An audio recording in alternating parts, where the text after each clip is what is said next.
What's up, everybody, and welcome back to Roll4It. Sorry for the late start here. We actually had a group member who had an emergency like 10 minutes before the show started. No, it wasn't that. It was like 2 or something. It was crazy, yeah. Yeah. It wasn't pizza this time, though. And it had to be... It's one of those things where, like, you can't do the show with a clear head because you're worrying about this thing that's happening behind, so we just wanted to give him a little bit of time to, like, resolve everything and make sure stuff was set in order. But welcome back to Roll4It DnD. We are ready to go right now. This should be the final episode, depending on how things flow. I think you should get a lot of answers today. Today's going to be the info dump of all info dumps as you find yourself walking inside the Alabaster Palace. I'm just going to call it the Ala Palace for right now. That might get me into trouble. I don't know. It's the Ala Palace. Welcome to the Ala Palace. If I say it fast, it doesn't sound as on the line. It doesn't sound as on the nose. That hologram that was talking to us earlier, he spoke very slowly and it wasn't very clear to understand him either. I don't know if he could stutter through Ala Palace. It's spotty wireless, man. Wireless technology is just not what it used to be inside Alabaster Palaces. It's a difficult... It could be the Palabaster? Ooh, there we go. That's even better. The Palabaster. Oh, that sounds like a place you would put pallets. It's just a palace full of shipping pallets. It might work. I don't know. Pallets are good for burning. That's what we used to use them for. You'd find them out in the desert all the time and just set them on fire. Whee! Free firewood. But yeah, welcome to Roll4It D&D, where every single week your favorite YouTubers get together and play some D&D 5th edition. Not that 4th edition, because we don't play like that. 4th edition is poo, and we don't love it. It's the worst. I've never met anyone who likes 4th edition. Not a single person. I found one. I mean, I found people. Yeah. You go online, and there are people who legitimately, they like the MMO feeling of it all. They think it's cool. Like, it always has tanks and healers and stuff. No. Those are just Russian hackers. Those aren't real people. But if you find them on the internet, they're just trolls. They don't actually like 4th edition. No jokes. So I know somebody that legitimately enjoys 4th edition. They played it for a long time. It's kind of like their big entrance into games, and so it has a spot in their heart. And I'm like, yeah, but once you realize you're wrong, can't you just Once you realize you're wrong. but you know how stubborn people can be. So yeah, that's like I'm the same way. I started with D&D 2nd edition, and so to me, THAC0 can do no wrong. Every time I hear somebody bitch about THAC0, I'm like, well, I'm sorry you suck at math, but I mean, that's not my fault. Back then, it required legit nerd glasses to play Dungeons and Dragons. Like, you had to bring your graphing calculator and your pocket protector to play the game. I mean, it was like you started with 20 and then you just subtracted whatever your armor class was, but it got a little spotty for people when the armor classes went negative, so they'd be like, oh god, so I add it now? And I'd be like, yes, addition, woo! Stars About Numbers, 1st edition uses THAC0, but the 2nd edition revised rules doesn't. Sorry, Splat. I don't even know what I'm playing on right with Stars Without Number, but I have a book. I think it's the 1st edition book, but the 2nd edition book doesn't exist. That's the one... Mine doesn't have the fancy cover like that. He's doing an ASMR video right now. He's got to rub the cover and tap on it a little bit. Oh, yeah. All right, so we're gonna go ahead and cut his feed real fast. Okay, yeah. Channel that we're streaming to. He's having a special time with the Stars Without Numbers book right now. I'm not sure if Twitch allows that kind of content. Yeah, I was gonna say, I think you have to flag for this is gonna be adult content. So we put this on Twitch IRL. Or where does this go? Yeah. To be fair, I had to get that printed too. I just told them to print a fancy cover. Oh, so I went with the discount poor people cover. See, mine just looks like, when you get a textbook from school that's been printed and it just has a default cover with some leaves on it or something like that. That's what mine looks like. $30, right? Yeah, mine was 28 or 25. Oh mine was 14 quid, so it's cheaper than that with a full awesome cover. Maybe they print from England. Maybe that's where they got you the savings. I don't know. I know a lot of printing companies and stuff are weirdly in England. People doing manual work in England? What? But he also happens to he talks to the guy. You know what I mean? It's one of those things where if he doesn't like the way the rules are going, he's totally gonna have an adjustment put into the rules just to screw over your character. I was asking the guy earlier because the great thing about Stars About Numbers is the guy's really active on Reddit and stuff, and he talks to you and stuff about changes and stuff. So I was just like, hey, no. You're in your room with your feet up on the wall, twirling the cord to your phone, chatting with him. Yeah, we know. You still got a corded phone. Just for effect. Yeah, you still got a cord definitely. Just the one phone call special. The problem is you get that 30-foot cable for it, and it starts to wrap around itself, and so you can't get full extension out of it. It's when you've got the spinning chair, because you spin around on the chair, and the cord goes round and round, and then you're like, I can't get away from this phone call. I'm stuck. Help. You know, I miss old phones, like the big plastic ones that would just like cover, like, because they'd be all warm and they'd have like that kind of like hissing static in the background, like that noise. I don't know. I miss that from like this the year for your 80s and the birthday, 90s. retro phone for Splat Yeah, Bros' gonna birthday. Get one of those Retro phone, phones. Esma. Get one of those heavy early 80s phones, late 70s phones that actually has like some bulk to it. So if someone ever invades your house and you can't find your gun or whatever, you smack them with your phone. Good to go. You can put it on a short cord and use it as a flail. You just go around in circles with it and just bring it down on somebody. 1d8, 1d8, 1d8. No, improvised weapon. No, By it's default, covered strength there. bonus. But my strength's minus 1. Oh. Yeah, I've always wondered what my stats would be, but I feel like that would really hurt my ego if I actually knew what my stats were in real life. You've never done that before? You've never done like an US campaign before? Well, I mean, I just want to take D&D stats and be like, so am I like heroic? Like, what's my strength score? Like, how am I stacking up here? Do I get a +1? Do I get a -1? I just want to know. We used to do this all the time. We called them US campaigns. It was games where you played yourself. Like for some reason or another, you were sucked into some fantasy world or whatever, or the fantasy world came to you, or whatever the case may be. Ultima and you style. had to stat out yourself. But the way that we always did is because there were usually like 5 people in those games because you have to assume deaths. You have to like put to the group what you think your stats were. But then, like, the group would have to also put forward what they thought your stats were, and you had to, like, come to some sort of conclusions. Like, you could be like, I've got, like, a 15 strength. And people are like, dude, you got, like, a 7. Just sit your 85-pound ass down. You know what I mean? And you have to come to a consensus. I mean, I feel like if we did, like, a real-world thing where we went back to a medieval world, we would all have fantastic constitution just based on vaccines. Like, these people were dying of, like, bleeding teeth and shit back then. Like, rarely did they make it past the age of 20. Meanwhile, we're just like, vaccinated. I'm good. I'm alive. And so, what about the stuff that we don't have nowadays? Vaccination. Like smallpox That we or don't something? need vaccinating from. They still vaccinate for It's smallpox okay, that's here, what the I anti-vax think. campaign is for. We're bringing it back. Yeah, that's right. So you can get that all-natural resistance by just the weak dying. The It's weak just die like, and the it's strong like, you know, survive. like genetically modified, like anti-genetically modified food and stuff. You're like, you know, we want it genuine. We want it genuine, just like the 18th century. You know, you want to have syphilis and smallpox and die from it, just like back then. Yeah, we're creating super Americans. All the weak ones and poor ones will die off, and then the only ones that are left, it's natural selection. They'll get stronger by breeding more and being every more generation wealthy. to get more and more orange with more and more toupees. You know what happens then? It's just the entire of the US just ends up as these like little city-states with these very highly defended walls that are metaphorical. Yeah, and they'd be like, Atlanta has a casus belli against Richmond. Will Richmond take... Richmond has been sleeping with the maid. Will he continue this or pay her off? That's what you do. There's actually a mod in Europe and Universalis 4 called Super States, where you can play as the U.S. states and the Canadian provinces. And that's what you can do. If you're playing as Georgia, you can go and X North Carolina if you want. Whatever. It doesn't matter. You do your thing. Get that sweet, sweet coal. That sweet, delicious coal. But yeah, this is Roll4It D&D. If you wanted to support us after this ridiculous off-topic rant, you can go to our Patreon, which is at patreon.com/Roll4It. Get a bunch of cool rewards in order for supporting the show and helping us do this every single week, because without you guys, we wouldn't be able to do it. So thank you very much to all of you who've taken the time to do it. In addition, we do have bits, donations, all the normal stuff that streams have. We're getting a bunch of emotes made right now so that the Twitch subscribers will have fun stuff and memes and things that they can spam inside of chat. Lots of cool things upcoming in the next couple weeks. But aside from that, unless anything has to be brought up, anybody got any pressing business at the moment? It's worth mentioning, Shen. Yeah. This is the last show for Dungeons and Dragons. There you go. It's done, EE. There. Are you happy? Oh. And I'm going to be phasing out of the show as Avak is returning to the show after his brief departure.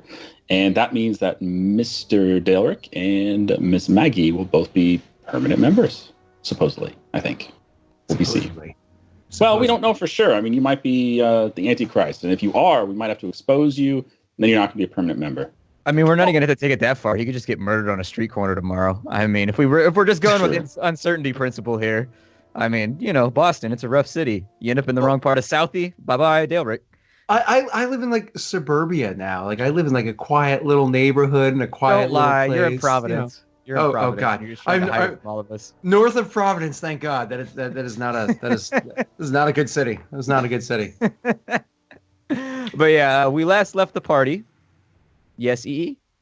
So the other part is that if D&D does end today, which it looks like it might be, according to you, Splat, is that correct?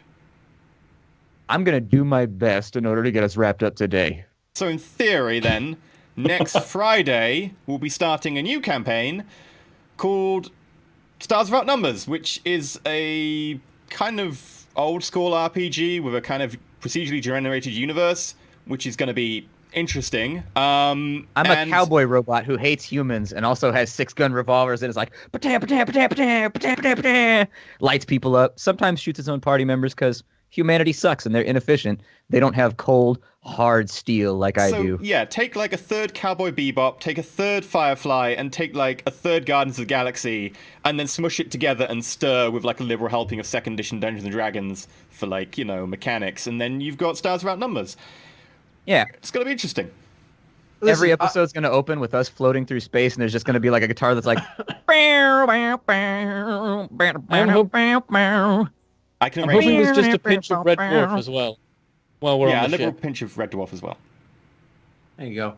What was the final ruling on that tech level 6 fridge? Like, are we getting that? You might find it. You might find it. That could be like the entire quest line of something. See, and he tried to tell me, he was like, but money can buy anything. But I was like, but money can't keep your beer cold to the perfect temperature unless you use that money to buy a level 6 fridge. And so you might as well just get the level 6 fridge, Tech 6 fridge. Yeah, listen, he drinks a lot of lagers. I drink a lot of ales. You know what I mean? Plus we have milk in the fridge. Everything requires its own perfect temperature, and we just don't want to fight over where it has to be. And we just need that tech level 6 fridge, man. Otherwise, the party's going to rip itself apart. We're stuck on a damn ship. We need that tech level 6. We don't need warm beer to make this worse. We just don't. Definitely not. Definitely not. Warm beer and curdled milk sounds horrible. Mm-hmm. It is true. That's why I can't eat cheese curds. The whole concept of curded milk is just disgusting to me. It's just the worst. It's gross. But yeah, Stars Without Numbers. So like, for a start, get people hyped about it, and get your friends, neighbors, and dogs and stuff, and get them to come along and watch. Because new show, it's always good to have a great audience at the beginning of a new show to see how people are liking and all that. So yeah, I would try and be more hyped right now, but my channel's just got crazy bad stuff happening. So I'm working through it. If he just starts crying in the middle of the episode and just breaks down, just salty tears all over his I'll make it in breastplate. character. Like, it'll be in character for Dax. Like, something will happen, maybe. Oh God! The world is lost. My lady, protect us! God, no! My entire life's a lie. When we laughed last When we laugh last, yes. Yes. They had just entered the Alabaster Palace. As the door slams shut behind all of you, a soft lighting goes boom, and it flickers for a moment, as though it hasn't been used for a very long time. You have no idea what's going on, whether this is some kind of enchantment spell, but it appears as though the light seems to come from the walls itself, very dimly at first, but slowly illuminating until in front of you, you see 4 pillars along each side. Let me go ahead and get the map open so I can describe this a little bit better to all of you. Mm-hmm. Map, wherefore art thou, map? I'm like wicked excited about this. Last session ended like at such a perfect moment. I know. I don't know. We didn't kill all the bad guys though. We killed like 10 of them. It's okay. It's okay. Snake at the head sort of moment. You know what I mean? Yeah. I mean, you guys got to be valiant for a minute and hold the line against bad guys that wanted to hurt you. Yeah, but then the door was like, you know what? I can tell this is not going to work. Yep. They summoned our dear friend. So as you walk in, you see large pillars in front of you, 2 closest on the left and right. The room is filled with debris, but at one point, it appears as though this was a fairly ornate place. Intricate carvings and hieroglyphics and pictures of the kinds that you saw in the front of the door line both the top and the bottom of the room, going around in a circle. Each of the pillars to the left and the right of you seem to be made of some kind of whitened steel. It's like nothing you've ever quite seen before. It's not a thing you're familiar with, but it appears to be metal, but with sort of the texture and coloration of stone or marble. And as you step forward, dust under your feet just fluffs upwards. There's a very thick layer in here. In fact, in certain spots, the floor is so smooth and so polished that the dust causes your boots to grind and sort of move out from under your feet as they push, trying to find resistance. As you move your way forward, I'm going to need perception checks from everybody. Absolutely. Are we on the right map? The one that we're seeing? You are. Let me go ahead and I will get you all set up here. 6. 13. I'm too busy being amazed at alabaster and stuff. You're just staring at the walls. You're like, is that metal? Is that stone? What is that? 16. We can see a couple of enemies there in the walls. They maybe shouldn't be visible. Gray and Mormond. Oh, yep, you got They're things. coming out of the goddamn walls. Just a second. You guys don't need that right now. Those were actually from the previous fight, but that's where I keep my guys, is in the margins. You can see that this room is fairly debris-laden. Along the roof, it appears to be reinforced, Gray and Mormond, with metals, and it looks like it's sealed along the corners using some kind of amalgam. But other than that, some of the ceiling is falling in throughout the room and has just left piles of debris all over the place. The rest of you, Adavi and Dax, you note that in front of you, there's kind of this large metal altar almost. And at the center of it is kind of this faintly green glowing liquid that seems to be held together above it that has no form. It just stays amorphous. Dax, inside of it, you think you see a shape every now and again, but right about the time your eye catches onto the shape, it just becomes massless again and just continues to moving, and you can't quite lock onto it. It's a concerning feeling. Would this be anything that I might know with a magical background at all? You can go for an Arcana check if you'd like. It almost sounds and looks like it's not even magical. It's mechanical, which I think we pretty much figured out last session anyways. 20? Ooh, very nice. You could tell that this is magical, and in fact, you can almost see a faint glow around the point where the liquid is being held together. If you really focus on it, there's a slight tinge or like fade, almost like when you look at something like a hot surface from like a mile or two away, you could see kind of that shimmering oasis. If you focus very carefully, you just see that effect around the edges of it. So you know that whatever's happening here is magical and quite powerful, but you aren't exactly sure the theory or technique that they're using to acquire this. Whatever it is, it's advanced. It's incredibly advanced. Huh. It's an interesting place. I'm just going to, I mean, obviously when I walked in, I immediately started looking around, but I'm really interested in looking to see where it is that this, because it was said, well, I believe 2 or 3 sessions ago that I'm supposed to be meeting with somebody down here. And so I'm just kind of like looking around for a person, seeing if somebody's hiding behind one of these objects or something like that. See if there's anybody hidden here. Oh yeah, all of you see 2 massive doors to the left and right of the room, the west and the east. Same as the ones that you just passed through, massive, reinforced. They don't look like they've been open in quite some time, although they, interestingly enough, lack the keystone that the front gate had. They seem to just not have that feature. Okay. As you step forward, Gray, you brush against one of the towers, and at that moment, the room seems to come to life. The hum that's been in the background becomes much higher, and a voice comes from the mast that's in front of you. Welcome to our palace. You know, there are voices there. Is there anything that manifests, or is it just the voice? Just the voice for now, although you see the liquid that's being held in suspension above whatever this altar is seems to tighten at that point and become more egg-like. And is this voice familiar, the same voice as before, or is it entirely different? It's the same voice. Okay, cool. Although this time it's lacking the stuttering that he had before. Better wireless. Yep. Closer to the router. Yeah. All right, awesome. So as soon as that happens, obviously I will react and bring my guard up, but recognizing the voice, kind of bring my guard back down. This has been shown to be a boon thus far. And I'll continue going about my looking around to see if anything. For the most part, the others have been searching this. Okay. I'm just looking straight at the egg as it's like shaping itself. I'm gonna ask it, are you a resident here? Are you still alive? Are there still people here alive? Of a sort.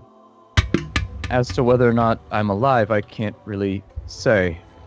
I've been here for a long time. I might be.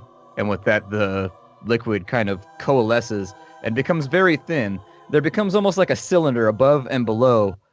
And as it pulls apart, the thin, frail figure of one of the creatures that Mormon has been describing in his dreams and his visions for a long, long time is actually there. As the liquid becomes thinner, you can finally see him up against the side of the coalescing water. I'm going to make my way over to Adavi, hearing his bit of conversation, and unless something else happens first, I'm actually going to say, do you think this is a being and not just magic? It's definitely magic involved. No doubt about that. This presence before us may or may not actually exist in any form at all. It could be some sort of guardian for this place. It doesn't even know if it's alive, which leads me to believe it's probably not. Do you I think would it's a like to specter? insight check the voice. Sure, go for it. I assume it would be I'll like approach the disadvantage altar a bit because it's more just a and look at it. voice.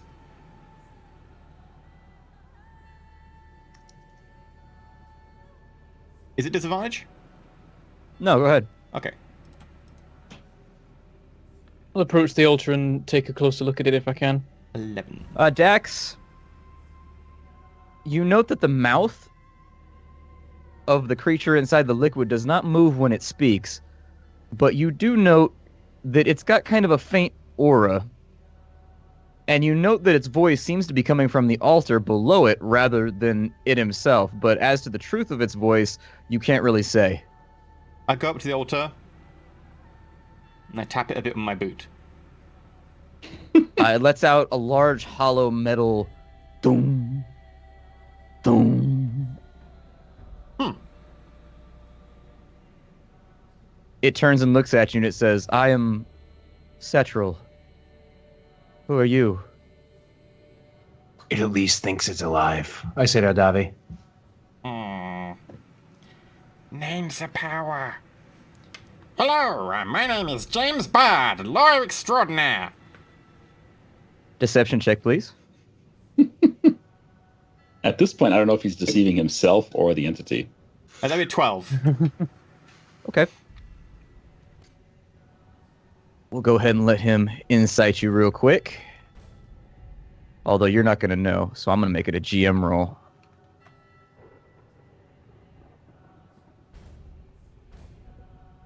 Good lord. He turns his head at you slightly. I'm not so sure that's true. Although with my interactions with you newcomers, you do seem prone to deceit. As to whether or not I'm alive, I used to be. But I don't know how long it's been. Do I still count as alive? 12,000, 14,000, 20,000. It's been so I long. look at the others in response to those years. You assume they're years. They could be seconds. How old is this place? It looks up for a moment, and you see it sort of inhale, and you see the water for a moment seem to almost infuse him. It becomes a lighter color as it rushes towards his forehead, and then it expels back out and becomes dark again.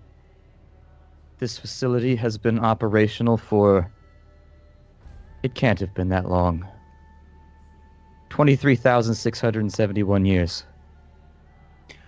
Are I those, totally like, thought you were pulling a metric- rent right there. Are they metric years or imperial years or...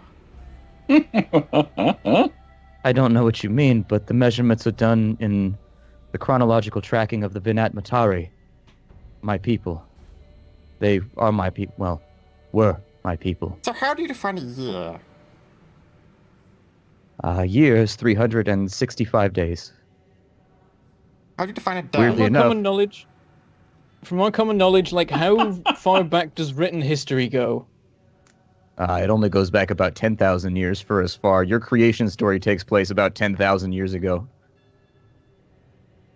Using documented people that, like, existed, and their line is still carried on in Graustein. Mormon, did you have no sense of time when you touched that pillar? Not I walk over to Gray. really. The only thing I could tell was that the landscape had changed so dramatically. I walk over to Gray and I try and huddle with him, but because I'm like 3 foot tall, it doesn't work particularly well. And then I try and wave him down to like my level. Yeah. I will bend down, wincing as I do so. I pull out take my holy book, and I flip through to the stuff where it talks about the creation myths and stuff. And I start checking the dates, and I'm like, did I translate this wrong? It says like 10,000 years, right?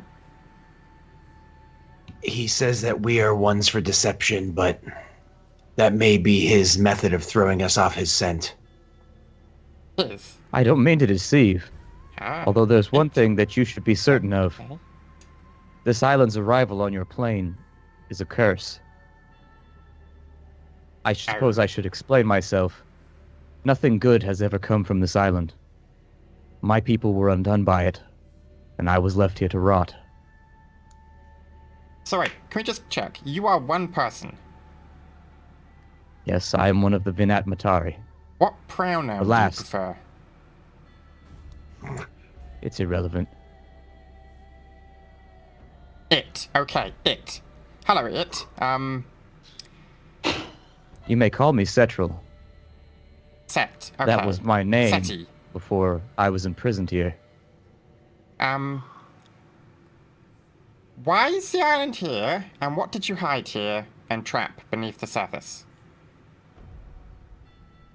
You are very astute. You think you see him smile very slightly. My people were travelers. Our magic was incredibly advanced. I will leave it at that. In fact, it was the focus of my people. The only thing we cared about was the advancement of magical skill. We had no true warriors or anything of the kind.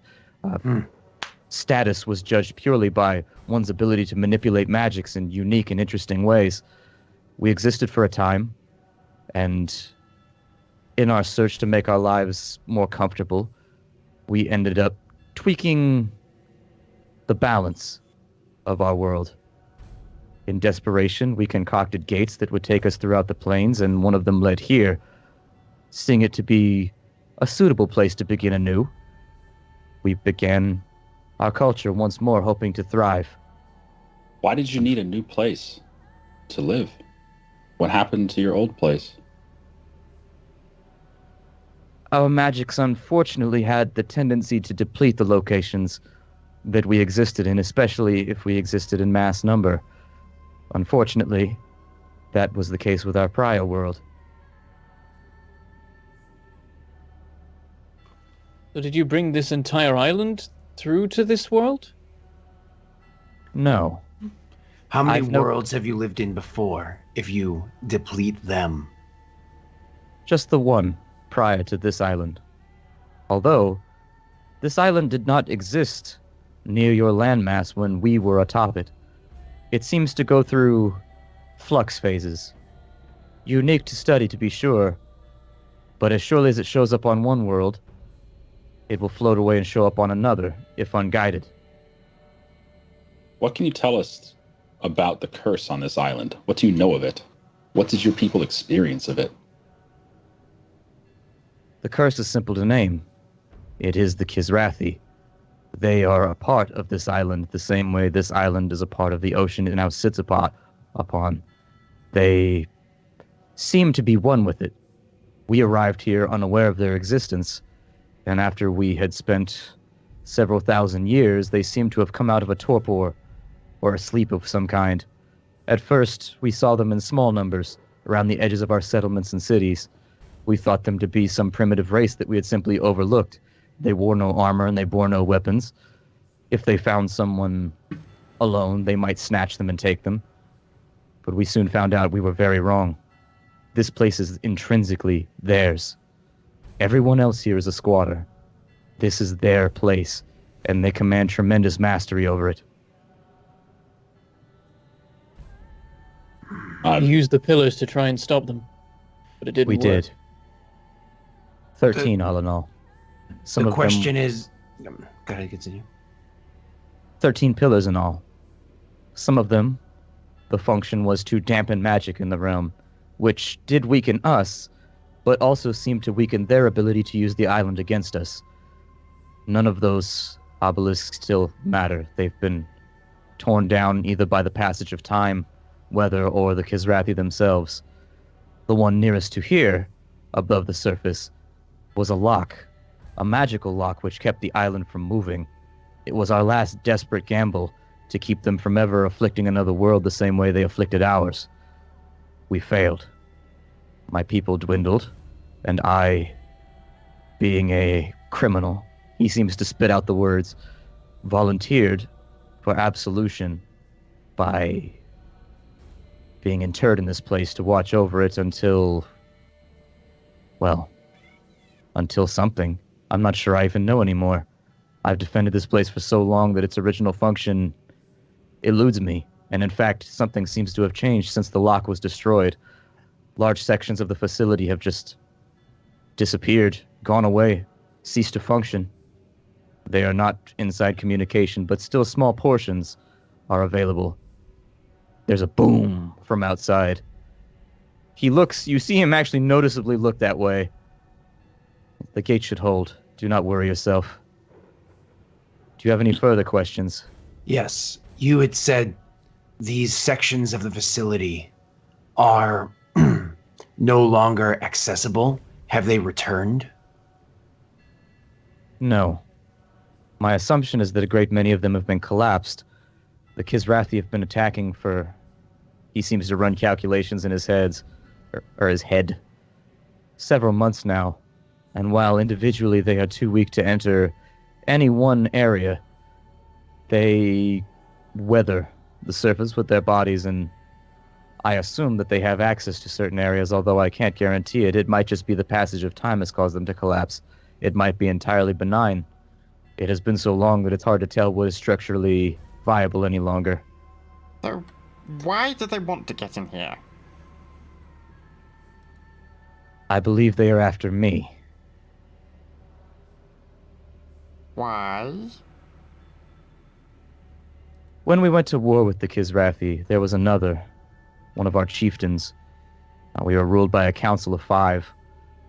The rest of the council had been slain during various battles and wars, and we had been very careful upon noticing that the Kizrathi, on consuming our blood, became immensely powerful. It seems as though they're able to absorb some attributes or take on some of the character of the people that they consume, the creatures they consume. The stronger, the more powerful they become. Seeing as we are quite ancient, it created a creature known as Karak when he consumed our final chieftain. He's immensely powerful. Big dude. Yes. That is Karak. An arrogant and unpleasant individual, although somewhat soft-spoken and charismatic, strangely enough. I was gonna say, I look at Dax as he's describing this person. Oh, we met him earlier. And you've survived to tell the tale. He wasn't interested in us. At the time. He probably is now. No offense, but most of us are beneath his notice. He is the closest thing to a deity you will find on this island. He's no deity. Setral, you let us into this facility. What is it you hope us to do? Very simply, I wish for you to kill me. And I think I have a means for you to do it. Whether or not... It seems as though there's only a few options we have, and if killing you plays into that, then we will do what we must. But we either need to kill the Kizrathi, destroy the island, or send it back from where it came, across this plain. Okay. 1. How do we kill the Kizrathi? Order them. If the Vinat Matar knew that, we would have done it ourselves. Okay. They are like a plague. How So do we long as there is destroy the death, island? they become stronger. Okay, destroy death. Destroying the island is also complicated, as it's picked up characters throughout its history. Planet travel is odd in that you come across beings that are not like you or I. One of them goes by the name of Mother Magatha. She inhabits a pseudo-realm that exists in the shadow of this one. She is at the same time a goddess and something else of this plane. She will not allow anything to befall the island, even though the Kizrathi have rent it from her grasp long before we arrived. Our interactions with her were limited, Even as strong as we were in the art of magic, we could only communicate with her very briefly and only when she chose to allow it. I don't think that it will also concern you to know that since the destruction of the lock, the island has been moving away from the continent and has been doing it at quite a pace. My suspicion is that they... striking somewhere? He nods. My suspicion is that they plan to move to another world now. Okay. What damage could they have done to this world before they... Should there be... If they're leaving and all we have to do is wait it out, then could we not just succeed by waiting? Or are there concerns of what they may have left behind for after their departure? It is possible that they have already infected the mainland. I cannot speak to the efficacy of that suggestion, but this island is a prison ship now. You will not be returning to the mainland, not with the technology available to your people. I suppose rowing won't get us back there. Second joke ever. You see Mormon sort of slump a bit in response to the whole "we're doomed" thing. Is there nothing to be done to save the island, to stop the Kizrathi? There seems to have been a fluctuation of magic. I don't know precisely what it was, but it's almost as though the continent rejected the island. I had assumed, as you did, that they were planning on attacking yet another plane, consuming its people. However, your kind seem somewhat less, well, delicious than mine. Your level of magic is not advanced. Your level of technology is not advanced. And while this may come as some insult to you, they might be seeking larger targets, or, like I said, there was some strange fluctuation that the facility was able to read.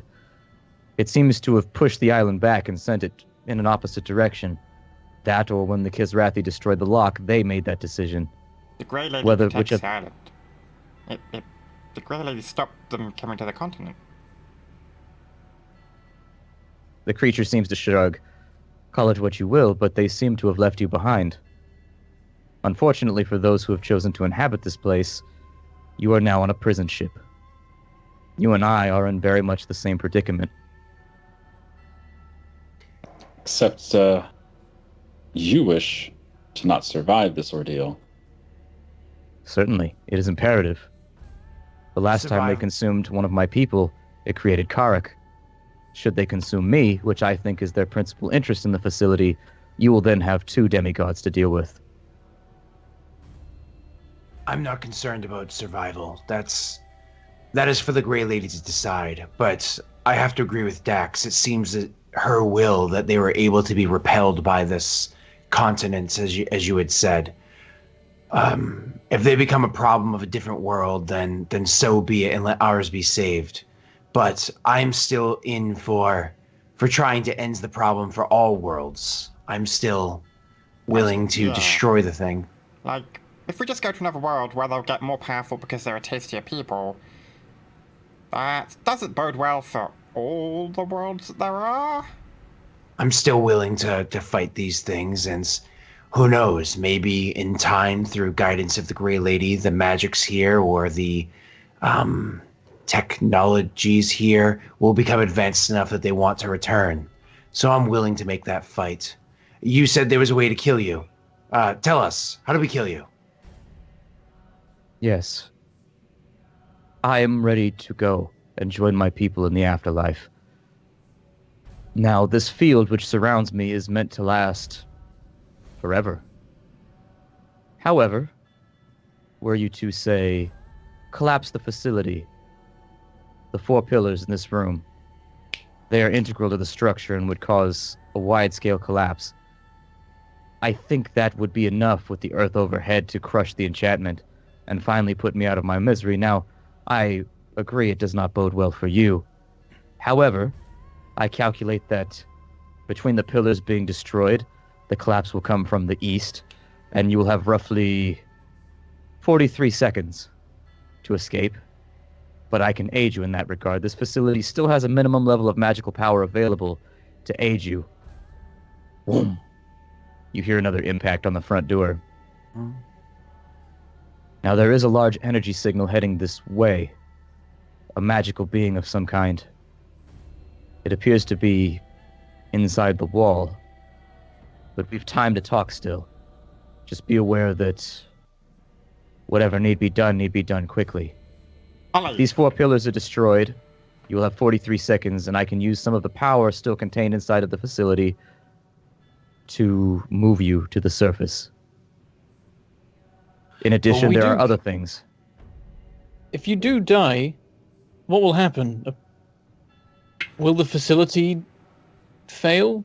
Will the Kizrathi become more powerful on account of your powers being removed from the equation? My people are so far gone that we couldn't affect things even if we wished to. The Kizrathi have been doing what they pleased for many thousands of years, occasionally sleeping and coming back. This singular facility is almost of no aid now that the lock has been destroyed. It's a fingernail, a last vestige. Are there any others with other people like yourself? A look crosses his face that looks somewhat like longing and hope, but then he seems to re-steel himself. Doubtful. This facility lost contact magically with its partner. Once again, he inhales, the water changes color, rushing into his nose and his eyes, and then leaving in a darkened state. We lost contact with the final facility 6,157 years ago.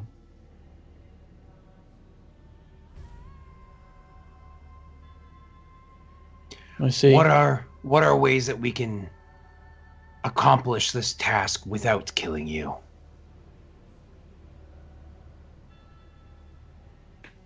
Can you clarify out of character real fast so I can give you a good response? More or less like, we can blow this thing up and that's going to collapse the facility, kill him, and take out a bunch of the Kizrathi or whatever with him or whatever, and you can bring us to the surface and blah, blah, blah, blah. But what are other options? Not blowing up the pillars.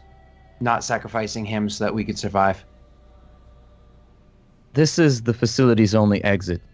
He holds his hand up and points to the door you just came through. When you entered, I suppose I should have told you were entering a coffin. It is only by the mercy of this facility's remaining power that you will ever reach the surface again.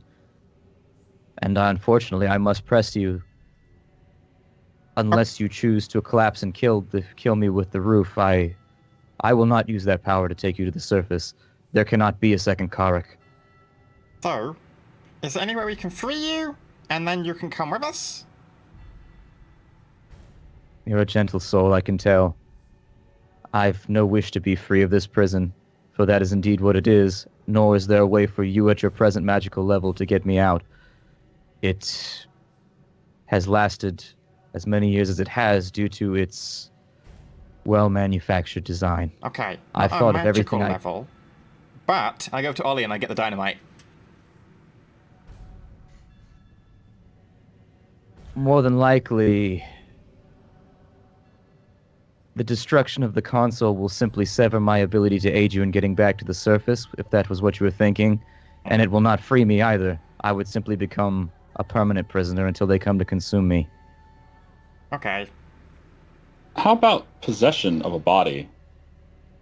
Mormont here has been possessed before. He seems fine. Hey! We witnessed such a thing, indeed. Above the surface, when your hand touched with the lock.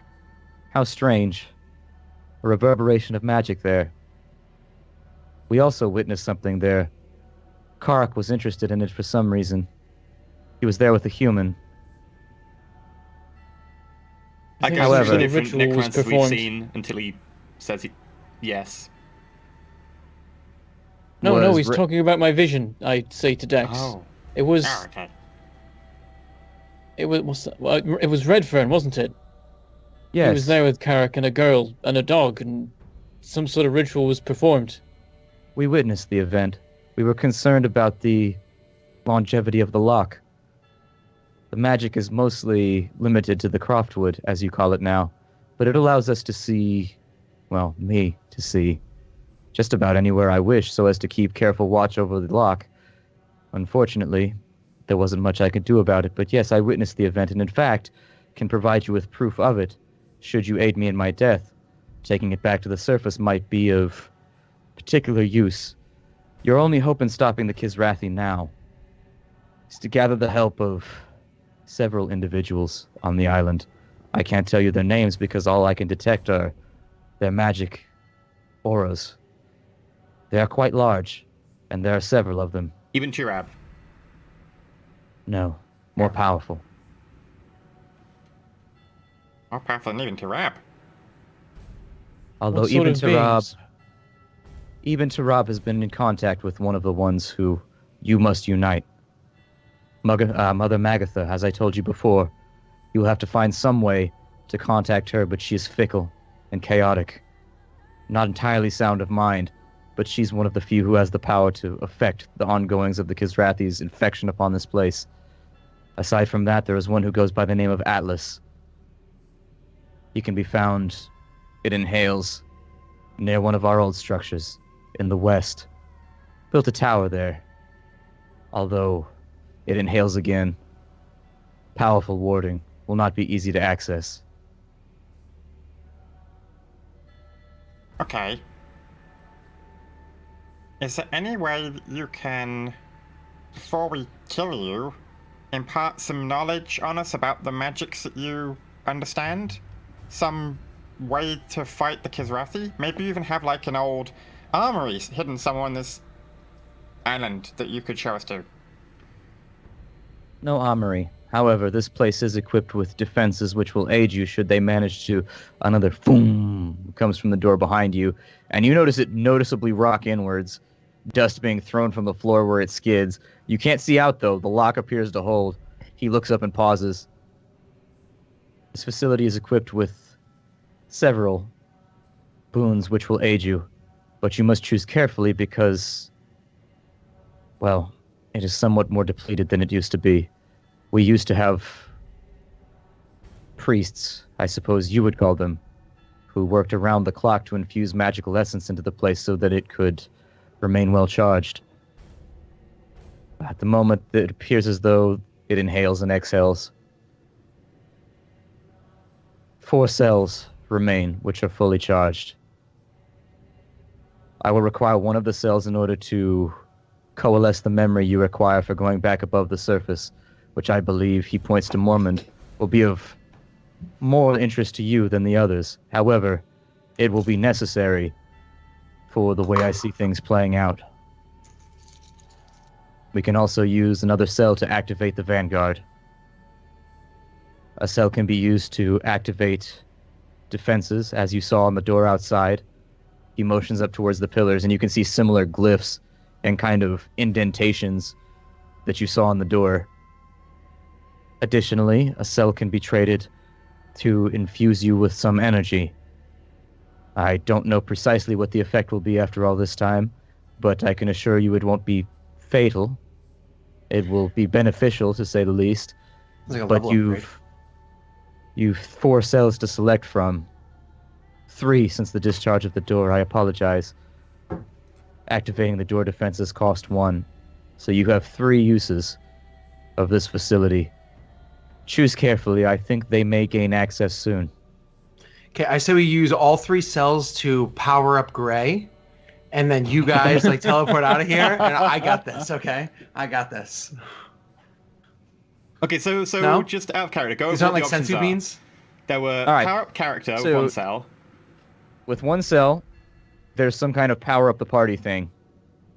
With another cell, Wait, I need to know. Does that come with the Zelda sound? Da da da da. there's 3 cells. The first one is kind of a power upgrade. The second is to activate the Vanguard. The third, which is some kind of guardian as far as you can tell. Mm-hmm. The third is to activate the defenses that are present in the room, should anything break in.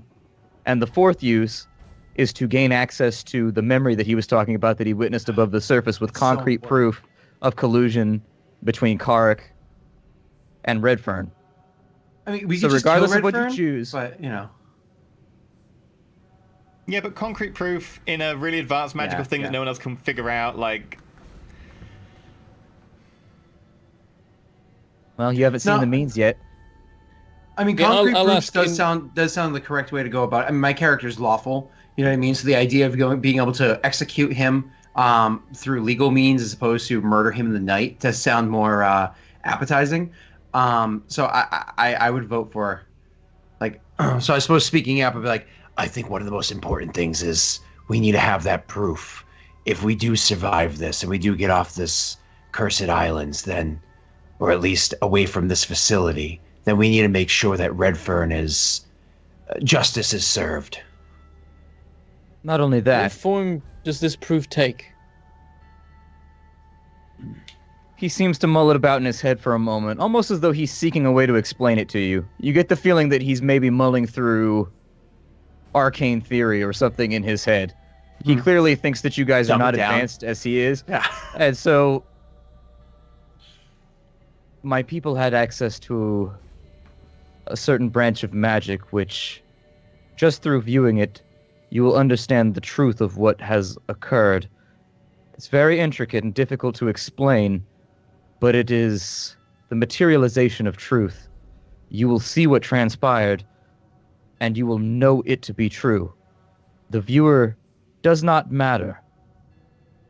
This is the essence of true goodness and law itself that we've managed to harness into this technology. It was used indeed in my trial, which imprisoned me in this place. What did you It was do? the proof of my deeds. I was a petty criminal. I Theft. deceived a bunch of adventurers in a pit. I tried to get them to kill me, and instead I killed all of them and took all their gold. That's Yay! why I was concerned. Petty theft. I was lucky in that my crime was benign enough to where they considered me for absolution. Forgiveness is always not forthcoming among the Vinatmatari.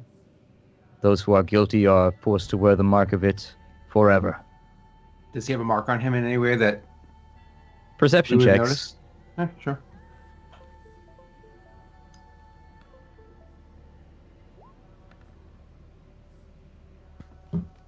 I'm also going to do an insight check as well. Sure. 16. Everybody but Mormond, you see the water briefly indent towards his flesh and get almost close enough to touch.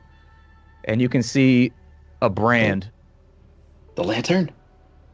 It's not a lantern. He's not a part of the lantern gang. Damn it. Good reference, though. Clutch reference. Is it the symbol of the hound, the skull? It's not. Okay. It appears to be one of the hieroglyphics that you've been having trouble deciphering the entire time. Nothing from the walls around you as you look around. Your perception checks are good enough to cross-reference that real fast. The symbol of my crime.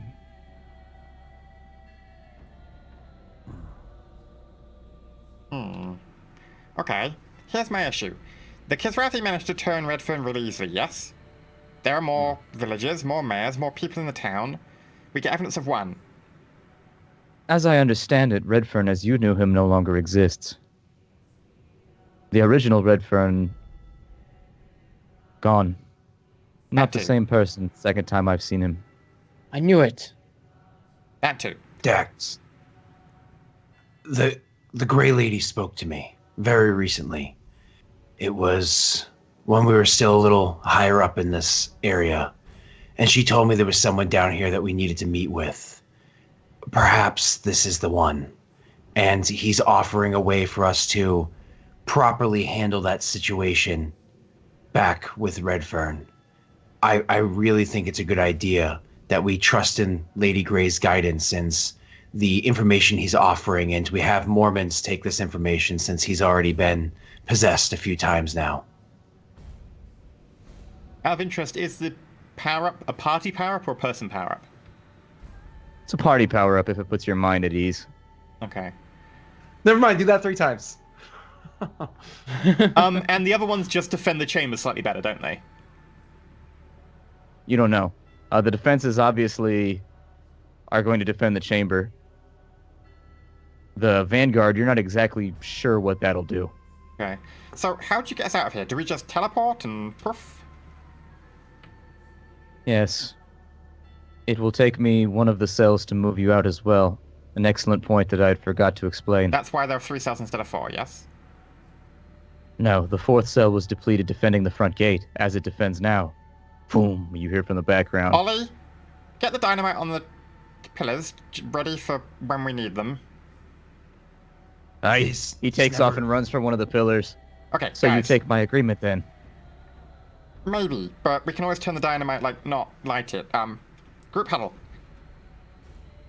I get my pack and I stand on my pack to get my group huddle higher. smaller. Yeah.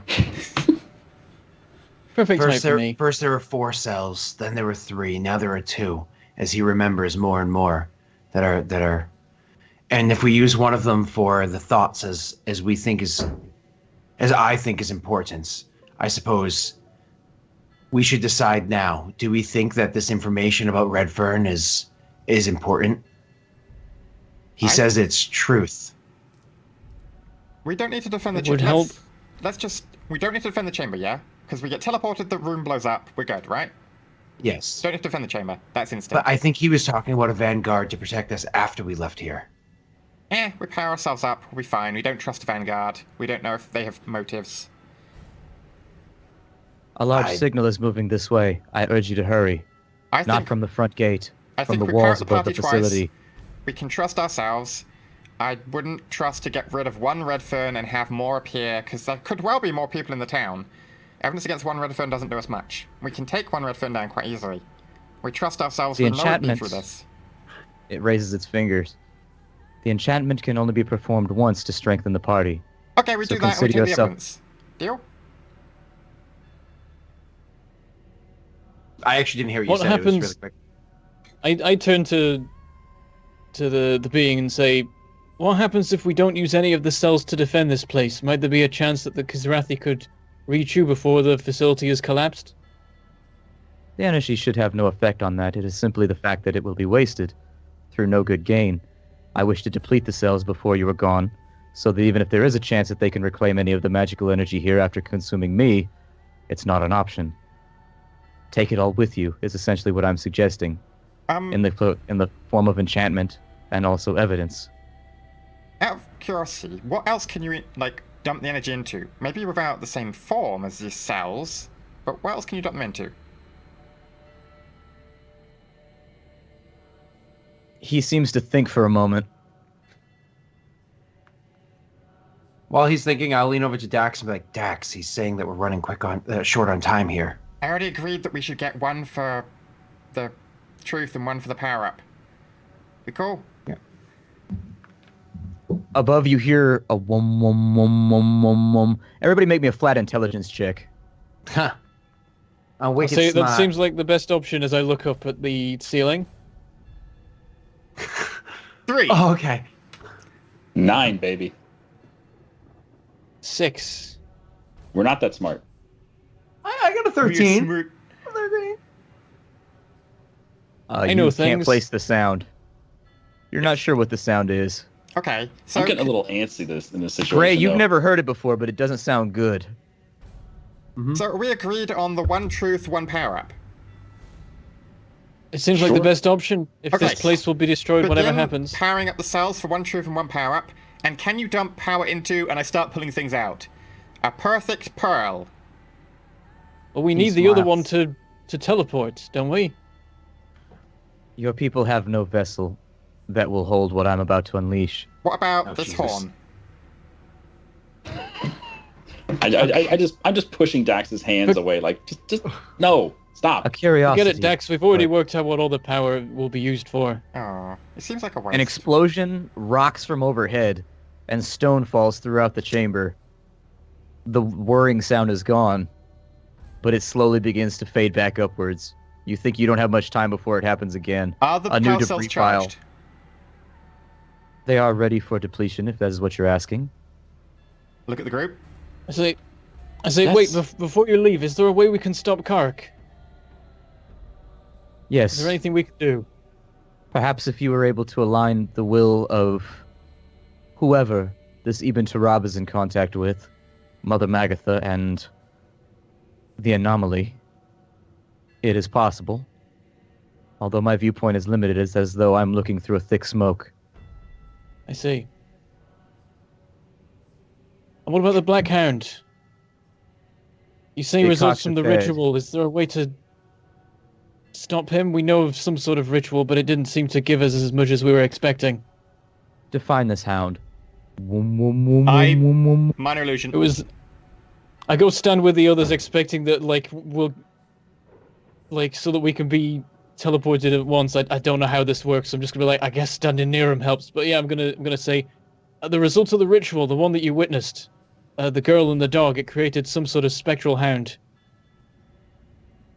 We hope to defeat it, but so far our efforts haven't worked. Curious. Boom! Another explosion goes off overhead, sending debris and dust falling from the ceiling. I think you will find the answers you seek in the information I will give you.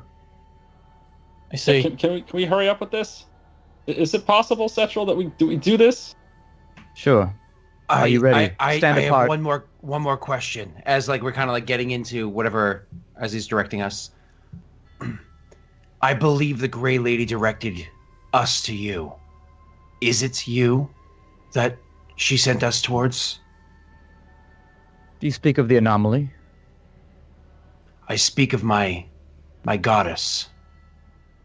There is a And I third. gesture to Dax and I say, our goddess. And then I gesture to the whole party and I say, that watches over all of us. There is a third party at work here, although its power seems to have somewhat faded.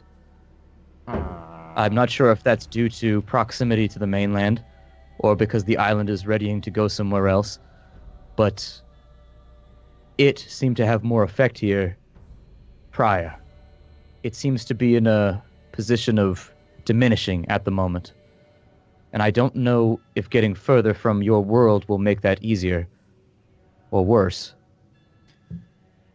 We're not talking about the same thing. Never mind. I wonder a bit longer because the scriptures do talk of the fact that, you know, they kind of left the world after the Holy War like 10,000 years ago. But I don't say anything because Grey's nearby. Are you ready? Stand apart. Yes. I'll move apart from everyone else. Yeah, you can move your character, so you can move to wherever Beat you me want up, to be. Scotty. I move right up to the dais. Okay. Can we have our weapons ready?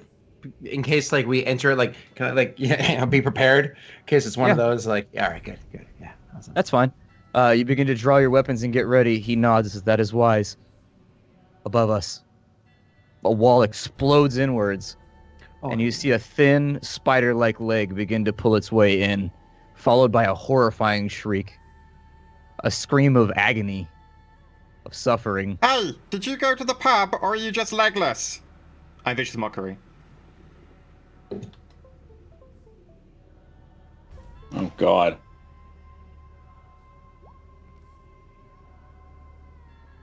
I say, is this the part where we blow everything up and teleport away? I think that's the one, Ollie! All right. And with that, the facility starts to whir, and you hear a vibration go through the floor as the creature inhales deeply. Setral pulls a huge quantity of the fluid into his lungs, and he seems to be fighting almost. And there's sort of a latent light which starts to grow about the center of the room.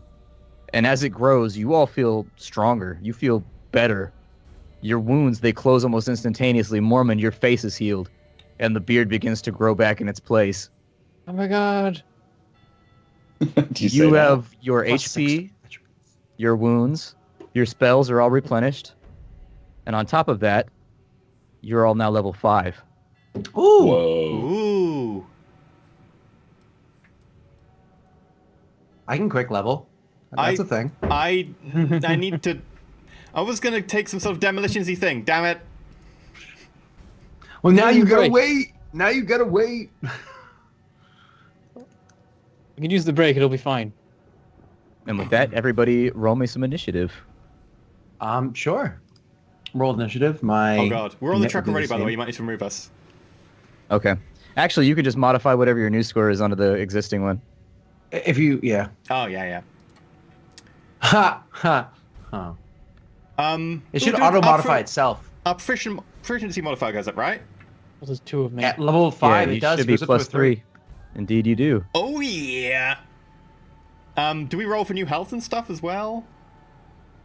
Yeah. If everybody want to do that right now with one of your hit die, or you can take the median value and just add that on if you wish. I don't know what class I'm taking yet.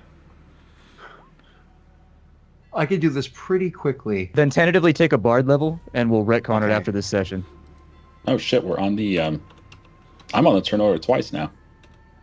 Yeah, I've ended up on it twice. I'll remove everybody and I'll put you back on. That is maximum health increase. There you go, buddy. Nice job, buddy. Nice job. Very nice. Oh my god, I have 48 I'm not a fighter. 48 HP. This is amazing. Oh, yes. I need to check. I got my way too rulebook. excited there. I think a lot of things happen for me. Because I'm level 4. I get to pick a feat or points. Man. We can do this really quickly.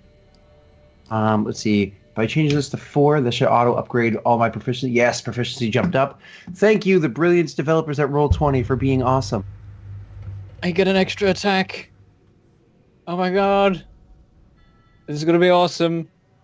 Except the fight's probably going to be balanced for us being level 5. Splat, by going level 4, I'm taking ability score increase. I'm choosing to go 1 charisma and 1 strength, bringing me to an 18 and a 14. Okay. So you're aware Very of that? nice. Cool. I get 1 more spell and 1 more cantrip, and then I'm good to go. Just going to see my spells real quick. Do I have a PHP in front of me? I don't get third level spells, but I get access to third level slots. That means you can power up your other stuff, so that's good. That's nice and simple. Hey, with multi-classing, do I get third level slots as well, or no? They're splat. What are you? It's on a different table. Yeah. I'm a warlock multi-classing. / fighter, The so I don't table's the think same so. as any pure caster table, but your warlock levels only counts half, don't they? Yeah. I would just check the table. It's different, Yeah, though. You get I'll like check less in a higher second. level spells, but your lower levels and cantrips seem to be the same. Well, just like you get to the everything next kinda level auto slower. focus. Yeah. It's something like, I think a warlock counts as only a half a level for purposes of going up the casting ranks. Yeah, I'll check it. I'll check it in a second. Yeah. You do your own. I'm sorry. Things are confusing. Just get your initiatives done, and then once you have your initiatives done, add them to the tracker, and then perception check from everybody after you get that done. I got deleted. It's on there now. And you said perception, sir? Yes. Once you're all nice and done. Yep. Oh 11. man, I get 10 on persuasion and deception now. Even if I don't buff my stats. For buff my stats, that can be 11. I have so many damn cantrips for a warlock. True strike, precision, poison spray. Should I finally take Eldritch Blast? Is that a thing I should finally take? You know, that way I could actually. Nah, not yet. It's not even that worth it until next level. Ooh, all my cantrips get more powerful at level 5. Oh. Actually, no, I should get Eldritch Blast because none of you guys already have Minor Illusion in the group, don't you? Yeah. Yeah. All right, Eldritch Blast it is. That way I could be unique. How is it? Unique. How is it you roll extra health? Is it? Press the HD button on your character sheet as though you were healing during a short rest. Yep. And that'll Okay, I actually think- roll your health points for you. Don't know if I've got this set up right, but I'll try it and see. It's 1d10 for you, so it'll be 1d10 plus your constitution modifier, so that's... Yeah. That's it right there. 6 HP. Yeah, that's right. Nice median Okay. value. Wait, how do you roll it? Roll your hit die. Click on the spot that says hit dice on there, and it'll roll your Right above your HP level attacks. up. Assuming you don't want to take the middle value. You Okay. got 4, which was the middle value, and a little above the middle value actually, so you're good. Yeah, I got just below middle value. All right. And so if everybody's ready, with your perception checks, Davi, you look up and you see a monstrous creature. It's a spider that appears to have bolts and rivets and chunks of metal holding it together from the side of one of its shoulders above its head, which the eyes seem dead when you look at its normal face. There's no shine there. A humanoid face has begun to sprout which just screams over and over and over again, struggling against the body of its new host. It's the face of a Kizrathi erupting from the side of this massive spider, which looks to be one of the Scrabblies, a massive and more ornate version than you've seen so far. You would assume that this is the abducted king that you had heard about from the queen. Oh. What the hell happened? Hey, who did you say actually saw this? That was Adavi. Okay. From behind you, as combat starts, Ollie shouts, "First one's done!" and takes off towards the second pillar. And let's roll his initiative to see where he's going to be moving in combat. VS. No doubt. Concentration.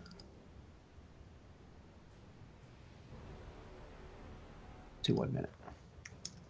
Oh man, it's so tempting to take all the feats. I want to get buff to Charisma, but I also want to get Actor. I want to get Medium Armor Master. I want to get, what was it, Combat Caster, whatever? Warcaster? I convinced Strippin in one of my games to take Actor because it gave him like the 1 boost to Charisma that was worth it for him to get him to the next even number. But then he, because he's a Warlock, he also grabs the one, what is it, Mask of Many Faces or whatever. So that he could change form and have the, oh my god, it's beautiful. I'm like, you're crushing it, Strippin, you're crushing it.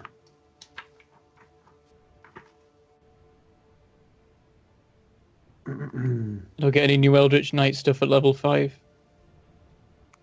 I think it's level 6 that you start kicking serious ass with your ability to cast an additional spell as a bonus action.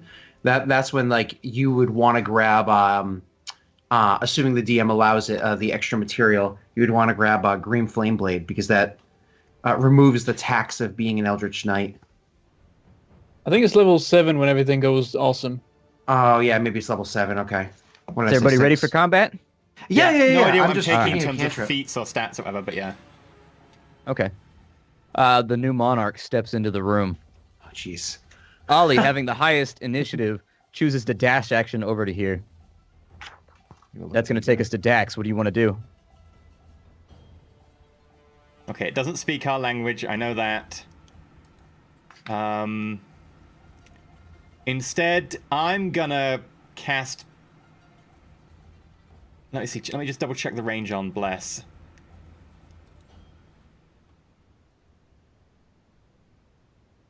I'm gonna cast Bless. I look around at the group around me. And I look at Gray. I look at Adavi. I look at Mormond. I've traveled with so long. We're almost, almost to the crux of this part of our journey. And I intone to the Grey Lady. Grey Lady, protect us in our time of need. Protect those, even though they are horrible heathens and heretics, and, they may not believe in you. But, they have their hearts in the right place. But, yeah, if you could help them smite, that'd be great. And, I cast Bless. All right. Very nice. Anything else? Yeah. I'm gonna bless out. Who do you cast that on? Everyone, all the party members other than me. So you get it, so Mormon gets it. Me, Mormon, Ollie. Yeah. Not Ollie. Not Actually, Ollie? I cast it on 3. Okay. He's too far away as well. Thank you. I also then spend my movement to dash over here, behind this rubble, and bonus action hide, just as the brave goblin I am. Campers, man. Fucking campers.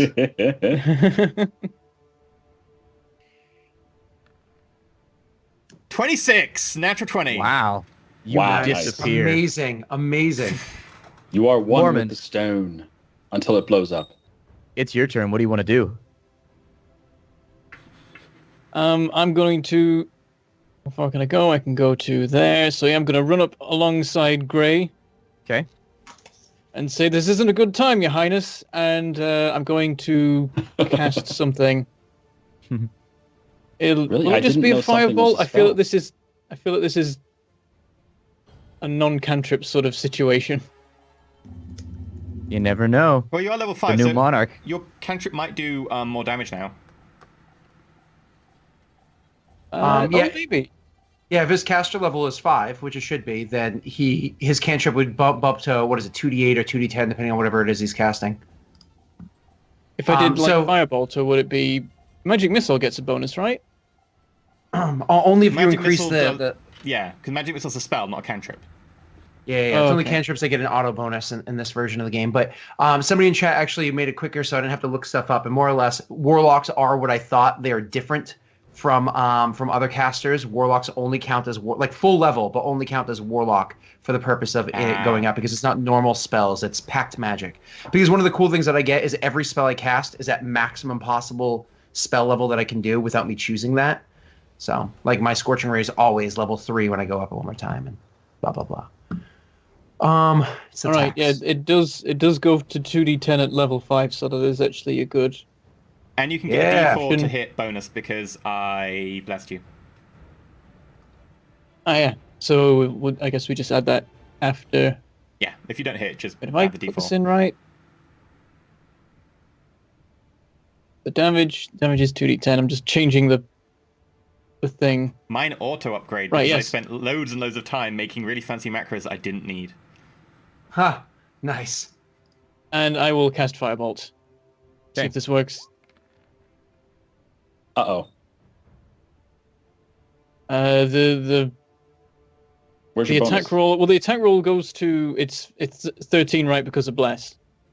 that D4, it? not 4. D4. Yeah, you got to You have roll a to roll the d4. d4. Oh, a D4. Right, I gotta roll the thing. Now it's 11.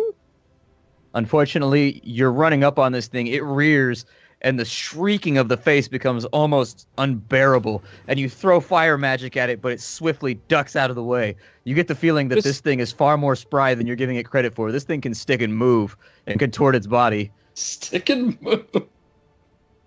As the Firebolt sails past it, I'm like, this thing's massive. How did I miss it? Adavi, what do you want to do? He's trying too hard, Mormond.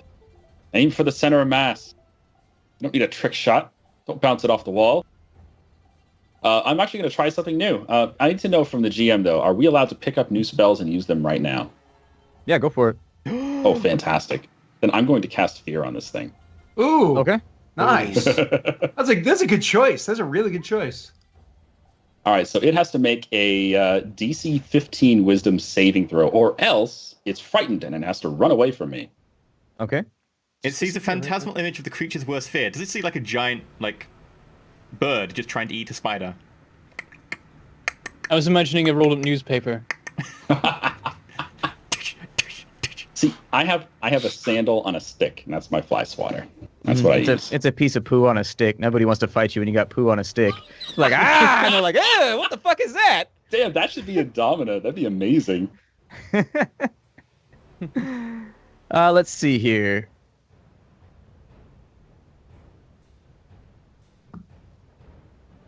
Let's see how we do. Damn. He Plus resists. 6 to wisdom. Damn. If it makes you feel better, he could have just resisted it with his legendary resist because, he's a boss. So he's got the ability to shrug off a couple of things and it would have used it up, but Okay, I'm so I should saving use those. lots and lots of powers which use up resistance rolls. Exactly. I have not used any of those legendary abilities yet because I'm saving them. This is end of the game, but I'm saving them. Yeah. I'm saving them for the right moment, just to like, you know what I mean? I'm so excited. Maybe he doesn't have it. I might just be fucking with you. You don't know. No, this is the end of this chapter. He's got legendary, and we're gonna legendary kick his Yeah. ass. He doesn't have immunity fear though because he rolled it, so we know he could be afraid of fear. Oh, Possible. good speculation. Good speculation. It's canon now. I did. Oh, that's right. Yeah, never mind. I was gonna say I didn't do bless, but that's his roll, not my roll. Yeah. It's only attack rolls and saving throws. Yeah, it wasn't an attack roll. Yeah. Okay. All right. my You want turn. unless Adavi wants to move. You want to move? I'm not a big fan of spiders. I would move back. Yeah. I'm Okay. running. I mean, I'm not afraid of spiders. I'm just trying to decide. Let's see. I am going to. That's probably not going to work on it. It's got a really high will save. I'm going to cast. What's it called? The hex on the thing as a bonus Okay. action. Go for it. And then I'm going to. So I'll just like throw it out there. Remember, there's no save for this one. It just happens. And then Okay. I'm going to move up to attack it. But I'm sure Mormond and I are going to have to try to finagle some sort of. So let's see. Let's do the Yeah, I'm smart. just trying to work out how we're gonna do this. Like, is it 4x4 squares? Is that what it takes up? Yeah. You can't. I have to. You can't like surround a large creature without super No. loads of people. So, quick Okay. question, Splat, just to make sure you get this rule correctly. Mm-hmm. Let's say I'm going to start pinging the map. So, if I stand here, obviously Mormons can hit it here, but does it have to be directly across from one another, or like say if I say hit here, are multiple areas considered areas that are flanking because they're on the opposite You side can't of get such a flanking large against He's creature? large too big. creatures. You're not Yeah. going to be able to flank him because he counts as a large creature. Oh, Or okay, a so massive you, creature, I'm sorry, because I think a 10 by 10 is a large, and Yeah, he it counts takes as whatever's something up like above twice as many large with a people 4 by per 4. largeness. So every time you go from like medium to large, you need like Yeah. 4 people. So you and would then need like 8, 4 and then you people need, like, behind 16. him, 4 people in front of him to get the flanking bonus, basically. Gotcha. Okay, I was not aware of that, so I'm not even going to worry about flanking. I'm just going to rush up and attack the damn thing, Okay. and hope for the best. You know. If all of us lined up on one side of him and then a Davi went on the other side and split into 4 people, we'd get flanking. What Hey! ability do you choose for your curse to be nerfed? Oh, I am going to for what ability score? I'll go with This thing seems to be intelligent, right? Strength or Dex is my guess because that way it won't be able to Yeah, skip yeah, around. that's a good point. Insight Good point. check. Let's go with. to get a- No, I'm just gonna go with strength because it has so many legs and whatnot that'll benefit us. Thank you, EE. All right, so here we go. Great sword attack. Oh, I rolled off that sword. Not That's a bad. hit. Roll me some damage. Awesome. So this is going to get an additional D6 on top of it. But Go for first, I'm going to re-roll that 2, and then I'm also going to add One another incoming. D6. So Go for it. re-rolling the 2, the damage is the same. Adding my D6 from the other thing, 3. So it's a total of 14 points of damage, rushing up and hitting it. Not bad. So you run up on the creature, and as it takes a look and seems to shrug off, it ducks the spell that comes from Mormon. It looks Adavi right in his eye as he casts, and it doesn't shrivel back at all. But you're able to use that moment of eye contact to run in and drag a blade across one of its front legs. The carapace and the strange metal, the black iron that's been bolted onto it, shears backwards as you score a purchasing hit. Nice. Beautiful. Ollie, what are these Scrabblies weak against? You'll find out on his turn. Hmm. The new monarch turns. And actually, since the only person he's in contact with right now is Gray, he's going to go ahead and fight Gray. Gray's boxed him in pretty well. His attack is going to be made using dexterity, I believe. And he's going to fail. So we'll see what Miserably. happens here. Horribly. First Terribly. attack, Ah! Come on. 23. I'm not Second gonna, attack, I'm not gonna help him out. 8. Sorry. third attack, Oh, God. 21. So that's going to be 2 hits. What's your armor class, Gray? It's an 18. Does Dax have what's that spell called? Shield of Faith? No. All right. So he's hit you twice. Mm-hmm. He had a modifier. Okay, so there it is. Let's see how this goes. Oh! 21 damage. Oh, there's 2 on that attacks. turn. Oh, that's 2 attacks. Oh, I was so scared that was 1 hit. Okay. That's going to be slashing damage. Slashing Okay. damage. So I subtract 6, that's 15. It takes Okay. 7 off my temp HP. So that leaves me with 8 points of damage, drops me back down to 40. I'm still doing better than I otherwise would be from the level up. So I'm Very happy. nice. The creature Okay. launches forwards and throws a barrage of attacks with its shovel, almost scythe-shaped arms at you, its lifeless eyes staring at the floor as it does it. It's not even looking at you as this is happening. Several of them just manage to get around your defenses. It's just so much coming at you. It's a flurry of attacks. You managed to shrug most of it off, though, just through being blessed by your goddess, and also because you've always just felt like you were tougher than everybody else. And so you managed to take a deafeningly heavy attack and just soak it. Absolutely. That's going to take us up to Ollie. Ollie is going to use his action to do something over here. Something.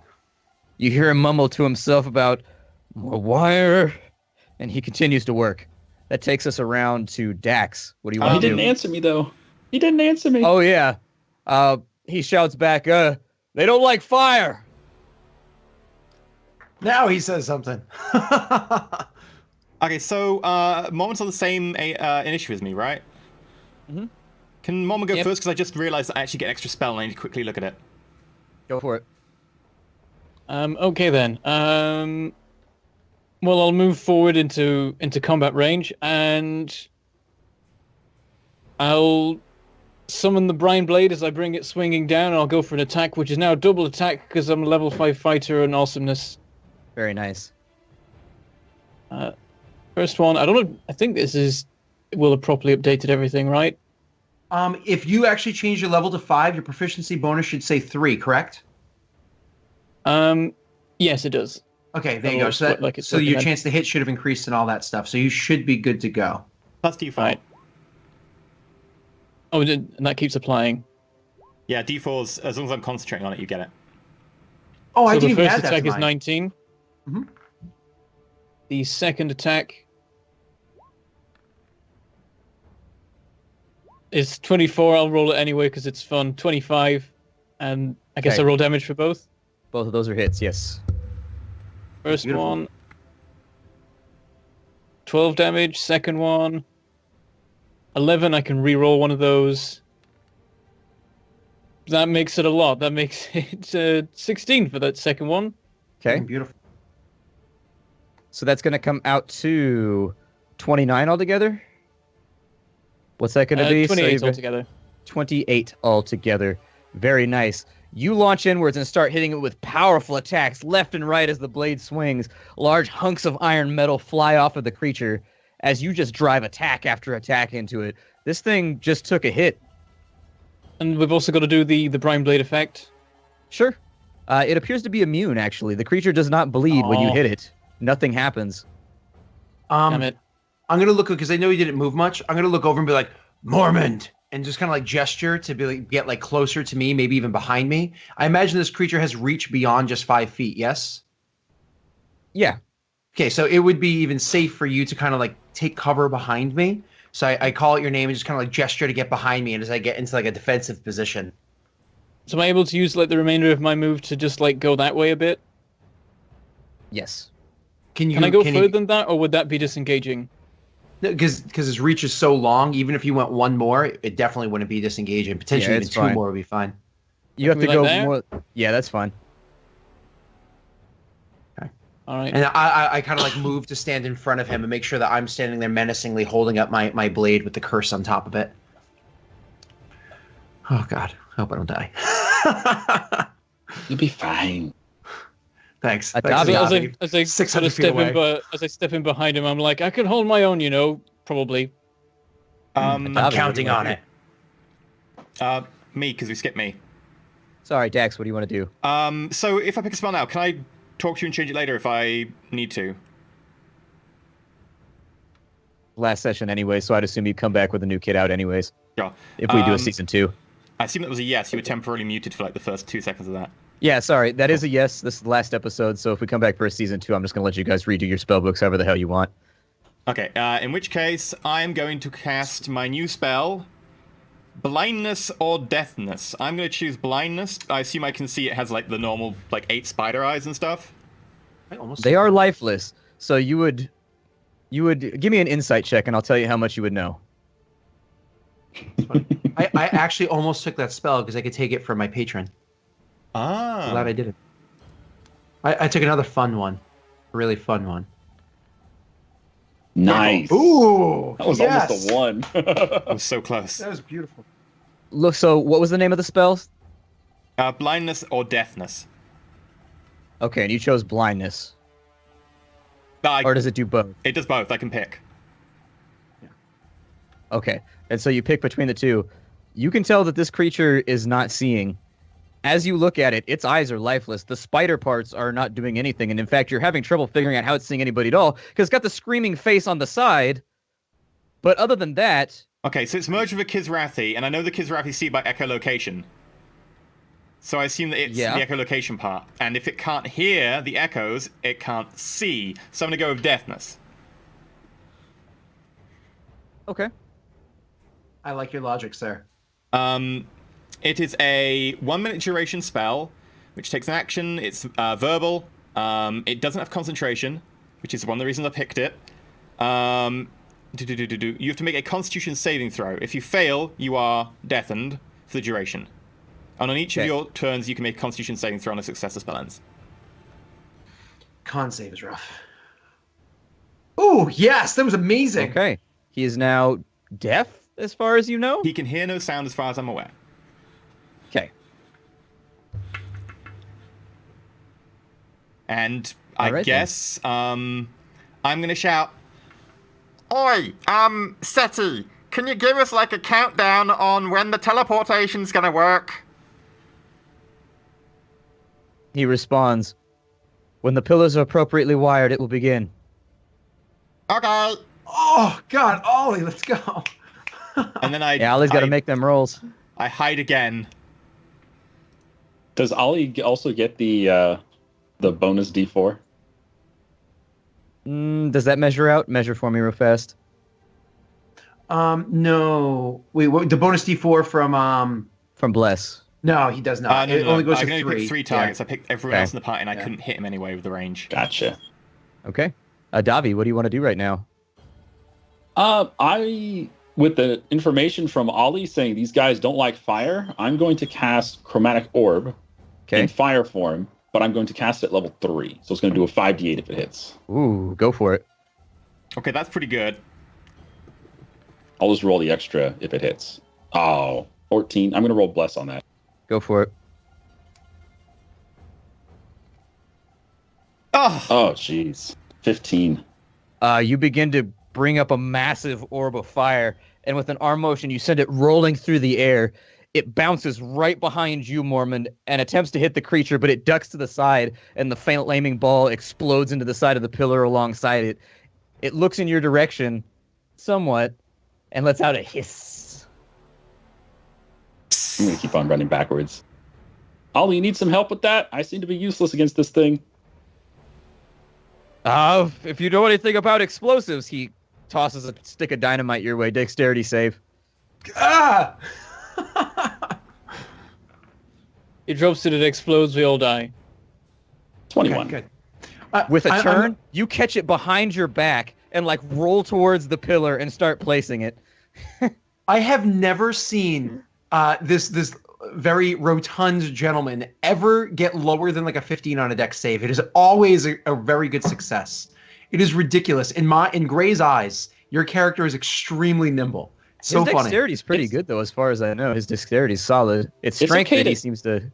It's okay to... It's not too late to change your faith from the Grey Lady to the Grey Adavi. I mean, he is amazing. Well, he will be gray once he, eats himself into That's true. death. And That's true. yeah. Oh man. Okay. Great. Oh, it's do my I turn. do? I'm sorry. I was thinking it was actually the spider's turn. I almost skipped myself. Cool. So, on my turn, I am going to just continue. I'm going to press the attack. Okay. Can I make an insight check? I don't know if I have to do this like using a bonus action or whatever to do so, to see if it looks as though the spider's interested in attacking me, Mormons, both, or whatever. Is there any way I can judge that? Go for it. Or Sure. if it seems to be confused because it's maybe death that isn't working. Whatever my 17 insight will give me. Sure. With your 17 insight, you can't. Well, the face is still screaming. With a 17 insight, you get the feeling that it's pretending like it's going to go for a Davi next, like it's kind of leaning around you in that way. But you get the feeling it might snap back and come at you. Yeah, so you decide to ready yourself. You've seen this before on the battlefield, being a practiced swordsman. Yeah, he fights Definitely. spiders all the time. I do. I'm going to cast Blade Ward, and Okay. I'm going to stand my ground to just make sure that I am as in front of Mormons as I possibly can be. Okay. That brings us to the critter's turn. The critter, you expect it to come back at you, but it doesn't. It begins to look back around, and all of a sudden, the tenor of the voice on the shoulder starts to change, almost to like the shrieking of breaking metal under too much weight. And in fact, all of you are forced to throw your hands up over your ears. A rune underneath one of the straps flips open, red in color, with a very sinister design, a bright red color. It begins to glow brightly, and it's going to do something right here. Okay, I need let's see. everybody. So Mormond and Gray, I'm gonna need a con save, please. You can add Oh, D4 to no. that. I'm not Ooh, going nice. Very to. nice, Gray. I'm not going to. You can keep your D4s. What? I have to say, this is my best session so far. I was saying you're I'm rolling just some like, point today. It- First it- time. yeah. It's 11. It's 11 in total because I've added the 2 from the bless, and also I get the +1 for being underground. There you go. Okay. I'm just gonna keep Might not doing help. this. Gray, you take 2 damage. What kind of damage As is you, it? as you grab your ears, it counts as lightning damage. So as you cover your ears, a small bit of blood runs out of one side from the noise, and you think you might have a ruptured eardrum, but you're not sure. It still seems to be hearing stuff, but you take 2 Is it damage. noise based? It's thunder, you mean? No, it's lightning. Okay. Says lightning.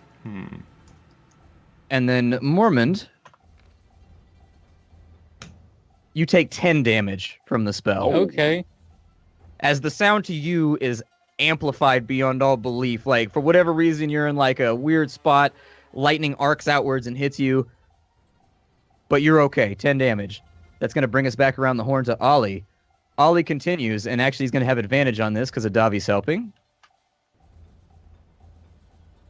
And let me make sure I'm rolling the same thing I did last time very quickly.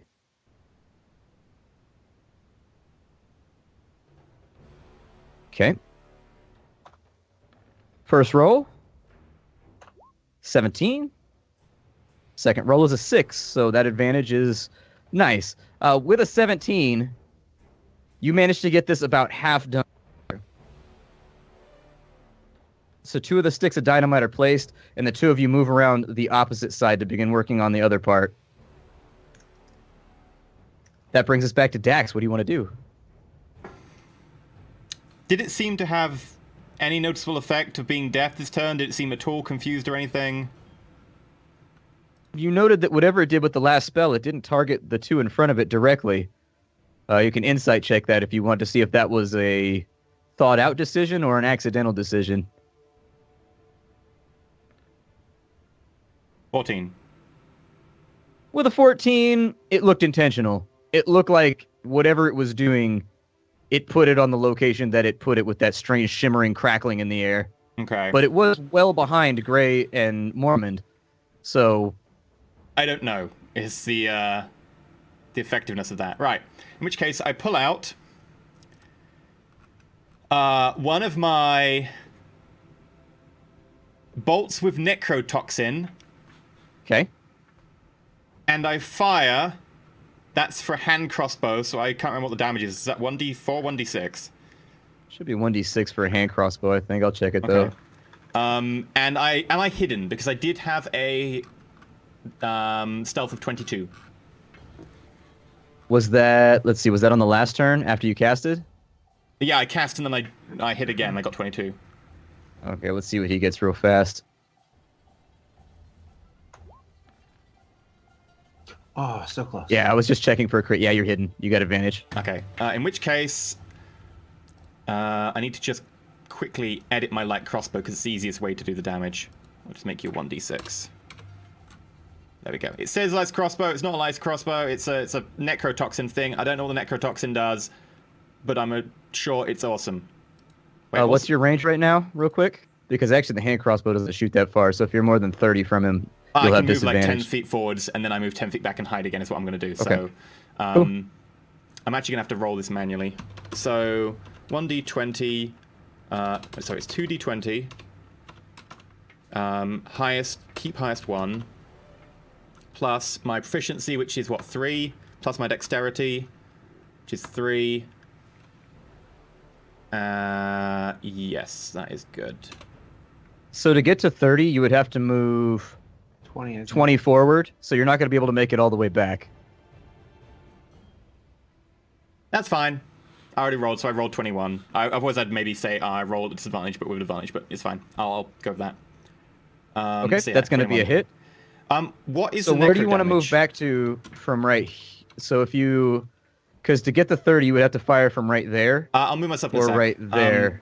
Okay. So That's going to be add a d6 to it, please. So you're going Add to a do D6. d6 double damage. Okay. I do 14 points of damage as the small bolt sticks into one of those dead, lifeless eyes and makes it pop.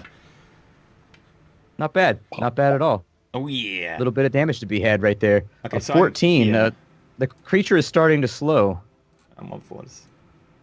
A boom comes from the door behind you. Adavi, you see it noticeably rock inwards. Setral says, outside defenses are failing. I am going to just move 10 back. And before I do, Okay. I'm going to look over at Mormond. And I'm going to say,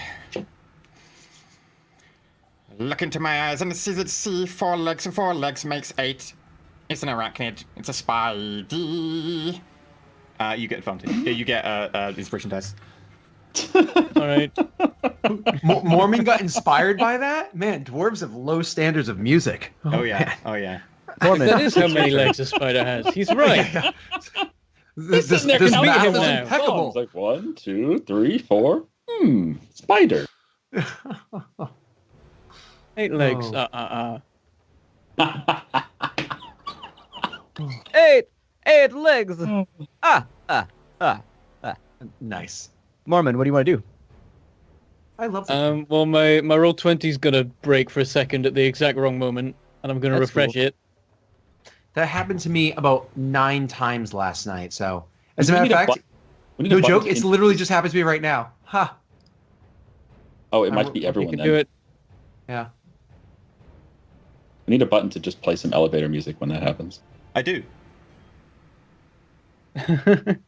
Coming All right, Eastman. it's start working again. I'm going to attack him with the blade. It's going to be 2 attacks again, as Okay. before. Nice. And are these all still plus the D4 for bless, or is that finished? No, I haven't Oh. stopped concentrating. And It's then why it'll I'm be not getting plus stuck another in. 1 because I'm underground. So the first one, Nice. I don't know That's a what hit. it is we're aiming for, so I'll just keep doing the extra stuff. And then the next one, that's not so great. You could use the bless plus. That's 13. Your inspiration die could bring it up high enough on a good roll. So take That's that the into point. account. Yeah, I'll do that. It's up to you. I have to ask you real quick. For Mormon's character, his chance to hit's only a +6. What's your strength? Strength is 16, so the bonus of it is 3. Yeah, but is the weapon magical? Does it have a +1 or no? I believe that it did. Yeah, Yeah, the because Brownblade's like I have a +1, greater yeah. chance to hit than you, and I'm a warlock, which is like I figured would be the same with Yeah, you should have +1 from the blade, so it should be 10. That's 14. So maybe the inspiration's worth and then it, also maybe. one more because of the amulet or whatever that you're wearing, so that's an Mhm. additional one.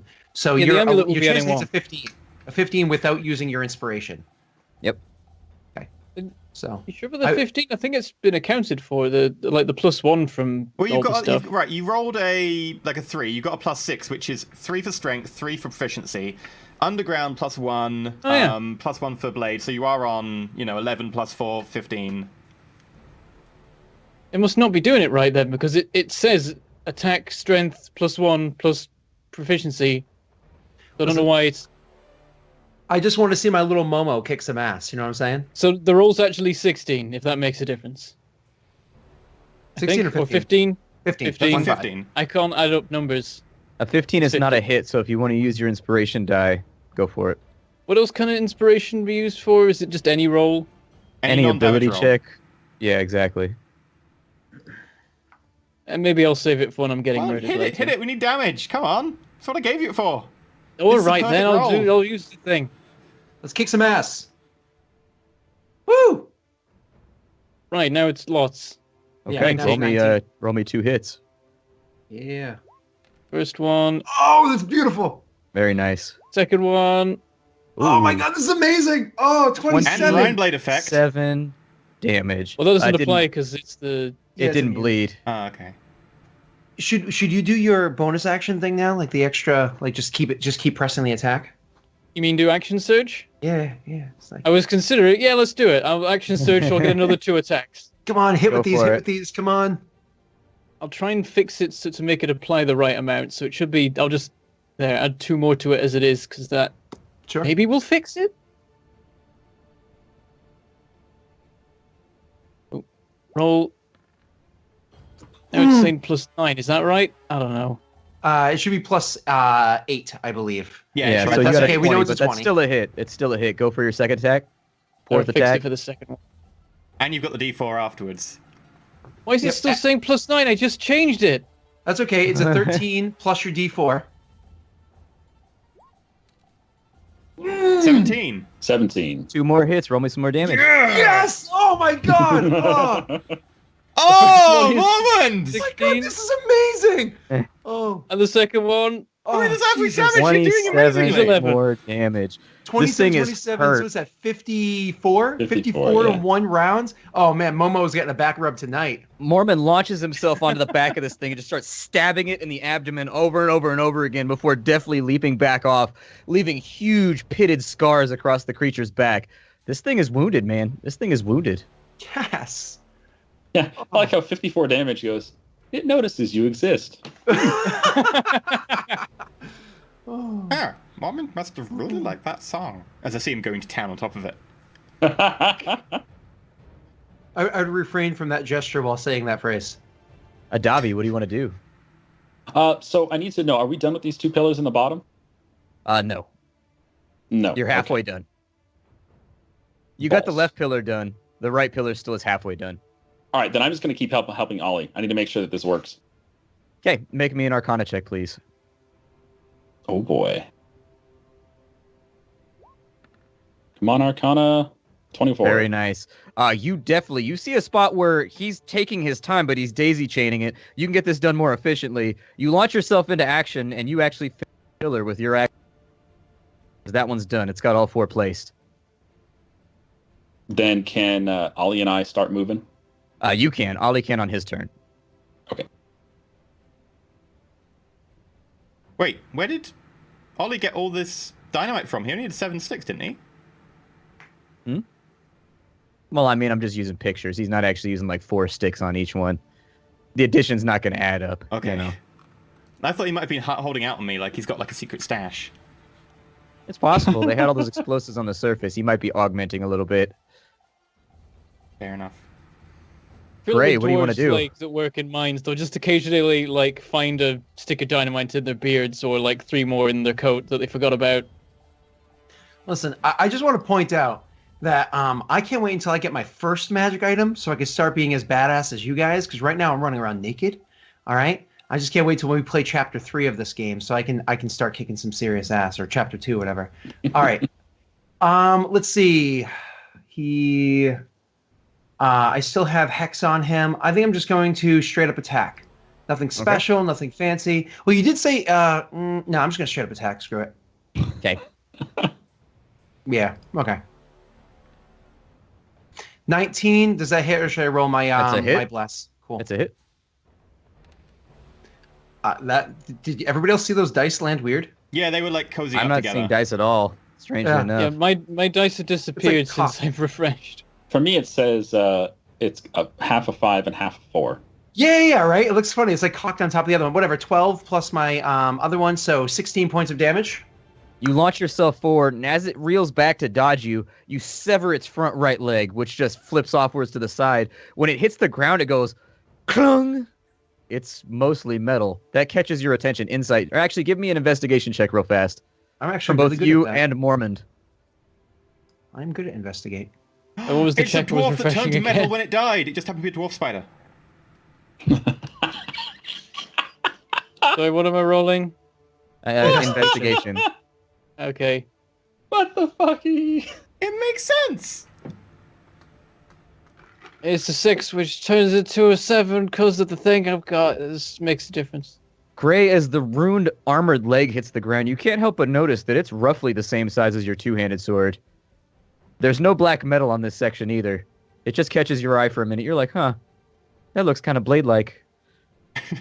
Gray's gonna be like dual wielding spider limbs soon. Yes, please. That sounds amazing, but it's not free right now. We have to finish this boss first, right? It works in RimWorld. Why not? It's here? laying on the ground. You could take, like, your action to pick it up on the next turn or whatever. It's still technically my turn, right? So Yeah. Could I grab it now? Yeah, grab it. Absolutely. You'd have to So drop let's your see. current item though, because you can only interact Yeah. one item as a action. free. I will this turn still hold my greatsword in one hand and pick up the other greatsword in my other hand. So at the or the other weapon in the other hand. So at the moment, I'm holding two weapons. Mhm. Right, I'm wielding two. I'm just not gonna. He's fight a Diablo barbarian. Absolutely. That's what I was thinking. Right. We're in I just full like the plate idea armor. that between your turns, you're holding like your maul in one and the spiderling in the other, and you're like kind of going, It's a greatsword, not a maul. It's Oh, great sword. okay. He's got the stat comparison screens up. He's paused the game. Yeah, it's like the Borderlands style. Like he's like, the DPS is slightly better, but the weight is up. This will fill my inventory. Oh. All right, awesome. I'm super excited right now. Let's do this. Attack me, Spider.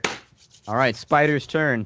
Spider reels back, and an area in its chest, which is concave, flips open, Iron Man. and you see a roiling red orb from inside of there. As it looks to the side, you hear, boom, as it launches a giant red fireball into the air. It lands on the ground right. Let me measure this out real fast. everywhere. Oh, you guys are in trouble. It lands like right here. I'm gonna need a dexterity save from everybody. Don't fail me now. Everybody else gets bless. 16. Oh, My dexterity's not too yes. great. Oh god. I mean, I'm gonna add the D4 to Wow.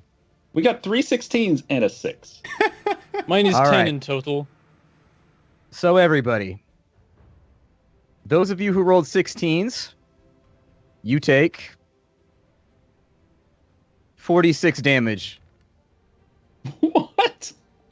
13. I don't know if I roll that individually for everybody, or if it's just the one damage that hits him. Most people do it as 1 damage. I don't know what the rule yeah, rule one is, that but... yeah. But we all made the save except for Mormon, so we take half damage, right? Yep. So you take 13 damage from a wall Oh, of that flame is that the half, explodes okay. outwards from when it hits the ground. So 14 or 13 damage to the entire party, basically, except for Mormond, who takes. Oh, I see what you were doing there. Okay, Yeah. okay, I gotcha. Most people just roll My the roll max was- damage and then half it for, yeah. And then half round down, Yeah. exactly. Yeah, but that's cool. That's cool. You play by My splats roll was rules. a 10 in total. Ah, if that's that's scary. difference. Oh god. That's exactly double us, Mormond. so... Exactly double. That's hilarious. You take 26 damage, Mormon, as you're knocked forward by the explosion behind you, almost into the spider. You can smell burning hair coming from the back of your head. So a dexterity roll of 10 doesn't help there. Nope, didn't save you. In total. I need to make That a does take me below 0. Oh. That So takes me to Mormon- -2. Mormon is knocked forward onto his face, and he's unconscious now. That's not good. That's not good at But all. you just fixed that face. I know, now the Mormon's back down? of the head's wrecked instead. Wait, did you say Mormon is down? Mhm. Yeah. Yes. I've got I some guess, bad I news. guess at this point I can't use second wind because I'm no longer conscious. Yeah, I can stabilize you. I'm not worried about that. It's just that will be a round of non-combat. Also, All right, no, I can get him up because then it's got round of combat. But also, I have to make a con throw because of my my ongoing ability, Yeah, Okay. yeah. and it's not a saving throw; it's just a check. So As soon as that happens and he goes down, No, I'm gonna call it's down! Adabi! bless drops. No, does it though?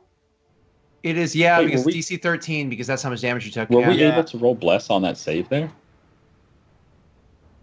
Oh, it is saves too, isn't it? Yeah, no. but Mormon already did. It made it go up from Yeah, 8 he to added 10, a didn't plus he? Yeah, I Three. already Ten. used the bless. It didn't help.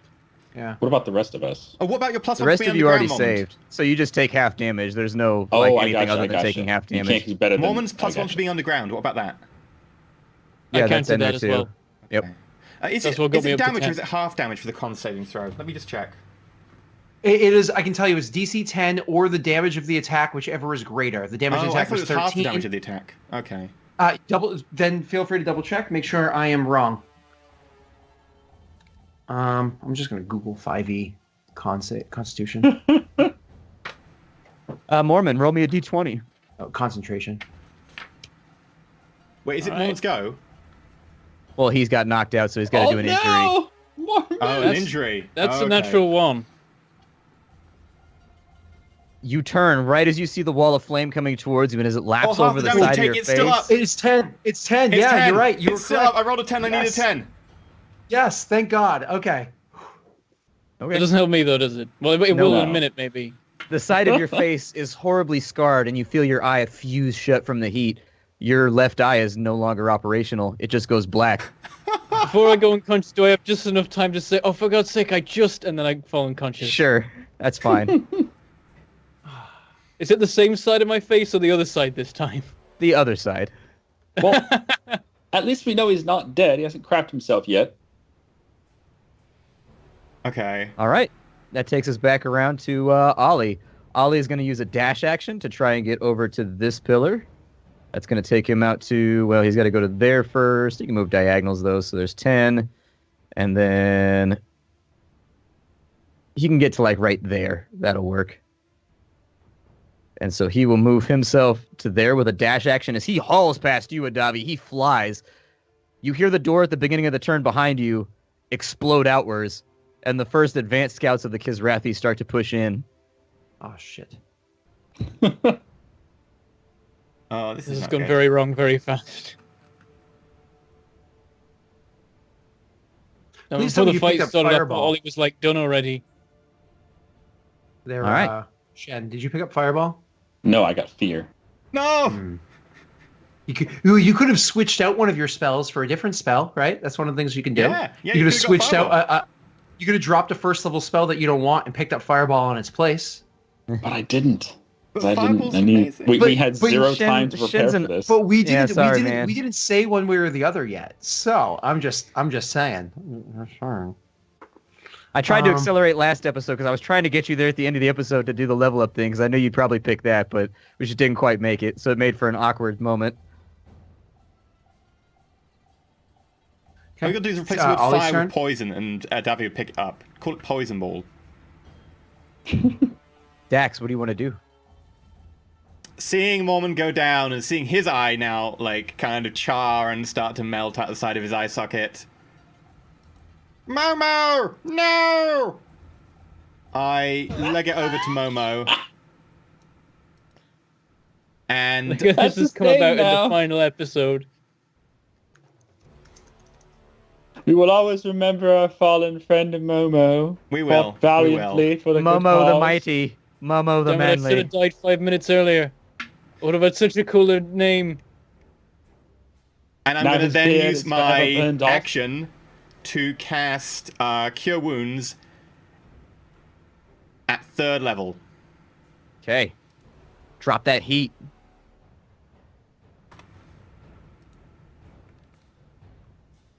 $17 health. Mormon, That's you're back awesome. up at 17 health. Thank you. So is it as if I was at 0 even though I went past 0? It just Yes. Yeah, stays yeah. at... Okay. You can't go past So I'm 0. now at 17 health. All right. Can I spend my bonus action to help him up? No. Okay, in which case I'm just gonna...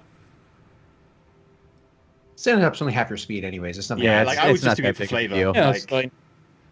I'll spend my bonus action to move to here, and I will inspire.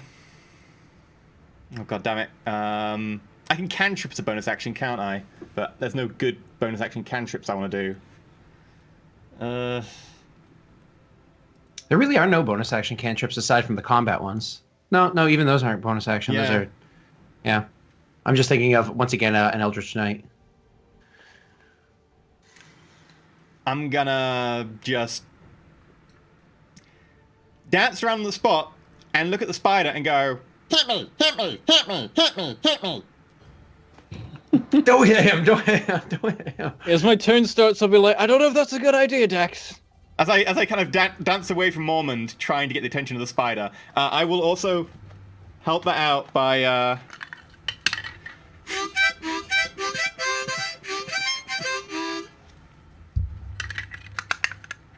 That was fun. That's my bonus right. action. Let's set this thing up for me to take it down there, Mormons. Right, so it's over to me now. So Yeah.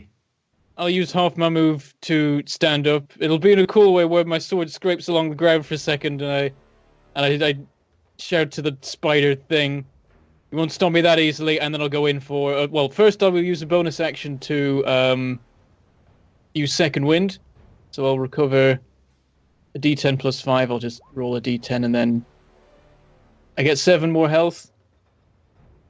Okay. So that's 24. That's not too bad. And then I will perform another attack, which will count as 2 because of the thing. Okay.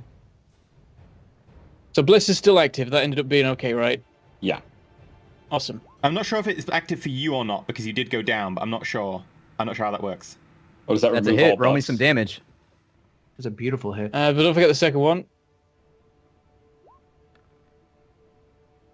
Also a hit. Roll me 2 damages. This So is don't have to worry amazing. about rolling Bliss. Okay. And So the first flat. one is... Reroll that And one. I can re-roll one of those. Okay. And it's still a Curse one, so moment. nothing changes. All right, so 9.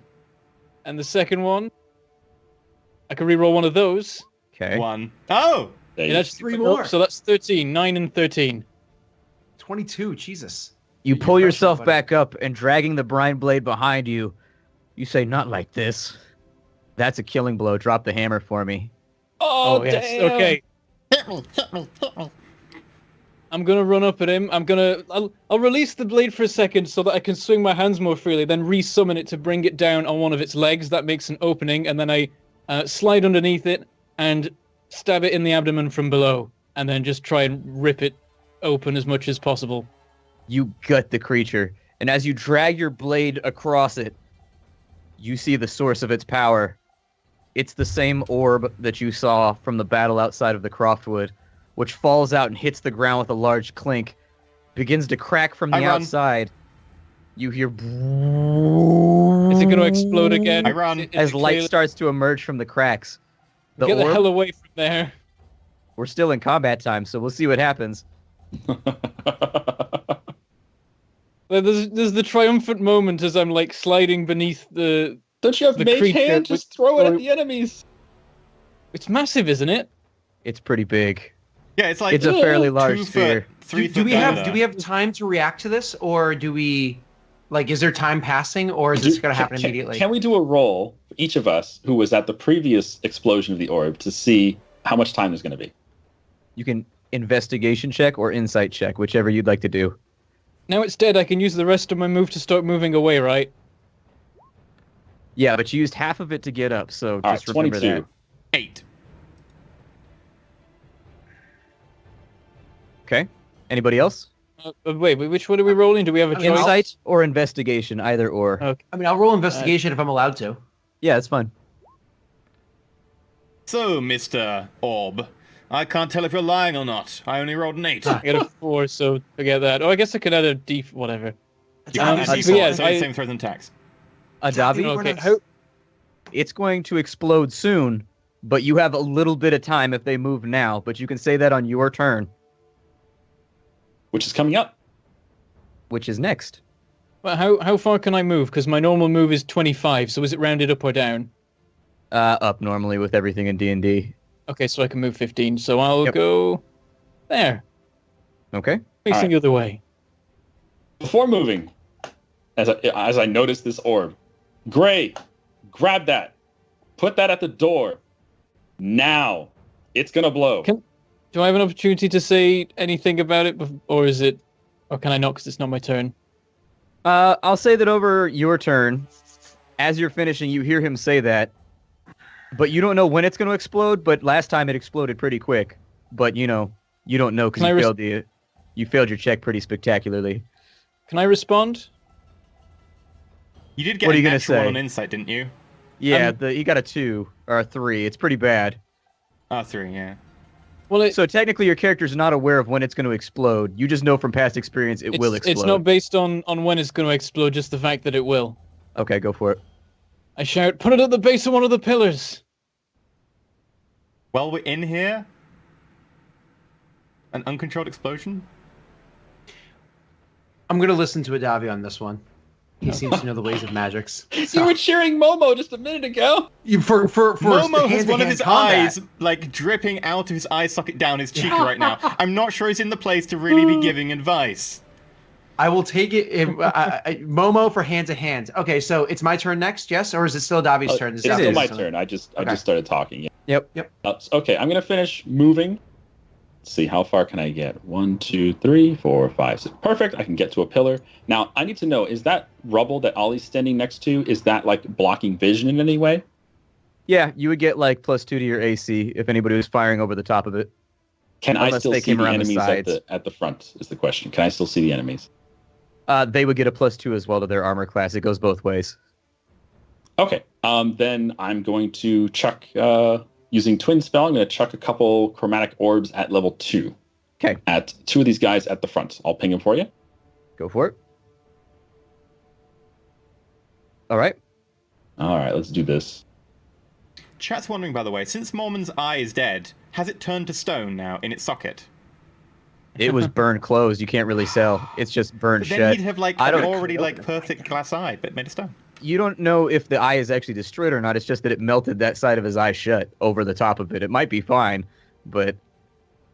All right, so first one is attack roll of 13. I'm just going to assume and which that one did that misses. go to? The archer guy on the right. Okay. Second roll that's- attack of 25 for 14 damage. They are both hits. Oh, fantastic. Then I need to roll another D8 on the first one. Cool.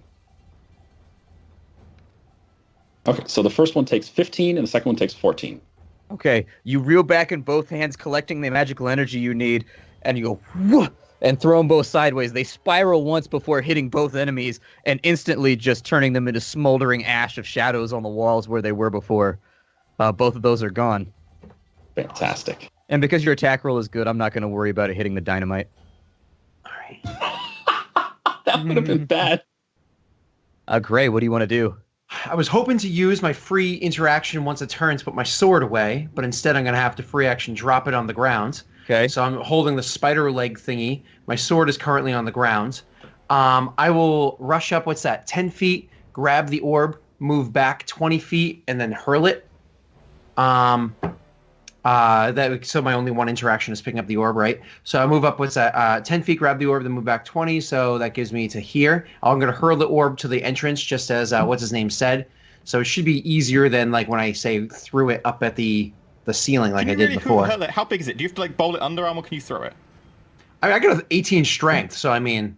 And Roll me I got big mitts. I got some big mitts here, so, you know. Roll me an athletics check, just because on improvised throws, the range is like 15 or 20. And I want to see how this plays out. But you can lift it. It's pretty heavy. It's like a large glass ball that you're now carrying. And you've got to like overhead it and chuck it like Atlas style. Nice.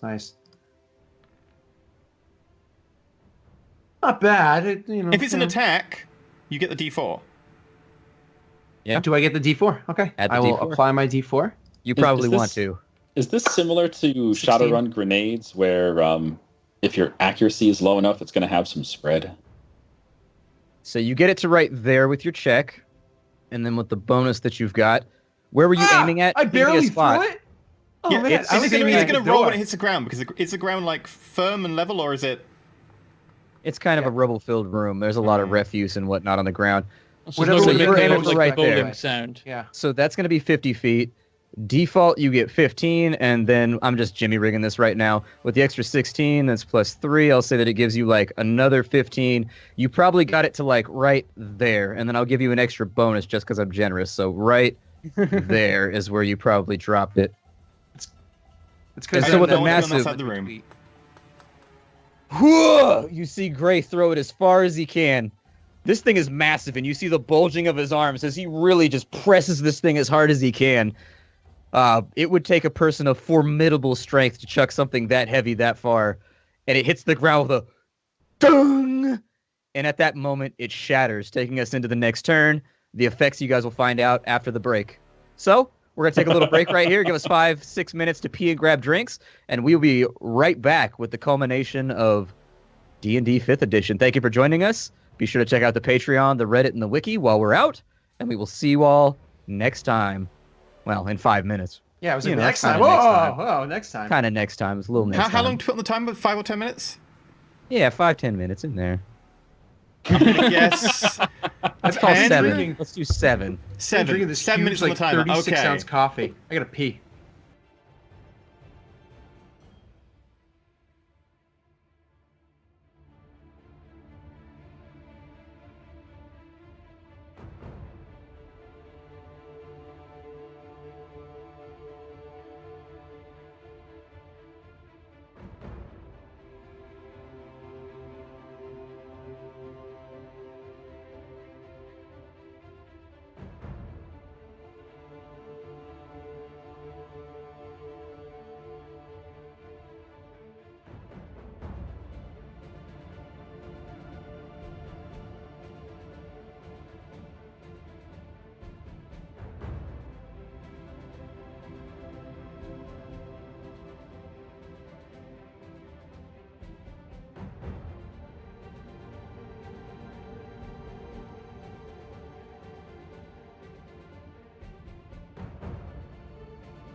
Welcome on back, everybody, to the culmination of D&D Season 1, 5th edition with us, Roll4It.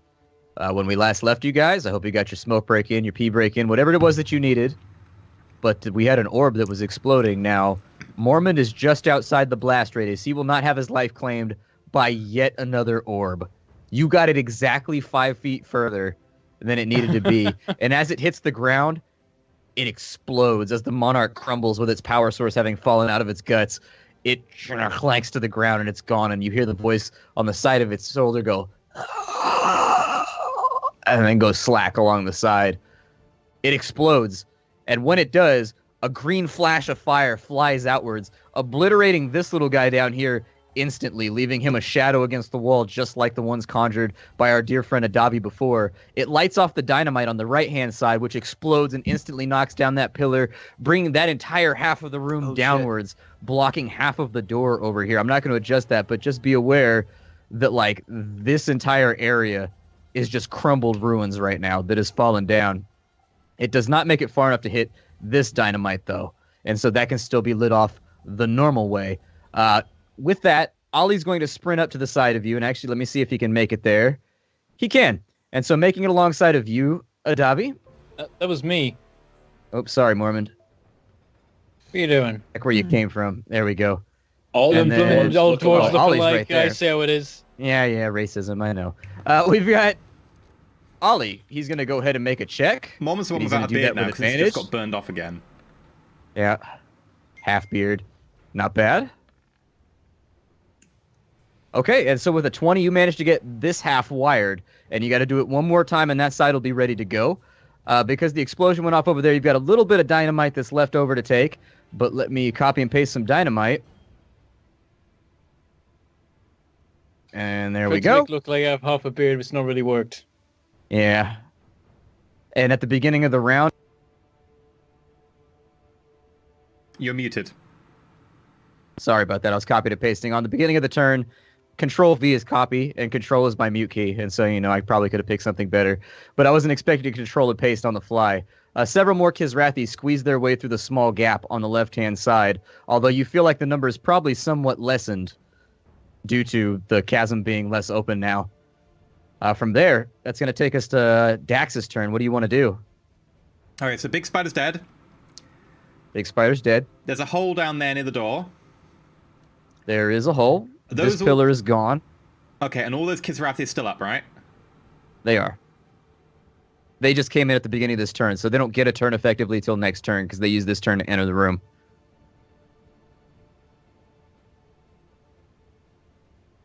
I use heat metal on the dynamite. Okay. As you do that, it explodes. And so these guys are all within range. We'll go, let's see here. I am going to, because these guys actually have HP, we're going to have to do this the old-fashioned way. I doubt they're going to survive it, but we'll go like that. And then I'm just going to roll 4 d20 and then add 2 to each of these values. So 17 saves, the rest of them fail. So the one that's at the top right here saves, takes half damage. So 16. that's going to be 16. So he's still up, but these two are destroyed instantly. As that pillar goes down, so all that dynamite is gone, this pillar begins to crumble, and this side of the room now falls too. And a momentary silence ends. He's so wounded that I assume who wants to engage him. We're going to go out of combat time right now. I can just throw an Eldritch Blast at him. Can I vicious mockery him to death? I think Dale Rick spoke first. He unleashes a fireball, just Hadouken of energy that hits the thing in the chest, sets him on fire, and as he runs charcoaly through the room, charcoaly is a new word that I'm prototyping. He runs through the room as he's slowly reduced to black ash. That's a really hot look on you. Davi and Ollie. Vicious you Mockery's finish up. anyways. Yeah. I'm going to have Ollie roll one more time. I'm going to assume that you finish the pillar you're on. You race over to the other side. He's going to roll to check for a critical fail. He rolls a 20 and does perfectly fine. So he did critically fail, actually, but he also rolled a 20. So with advantage, you lucked out. Oh, he advantage. Whew. Yeah, I was checking for a critical fail right there as he was trying to set stuff up. And he turns and he says, we're ready. Setral says, good. I'm prepared to die. Are you ready? Where would you like me to place you? 1 second. Right next to Redfern? How accurate can you be? That was a question to you, Splat. Sorry, what was the question? How accurate can you be? Within 100 meters or so. Just outside the city. We can figure the rest from there. Very well. I say that to Dax because he was kind of like being to the side, but I'm sure he heard I me. pick up Gray's greatsword and give it to Gray so he doesn't forget it. I was going to do that on my turn. I was like, I can use my object interact action. Okay, good.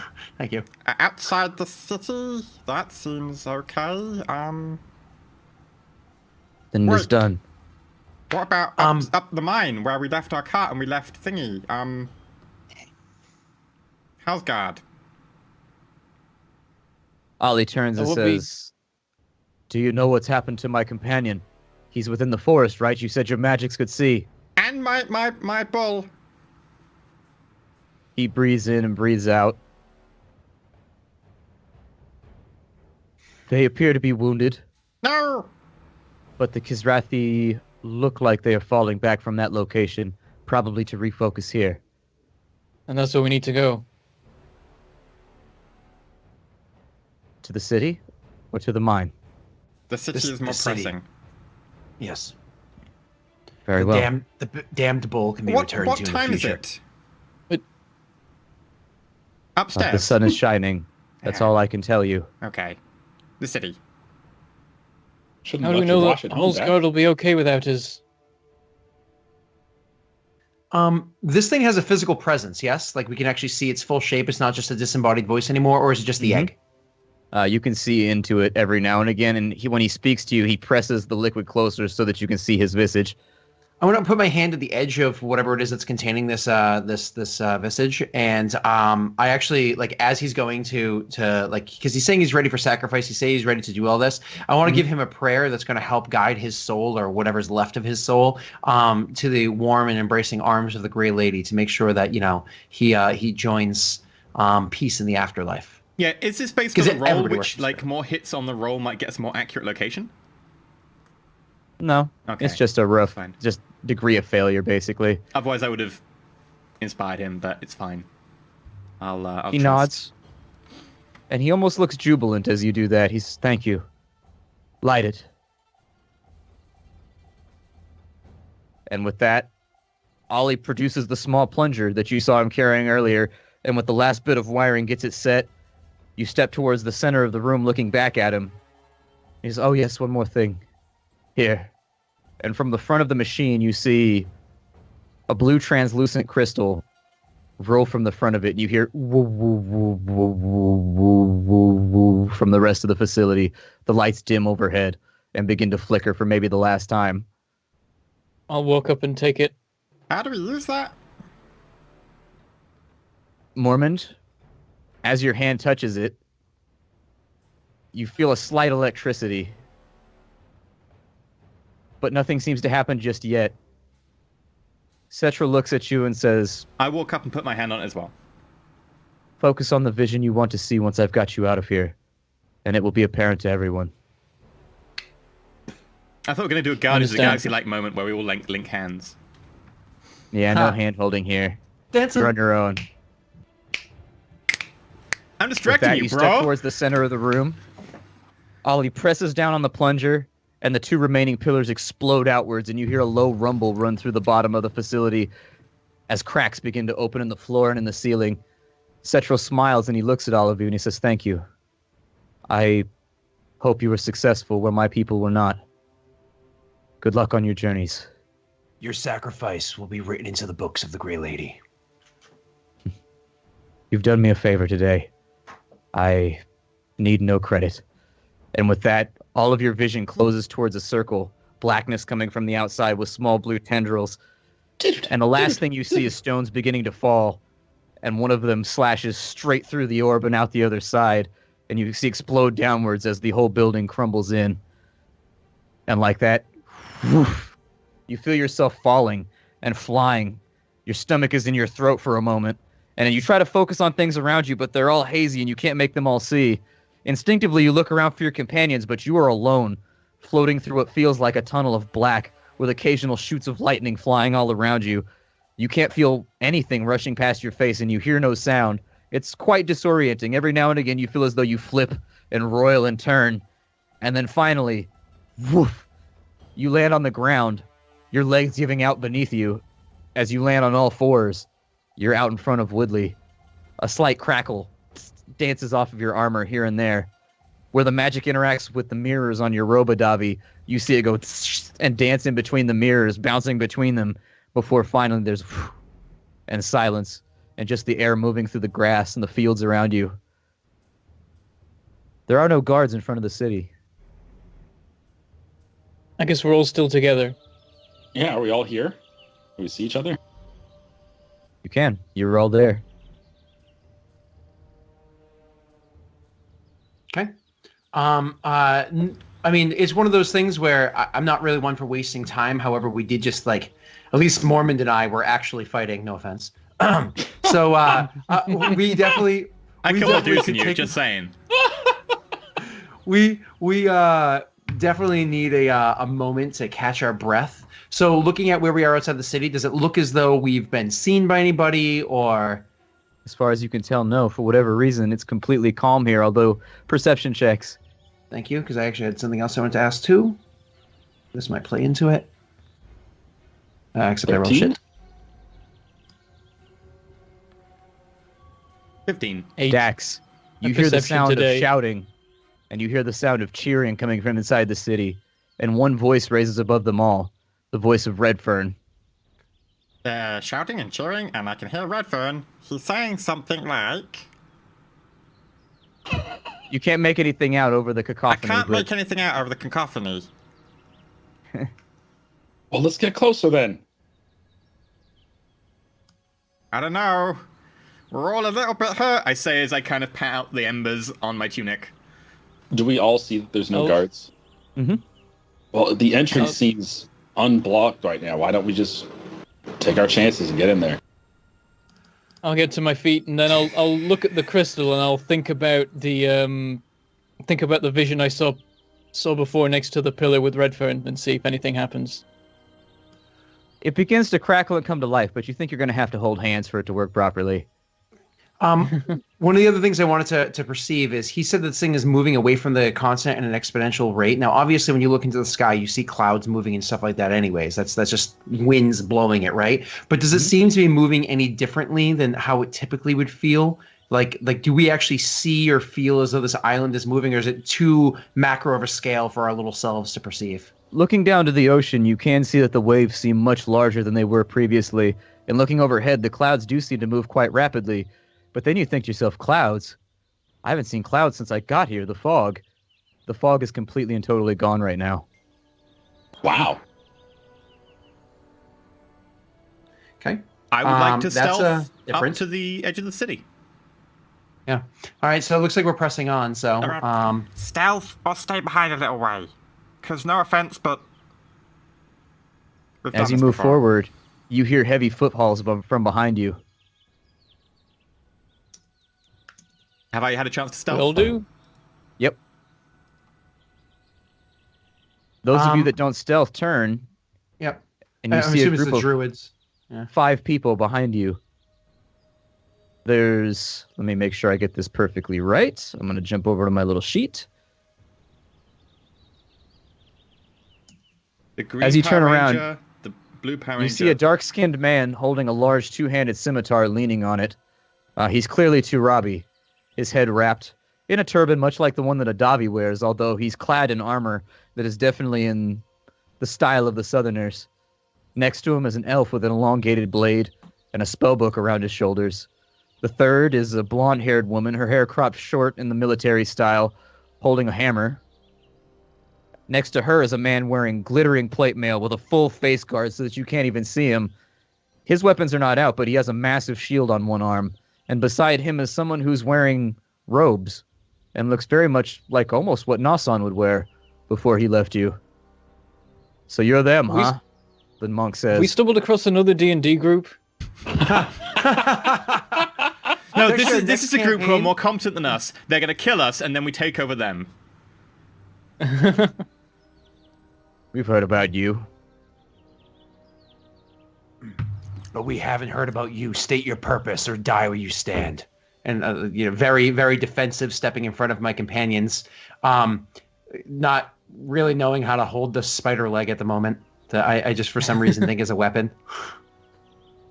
You get the feeling you're being smirked at, and none of them really move. The big man with the shield puts it down into the ground in front of him and leads forward, the creaking of his plate mail armor giving way to that. He's wearing a lot of armor. He takes off his helmet, and long black hair falls out. Oh, you're right to be guarded. We were down by the shores for some time. We took on a contract up north, and it brought us down here to guard a cave in a place called the Maw. Stood watch there for a while, and, well, it appears as though we've been had. And so, well, we went to ask our employer about it. And unfortunately, it doesn't appear as though he survived the encounter. He takes and reaches into a bag and throws a large red tentacle out into the sun, which begins to sizzle the moment it makes contact with the sun. You can see that it's a piece of the grasp, a large hunk of the grasp that they've carried with them. I start skirting around them. The monk looks off to the side where you're at, I walk out of the but grass. doesn't say anything.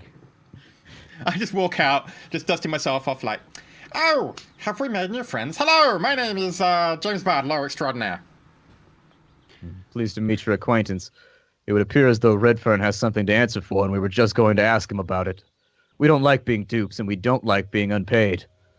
If you see the Scum Knight now, it's, well, I don't know. They were performing some kind of ritual with... Yes, listen, there are strange- screams and shouts coming from the city. As much as this conversation is all good and well, Mormont, show him the visage. I hold up the crystal, say, I'm not quite sure how it works yet. I put my hand up, and I put my hand over the visage and on top of Mormon's, and go like, put my hand in. Except I can't reach, so I put my hand underneath. You get the feeling that the elf is staring at it for a moment, and he says, you're going to need more help for that. Where did you ever get such a thing? Power radiates off of it. And he begins to step forward, producing his book and beginning to thumb through it. By the way, I am... Got my little sheet open here. I'm Leomar. Pleased to meet your acquaintance. My friend there is Rashad. Tilda, he points to the woman with the blonde cropped hair. Elam is the man in the armor. And Elam Kai Derek? is our astute friend off to the side. How do you know about this? Well, I don't know what it is, but a simple incantation, I can tell that it's radiating magic. Oh, fair enough. Mormont, we covered this in Magic 101 when we did it the other day. He's got detect magic. Listen, this seems to be one of those situations where time is of the essence. It seems as though you have quarrels with those that we have quarrels with. Enemy of my enemy, yes? So let us clear this matter now, figure the way this thing works, and then move on to take care of Redfern. Actually, didn't he say that everyone who witnesses the visage knows it to be true? Yes, that's why I'm saying show it to them now so we can move on. Why only show it to 7 of them? 7 of us. They already... Well, there's more than 7. 8 of us. They know Redfern to be bad. If he's around a crowd... Is it one time? I assume so. I have no idea. But if he's around a crowd, let's dive into the crowd and just use it. The entire crowd will know it to be true. Then let's get a move Might be the on. best bet. Mormon, can I grab the thing off you so I can stealth with it? Yeah, I'll hand it over. I tuck it in my robes. I Tilda. would like to secrete it in my robes so that it's hidden. Secret. The woman with the blonde hair turns to her companions and nods curtly. I think that's a wise idea. 16 You stealth on appear to that. have stumbled upon something. Very well. We'll help you get into the crowd. And with that, the 5 of them begin walking into the city, falling in rank around you to sort of shield you because you're so small. Does your group do the same? Yeah? Yeah. I actually, they're falling behind us, like following us, or are they kind of like we're all mixing together as a group? Mixing together as a group around Dax in order to allow him to Okay, sneak in. you'll need to give me a couple of minutes. I like go behind like a little boulder or a little bit of like turf or long grass or something, just so I can change really quick. Okay. I want to do some makeup. I want to use my disguise kit. I chuck my armor over for a moment to catch, and I come out wearing a floral girl's dress and dressed up with makeup, like turning my like complexion paler and less green and blue, and slightly like padding out the air around my nose to make my nose not look so big and pointy. And I want to dress up using the dress we got about 10 episodes ago as a poor peasant girl. You feel the crystal begin to radiate slightly as you put it into your pocket. It warms up for a moment. You hear Leomar behind you say, "Sorry about that. I'm just trying a few things. It appears as though if we focus our curiosity on it, just mentally, it's hard to explain, but magical theory dictates, never mind. Either way, focus on it. Okay. And think hard. No, don't tell me to do it now. I won't be able to stop. Well, you need to know what to think. This is a thinking complicated hard about piece of... what the truth is, and it'll break it open, yeah? Sure. Yeah, Expose yourself to the curiosity of the truth, think and it seems pink to elephants, react to that. Pink elephants, pink elephants, pink elephants, pink elephants, pink elephants. Okay. It Oh, wait, starts Andy, to chuckle. unheating, getting colder. Yep. On our way in, do we walk past the farm that he stole the dress from? Because that farm was near an entrance. Nah, you're past that. I got a 14 on my disguise kit. Okay. One of the things I wanted to do while we're kind of like making our way in and killing time, there's one clear warrior amongst them, and because they do seem to be allies of a sort at the moment, I will go up to him because I always feel a kinship with those that are warriors. Mm-hmm. I will go up to him with this big, like, seemingly unwieldy, but it came off as like a weapon to me. I mean, if you could describe it for me one minute at a time, that'd be awesome. Spider leg, and I want to kind of like bring it to his attention, and be like more or less asking him, "How do you think you would be able to hold this?" Because this came off as a weapon to me. So could you describe it one more time, please, Splat? I'm sorry. Yeah. He turns to you and he says, "Where in the hells did you acquire that?" His voice echoing slightly through his helmet.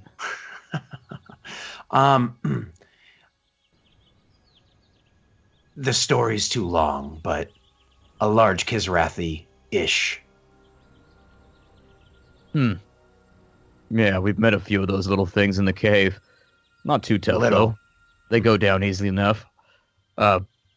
Looks like it's made out of some fine metal. I don't know what they used to fuse this together, but might make a good improvised tool if you can get it to a blacksmith, or I guess you can wield it as it is right now if it's not too spidery. He shrugs. Is I anything actually ever too spidery? Come on now. I'm gonna swing it a few times, just kind of like feel its balance and how comfortable it is, and then I'll hand it to the other person too to see what their judgment is, just to kind of be like how effective this is going to be in combat. Like, is this something I can wield now, or is this something that it's gonna take a little practice to get it comfortable with? He swifts it through the air a few times, and you can hear the rushing of air pass. He goes, "Feels wieldy enough. I think it could go with some adjustments, but for now it'll work." He hands it to you. Okay. Does this feel more or less comfortable or equal to that of my greatsword? It feels much lighter, and yet at the same time it feels strong. Like it'll still strike with the same impact, even though its mass feels lower. Okay. All right, then I think I'm going to, because it was, I'm going to say a prayer to the Gray Lady, and just kind of like, if I get no sign saying otherwise, I am going to take that as a sign that I should use this weapon, and I will sheathe the great sword and wield this for whatever that's worth. I have no way of sheathing it. I have nothing that holds spider legs, so tuck it in my pants. You know And what I with mean? that, you begin to approach the crowd. As you get closer, you do see the figure of Redfern standing on top of a palisade, addressing the crowd. He's shouting. He says, "Do you not find it suspicious that the moment we eliminate those spies among our midst for the necromancers, that their pawns and their tools disappear? That the dwarves from the north vanish? And where are the elves of the Croftwood? Nowhere to be found. And yet we still persevered. We caught them at what they're doing, and now that the necromancer in our midst has been hung, the magics fail. The sun has returned. The crops are growing. The illness is leaving. I say this, we will rebuild. They have fled, but we will not. We will rebuild Woodley again. We will use the purchase of our dead to make it an even greater city than it ever was, with or without The subterfuge which has set us back so long. You continue to inch forward. Anything you want to do specifically? I mean, oh, geez, EE. I think as we're making our way forward, I think we just kind of want to filter our way into the crowd. Filter our way into the crowd to make sure that we're not like all in one group together. Try to like spread ourselves out a little bit so we can that way we're not so obvious. I think that was the idea. Me. I'm a poor little peasant girl. Excuse me. Can I get to the front? I can't see. My daddy's somewhere over there. Excuse me. I'm a poor little peasant girl. You work your way through the crowd, but you freeze. Redfern turns to you, Dax, and says, "There. Now they've come to finish their work." But I'm a poor little peasant yeah, right, girl. magic. Save me your excuses. You're the one that robbed one of our farmers outside the gate, are you not? Answer for it. I'm gonna Do it now. The crowd turns and there's a hush. Yes. We took... And I start walking forwards just as I talk. We were hungry and we needed food and we went up And I start climbing onto the stage next to him. We needed food and I stole a cabbage and I wanted to return it because And I pull out the crystal. Okay. So exactly what did happen when you like murdered Redfern and took over his body and you made a deal with the damned and all the bad things happened? I think about it really, really hard. Smirks. Your filthy lies have no effect. I think about it really hard. You see a radiation of air pluff out from the crystal the moment you start focusing on it. And all of you, in that moment overhead, the sky darkens just in an area like an illusion. And you see a picture playing out. Mormond, this is a moment of tremendous satisfaction for you because you've been trying to describe this to people now for going on a month and you just feel like a crazy person. But once again, you find yourself inside of Redfern's body, seeing everything from his perspective. He turns to Karik, and he says, as before, "Are you sure? You'll leave Woodley alone." And as his vision shifts over to Karik, the Kizrathi, the entire crowd gasps. At the same time, you hear someone shout, "This can't be true." Karik turns and says, "Yes." And they look over at the small girl who's running through the forest, not really paying attention, with a dog at her side, a small puppy. They skip forward. Redfern nods, and aiming the crossbow fires. Right before the bolt impacts with the little girl, the dog launches itself into the way of the bolt and rolls to the side from the impact of the blow. Karik turns and snorts. "You really are worthless, aren't you? Can't trust your kind for anything." He produces a knife. You hear Redfern say, "Whoa, does the deal still stand?" As he strides forward, grabs the girl by her hair, jerks her head backwards, and slashes her neck. And then in a moment, he whispers an incantation, and you see the life disappear from her eyes, but no blood flows from her throat. He smiles and says, "This will do nicely." Redfern shakes for a moment. "Do we have a deal?" The puppy begins to crawl towards the little girl and attempts to bite at Karik's ankle. Karik stomps down on its head as hard as it can, and there's a sickening crunch as the animal is instantly slain.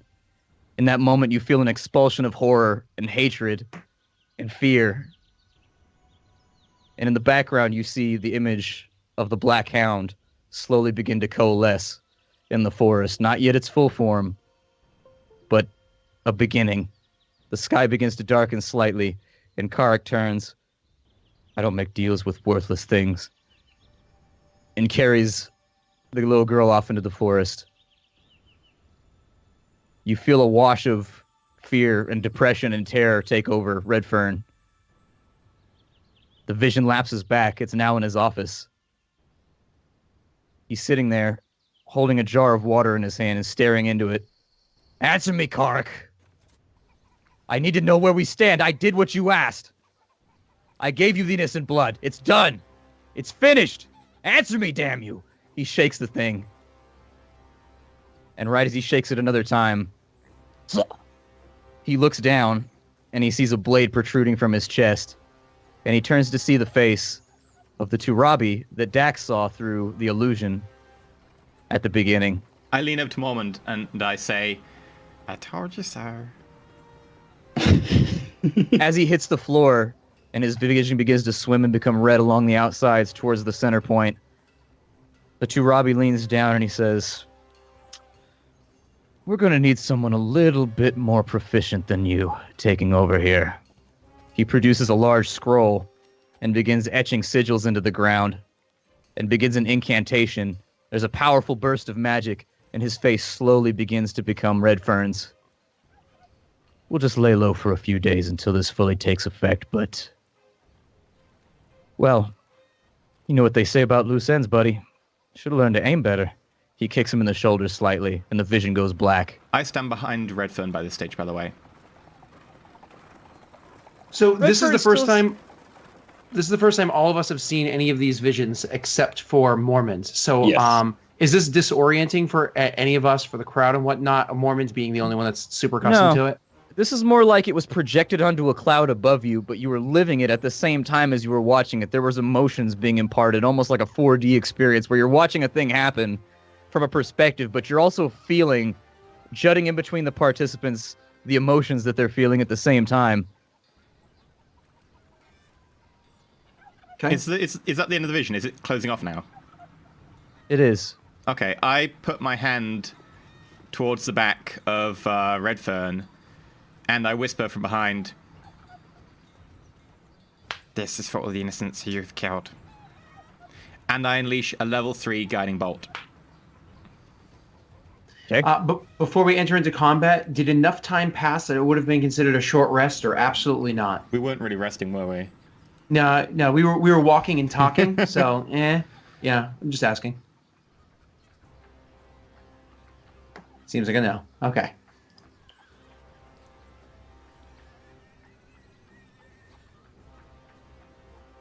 Yeah, level 3. Not level 31, that would be amazing, but level 3. Oh, attack roll of 12. Oh, do I have advantage? Because he's surprised, or... No, he knows you're there. Okay. No. You begin to gather the magic, but in that moment, a deafening howl rocks from the front of the city forward, sending people staggering. Dust floats through the air, and you see black clouds begin to form overhead. At the end of the road, you see two red eyes standing there, and it begins to press forward. Everyone in the crowd begins making holy symbols across themselves. "The Black Hound!" And they begin to step back. Even Redfern looks a tiny bit concerned by this, or whoever's taking Redfern's face. The shockwave from whatever the howl was seems to have dissipated the spell. It tries to go forward, but it teeters out. I cast Speak with Mormon, in your Animals. head, Okay. in your head you hear, "I've come to claim him. Give him to me." I will cast shout- Hold Person on Redfern, assuming Mormon shares this information with us. Yeah, I'll Is he a shout. person, I think though? he's. Yeah, Redfern. Because it seems as though, from the description of the vision, it seems as though he is something else that is now wearing the face of Redfern, as opposed to Well, actually he was Redfern. he was still a person before he was Redfern, so What if he's Yeah. an aberration now or something like that? I'm just, maybe. you do you, but I'm still going to try it. Cool. Yeah, I'll shout. I think the beast is on our side. I cast Comprehend. All right. I cast Speak with Animals. I mean, I intend to rush at the thing, throwing my what the hell's it called? My curse over on it and attack it. My hex over on it and attack it. But Wait, great, stop. Wow, wow, wow, wow, wow, wow. oh, I meant Redfern, not the dog. okay. I don't give. Yeah. So Hold Person on Redfern. Redfern. He locks into place. You see him go stiff in the position he was already in. Somebody from the crowd goes, "Give him to the beast! He's brought this on us!" Somebody else goes, "Yeah! Feed it to him!" A woman shrieks the same thing as this reverberation runs across the crowd. Mormon, can you get the thing in here? Well, is it approaching at the moment? It's standing there, and this is the largest that you've ever seen it. It's fully 2 or 3 times the size it was the last time that you saw it. It's radiating hatred. You can feel it almost sweltering coming off of the beast's body. Splat. What was his wording? Was it bring him to me or give him to me or give him to me? It wasn't it? Mm-hmm. I'll go over to Redfern and like try and start moving him. Can I make a intelligence roll? I need to know about the laws, the basic laws of what goes in Woodley. Like, if you have someone who's committed a crime, do you have someone who defends them, someone who prosecutes them, and like an independent party or something? Like, who makes the decision? More likely, it's frontier justice. You saw that they dragged Mary Shelby out and just hanged her on the spot. I mean, it seems to be mostly mob justice around here, just frontier justice. But when it's proper justice, like if it's proper hold on, justice, hold on. yeah, like The if you're in church- the capital. The church holds the highest authority here generally, correct? Before Redfern kind of took over and altered things. So what would be the church's way Yeah. of doing this? Since Guilty until proven innocent, essentially. okay, well be then he's Napoleonic. guilty. I'm rushing at it, throwing my my hex onto him to give him disadvantage on his strength checks. And Oh, great. And, Stay your hand. oh, it's I- magics. I am a lawyer. I pull out my Gray writs will literally of throwing being a the curse lawyer. onto him. Hearing him say that will openly roll his eyes and let out a sigh of like, like what aren't you? So it's mob justice and guilty and proven innocent, and the a cleric of the religion should be able to then like appoint over a decision or something, right? Mm-hmm. And given Gray's affiliation, he would actually have probably that right. Okay. So I turn to the crowd and I say, Crowd! People of Woodley! We have here a member of the clergy of Lady Grey's congregation who should be able to be the appointed arbiter of his fate. I am a lawyer, and I will prosecute him. And he can defend himself. Somebody shouts, "Give us his blood now! Feed him to the beast so it'll leave us alone!" Another one shouts, "Let it be done properly! Let him speak in his defense! Bring the cleric!" I'll say just loud enough for the party to hear. That spell's not going to last forever, right? Persuasion Mormon? check, No, it's Dax. not. Mormon, put your knife to his throat or whatever. Persuasion check. Don't have a knife. Yeah, he is taking Sharp edge. disadvantage on his strength checks in case we need to make athletics to pin him down. 23. Okay, Mormont. That's why I threw that on him. Several more people take up the call. Bring up the cleric! It's his right! It is the way the Grey Lady requires! Amaleth wills it! And the rest of the crowd begins shouting, "Amaleth wills it," and chanting it over and over again. You seem to have won them over. I Gray, whispered to you Gray. can go and arbit Gray, over this man's fate right now if you want to listen now. capitalize on it. I would definitely be more than happy to do that. You know, this doesn't have to be violence, a violent means. I prefer the law over the violence. So, Aw. sorry, I am lawful neutral. So I will definitely like lower my weapon, but maintaining the concentration on the curse on him in case he tries to get away, so Mormons could easily like grapple him, and because it lasts for up to an hour.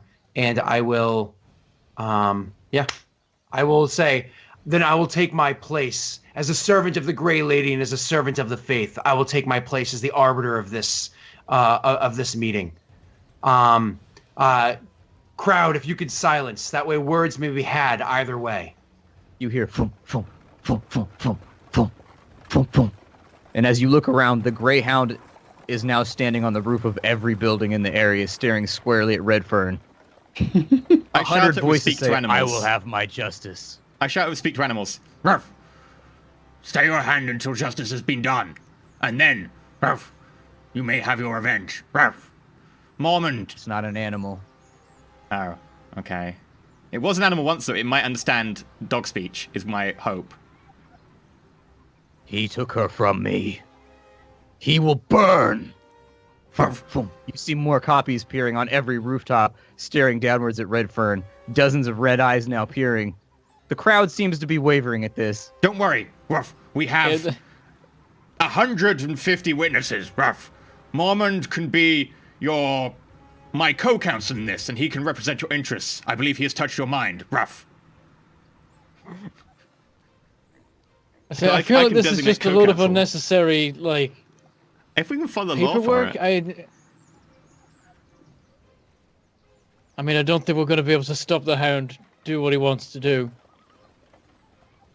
I mean, it's one of those things where I understand. So I will actually call out to the Hound if I see that, you're speaking to it in its language. And so I'm going to speak out to the whole crowd, but directing it more at the Hound and say, creature, I know that you have been wronged, but there are ways that things must be handled. Justice must be had the correct way, and justice will very likely be served as the Grey Lady wills it. Have your patience. Your hunger will most likely be sated shortly.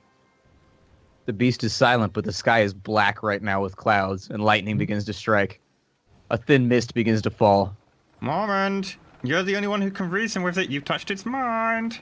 Yeah, Mormont, leash your bitch. Wow.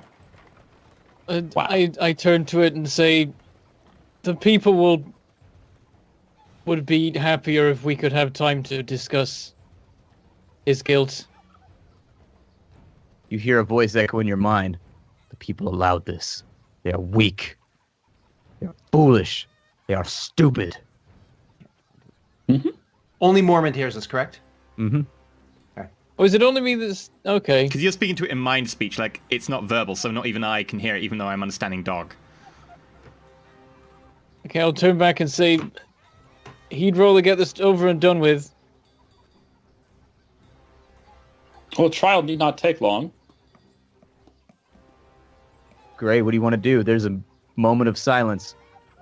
Mm-hmm. So, I mean, the dog wants its revenge. Or whatever. I don't know what was being said by it to Mormons. So I'm just going to begin the proceedings. I don't know out of game exactly how this works. But I'm going to immediately... Check.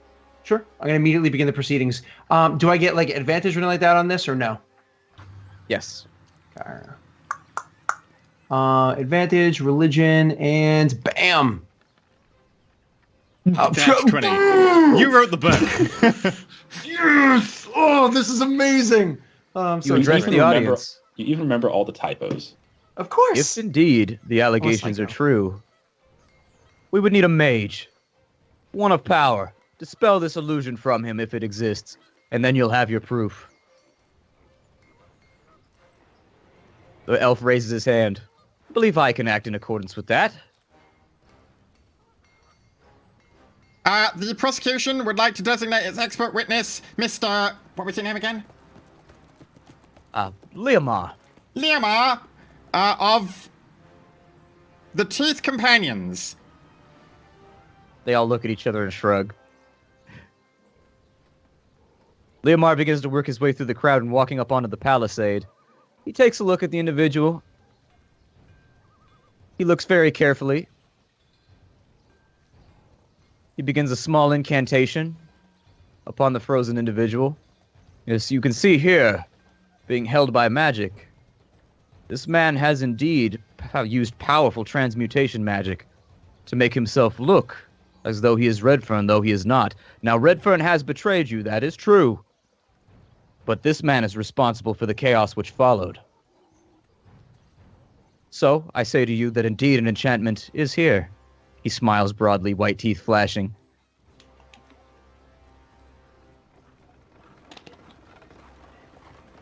Okay. There we go. Thank you, Mr. Liamar. The defense can reference the witness if they want, I guess. The guy being held goes, "Arr! Arr!" That sounds like no questions, Your Honor.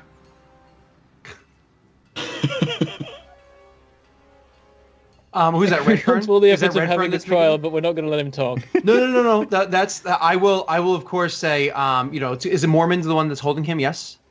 I think so. Yeah, I'm holding him, and I'm ready if he moves and tries to murder everyone to summon the Brine Blade and go at him. So, Mormons, bring him so he can speak. The instant the whole person spell disappears, with a flash, he teleports forward. Perception checks. Sure.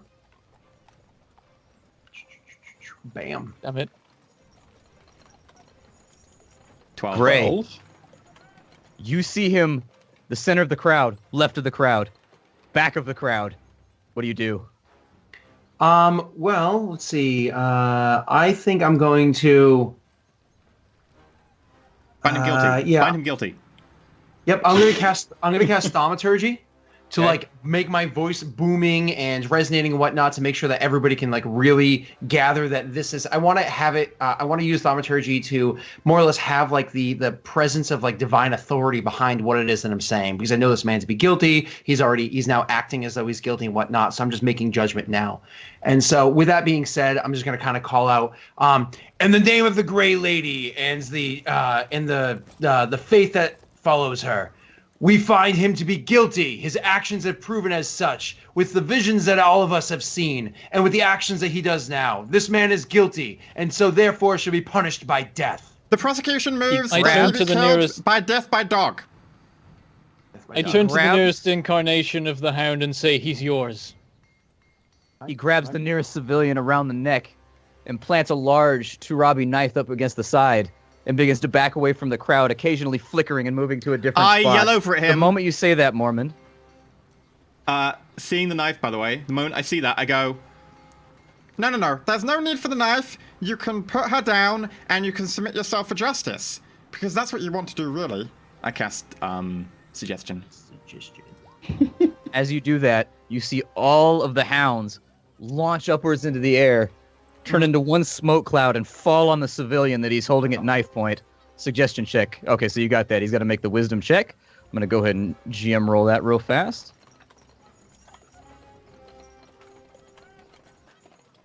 He fails. He drops the knife and steps backwards, but as the cloud coalesces on the civilian, his neck jerks around backwards so unnaturally that it's shocking to see. His face is now pointing backwards at Redfern. The body leans backwards, and as it moves in his direction, grabs his throat with his teeth and just begins rending and tearing. In that moment, the cloud bursts off of the civilian, his neck rewriting itself, him passing out to the ground, and a dozen hounds just launch themselves onto him as he struggles backwards, eyes open, holding his throat, blood spurting everywhere. All the hounds land on top of him, and all you can hear is a brief "Ah!" as he disappears into just a mound of flesh as he's chewed downwards. As it ends, the smoke shoots back onto the roof and separates into multiples, looking at the crowd. Is the civilian okay, or is the civilian very dead from a broken neck? He's lying on the ground right now. You're not sure. I guess I rush over and check. Medicine check. Necks don't seem to bend that way. 11. His neck appears to be intact. He's breathing. He's just very knocked out. That's cool. Okay, good. Good. The hound launches back up to the roof, and a dozen of them speak at the same time. He's finished. I've received my justice and will acquit myself of this place. To the rest of you, try not to be so stupid and foolish. Hound. Mormont. Kind of gesturing to it. I say, Hound. You are a creature that is not of this world. You are an unnatural creature as well. What are your intentions? Where do you intend to go? My intention is to leave now and take my rest. My vengeance is fulfilled. Though you all bear some guilt for what transpired when he took her from me. Foolishness will be forgiven in the light of the justice you have allowed me. You say to leave and to take your rest, but you are linked with the Kizrathi. You are one of them. Are you leaving this realm, this plane, or however it is called, with the rest of the evil creatures? Or do you intend to stay here on our world? I'm waving turn Gray to him off and when he say- starts saying this stuff. Like, I don't- not one of the Kizrathi. What the heck? It cocks its head. You would presume my guilt, when in fact I am a victim. This is quite the opposite. Mormon, A victim speak of to evil it. magics. Yes, but evil magics nonetheless. Are you leaving with the Kizrathi, or are you staying in our realm? I wouldn't call a creature born of sacrifice evil. I think he's... Kizrathi are yours to deal with. I have no affiliation with them. And with that, a subtle wind blows through, and as the clouds begin to thin, you see the dogs slowly begin to turn to dust. Mormon, you hear a voice in your head. Call on me. You have been my servant, and you have been faithful, and you have delivered on what you've promised. Your investigation is a success. Think my name, and I will come to you. And then it fades away. I will try thinking in response. I thank you for the gift. You hear a name in your head. Ralph. Little girl's name for a dog.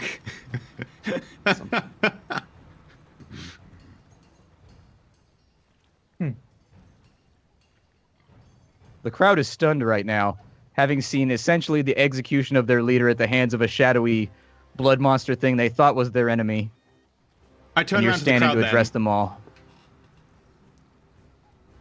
The prosecution rests its case. As you say case, the ground rumbles. A massive earthquake begins. I can do Perception that. checks. Damn it, Dax. Maybe I won't didn't fail do this that. time. 16. 12. I probably Garbage. failed again with a 9. Dax, from your spot at the dais, you look over the crowd and you see from the ocean forward, it seems like the earth is bubbling and lifting. If I can draw your attention to Exhibit B, anyone know what it is?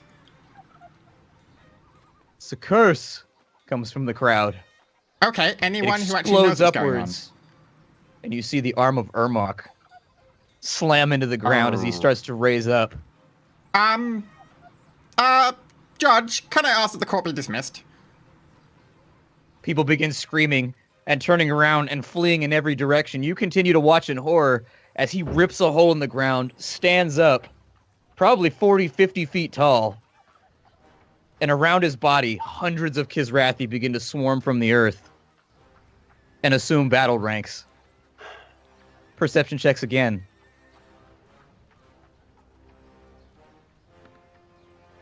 $18. Failed again. That's about the 7th failed 20. perception check in a row. Adavi, Dax, you turn, and seeing this, a look of horror crosses your faces.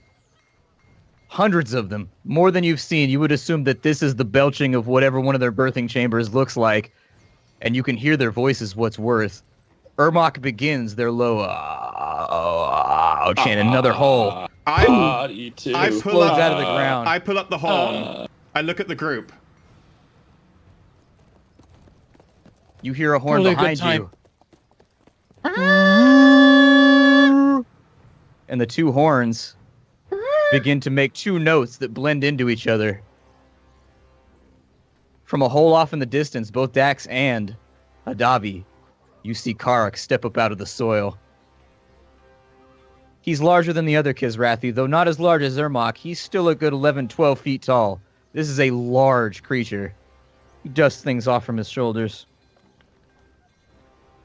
and looks around him before nodding and joining the chant and taking a place in front of them all. They continue to belch forward. You hear the cry of an eagle overhead. You look up, and you can see it's an eagle holding a yellow ribbon in its talon. The other horn, you turn, Dax and Adavi, and you see the shine of metal come over a hillside on the far end of the fields. They're here. They're finally here. At the front, you can see Ibn Turab smiling broadly, holding a great banner, riding at the front of an army which is just now starting to come down the hill. He still has my warhammer and shield, right? That was Ibn Turab, but yes, you do actually see Lieutenant Adborough riding alongside him. Yeah, I was at, yeah, that's right. Okay, cool, I put my awesome. arm So, around- not looking to engage the enemy immediately. I'm actually like, so do we all see that, or do they only see the army coming from behind? I'm assume sure they we're mentioned it pushing to you just so you can see it too. It's like, hey, turn your head. There you go. Adborough begins to trot on his horse and takes off like a shot towards the front gate, Ibn Turab looking and falling into his wake as they ride towards the front gate of the city. I'll turn to the rest, seeing that the army has finally arrived. I'll say, let's not press the attack. Let's get them out of here. Gesturing like with my weapon to the crowds of people around us. Your spider leg. Yeah, my spider leg. Let's get them out of here. At that, the adventuring group the company of the teeth, begin running around and be like, right! And at a moment, you hear Elam, the large man in armor, start barking orders. Everyone! Assemble carts, prepare to evacuate the city! That's quite a large army. Be ready. We'll stay inside the walls until the time is right. Gather your belongings. Only what you need. Go! If you need assistance, come here to the square. We will send someone to help you. You see Tilda take off into the crowd to start helping an old woman as she tries to get her front door open, and you begin to see Leomar conjuring illusions, directing people around to areas. You actually see Kai sit down right where he's at and begin meditating while staring towards the front gate. He seems remarkably calm about this whole thing. After a few moments of hard riding, even Turab and Lieutenant Adborough come through the front gate. They begin scanning around, and even Turab taking sight of all of you, they both ride up to the center. It is good to see you again, my friends. He throws a big smile in all of your way. This time he's clad in beautiful clothing, the raiment almost of royalty. I want to Eben, pull I don't think you could have come at a more opportune time. The city needs this army right now. I want to pull the notes that I've been taking this entire time, pull them out and kind of like hold it up for him to take this, because if he's going to command this battle, he needs to know all the information. He doesn't necessarily have to be in the front lines. So there's no time for reading, my friend. Adborough steps up. Ain't that the truth? It would appear as though we have very large problems in front of us. Even what you think we should do? I will leave that to the commanders on the hill. For now, I agree with the course of action they have already taken. This city will not hold. This palisade wall is not large enough for a full-scale battle. We will hold the line so long as possible while you evacuate the people. Get the carts ready, and hopefully we will sell our lives for a bit of time. Be careful of the big kids, Rathy. He is described as a demigod, which is a bit blasphemous, but for simplicity, let's go with it. And he's more powerful than you, Eben, Turab, apparently, even though I don't know exactly how strong you are, but we're told that by someone who we believe to be true. Also, that big guy up there, he is, yeah, we can't fight that. Just the cliff notes. He smiles at you, and you see kind of a somber look cross his face. It is all right. I am not afraid of the likes of him. It's been so long since I've had a real fight anyways. He grins. I would like to insight to see if he thinks he could take him one-on-one. Sure. 24. You get the feeling that he's got an overwhelming sense of confidence. And in fact, you can get a slight buzz of excitement around him. Is it, like, bravado confidence? Like, he thinks he's got a 50-50 chance, or is he like, oh, this is easy? Like, Is he drunk? 95. Regardless of the outcome, drunk. he shows no sign of fear whatsoever. Yeah, he's totally drunk. Probably. Very well. I will go back to the battle lines and let them know. We have some tricks of our own. Do you have a champion? I raised my arm as high as I can reach. I can't reach as tall as these guys are. Someone to fight the likes of them. One needs no champion when he travels beneath the light of the Grey Lady in Amaleth. With that, he turns his horse and wheels and heads back to the lines. Lieutenant Adborough continues to stand there. Well, let's make work of it. Gather who you can that can fight at the front gate.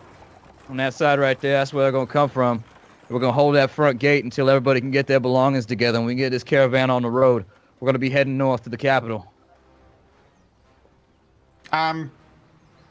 Okay, Mormont, do you want to go grab Nosson?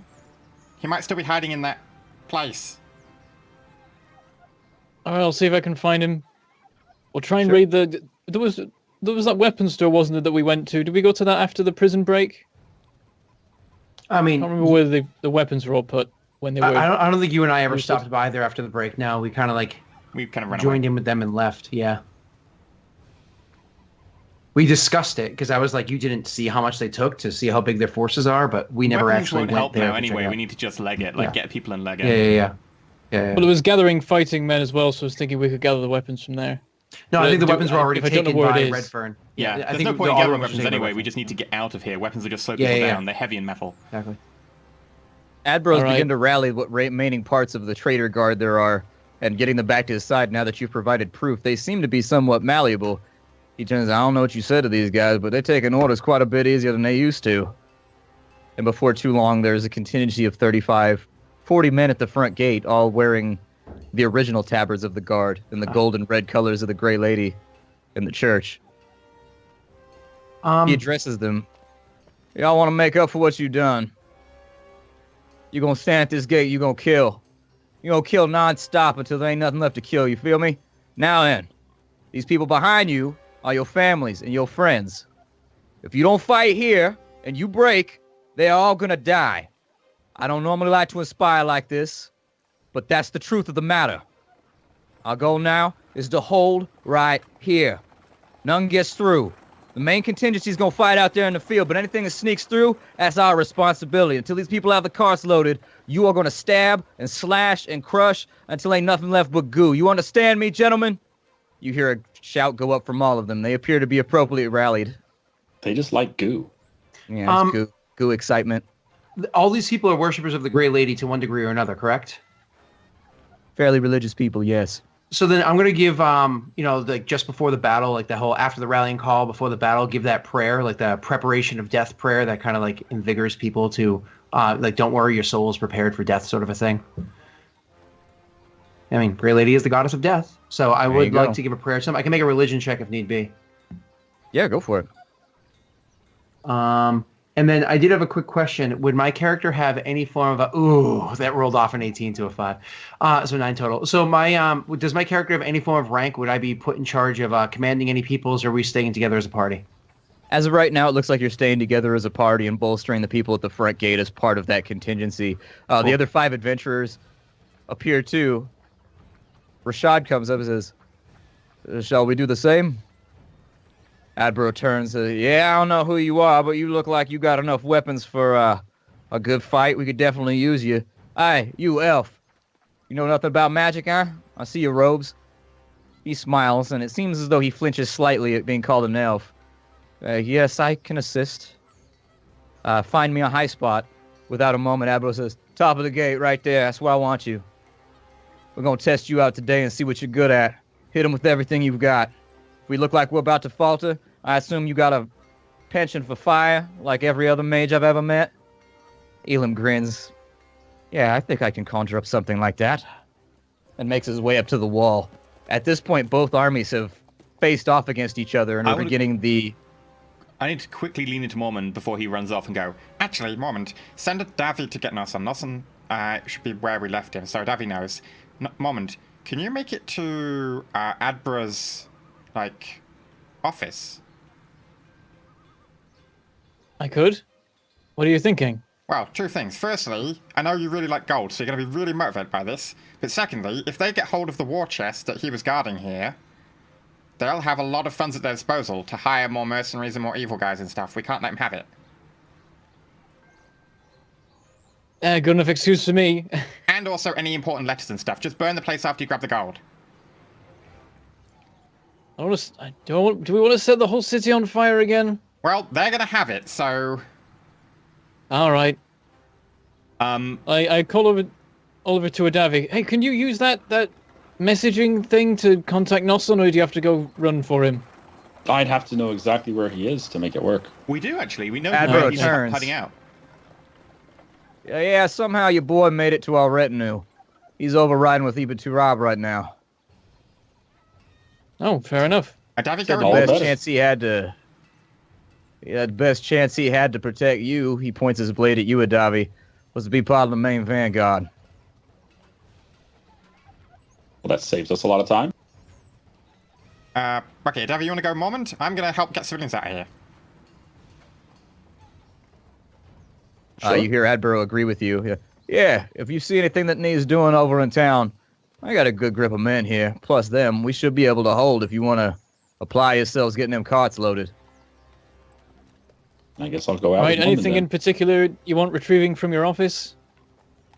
Nah, ain't nothing left over there. I managed to have one of these gentlemen weasel out the war chest, and he was faithful. He grins at a guy in the crowd who kind of sheepishly rubs his head. I The look rest of slightly the men start dismayed at slapping that. him on the shoulder. Oh, well, I guess we can make ourselves useful in the town anyway. While I'm trying to guide civilians out of here, I'd like to make a religion check. I want to know what you would do to a temple that's going to be captured by an enemy who will probably desecrate it. Would you want to destroy it before they get hold of it? Sure. And I'm going to I imagine you'd probably just smuggle out what wasn't nailed down.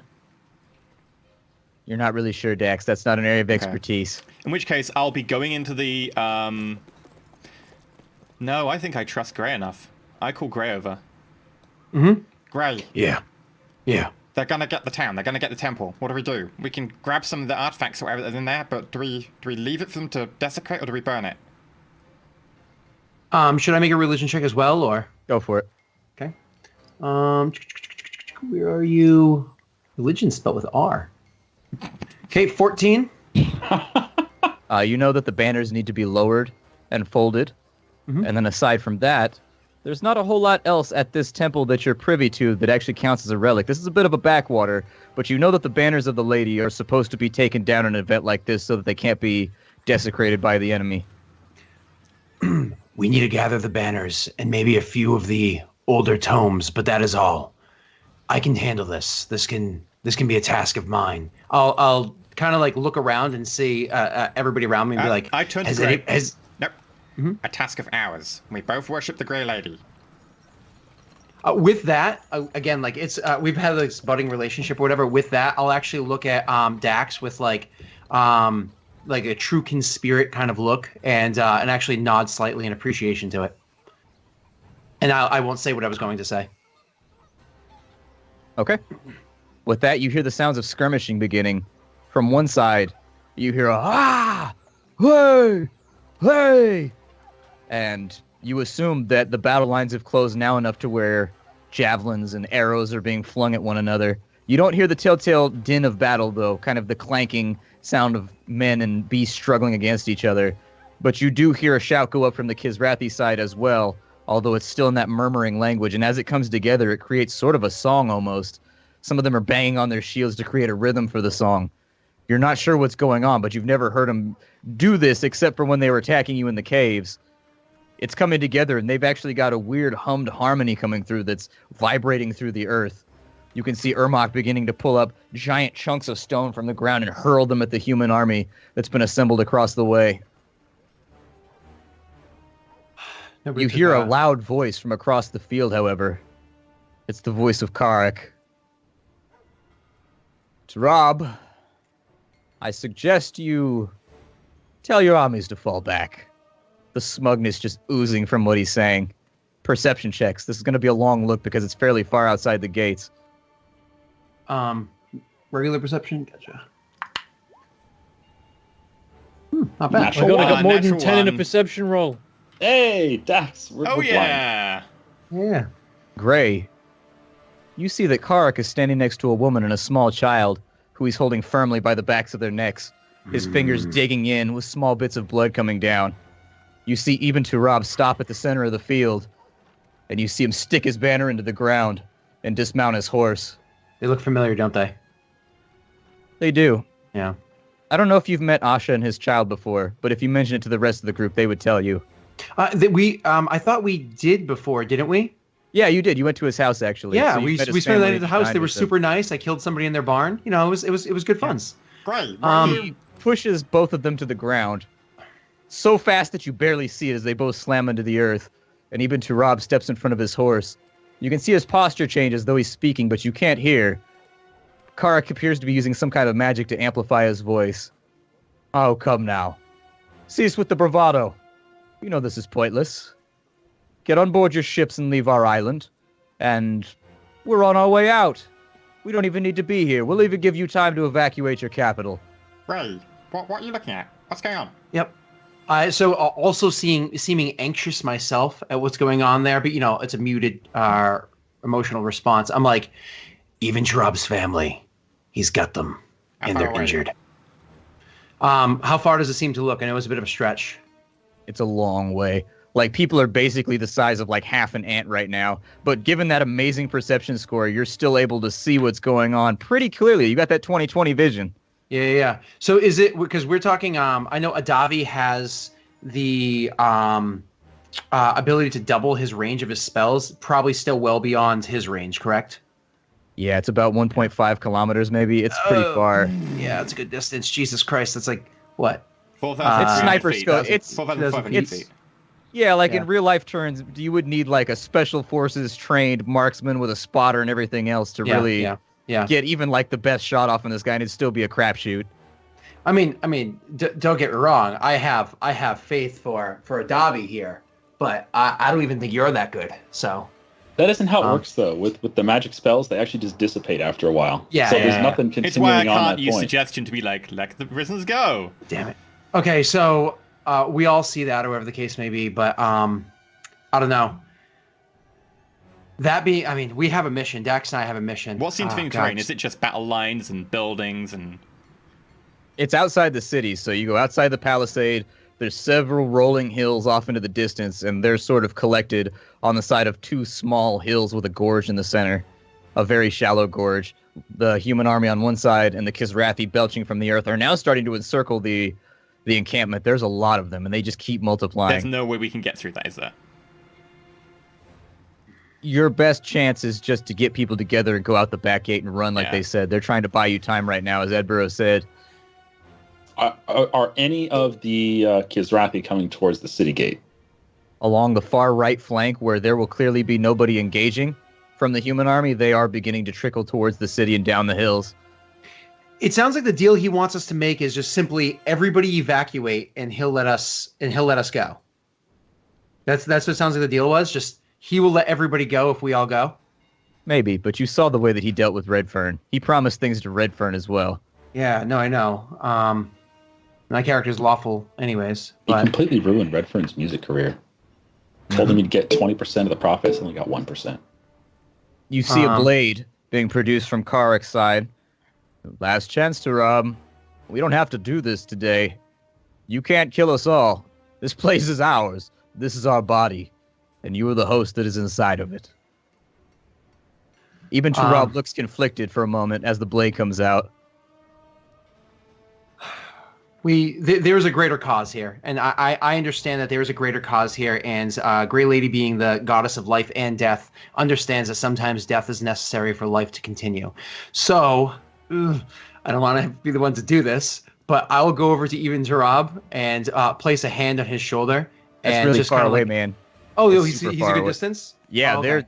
he's Okay, like never the mind. front end of the 1.5 kilometers. They're doing that thing where people talk shit from the sides of the battle lines, essentially. So I think, never mind, scratch that. I'll turn to the party and say, it has to play out how it's meant to. The Grey Lady has set this in motion. Let's do our task. Let's get the innocents out of here, and perhaps this will give him the fight he needs to strike the first blow.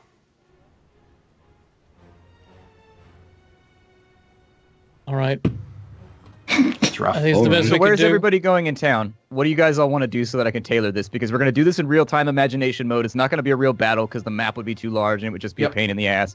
So we're in the world of imagination right now. What is everybody going to do as the two battle lines begin to close with each other? Dax and I are heading to the church to confirm that the Grey Ladies, things are pulled. Anything that might be important in there is taken out of it. We're good to go. If there's any peoples that we encounter across the way, we'll totally help the citizens. Yeah. But Grey Ladies Temple first, people second. That's our goal. I'm more of the kind of, we'll help people along the way to the temple. Yeah. But I'm sure Grey will be spurring me on a little bit more than I am. But I'll be trying to persuade people along the way to, pack up belongings, etc. Get out without taking too much. Yes, you cannot take that couch.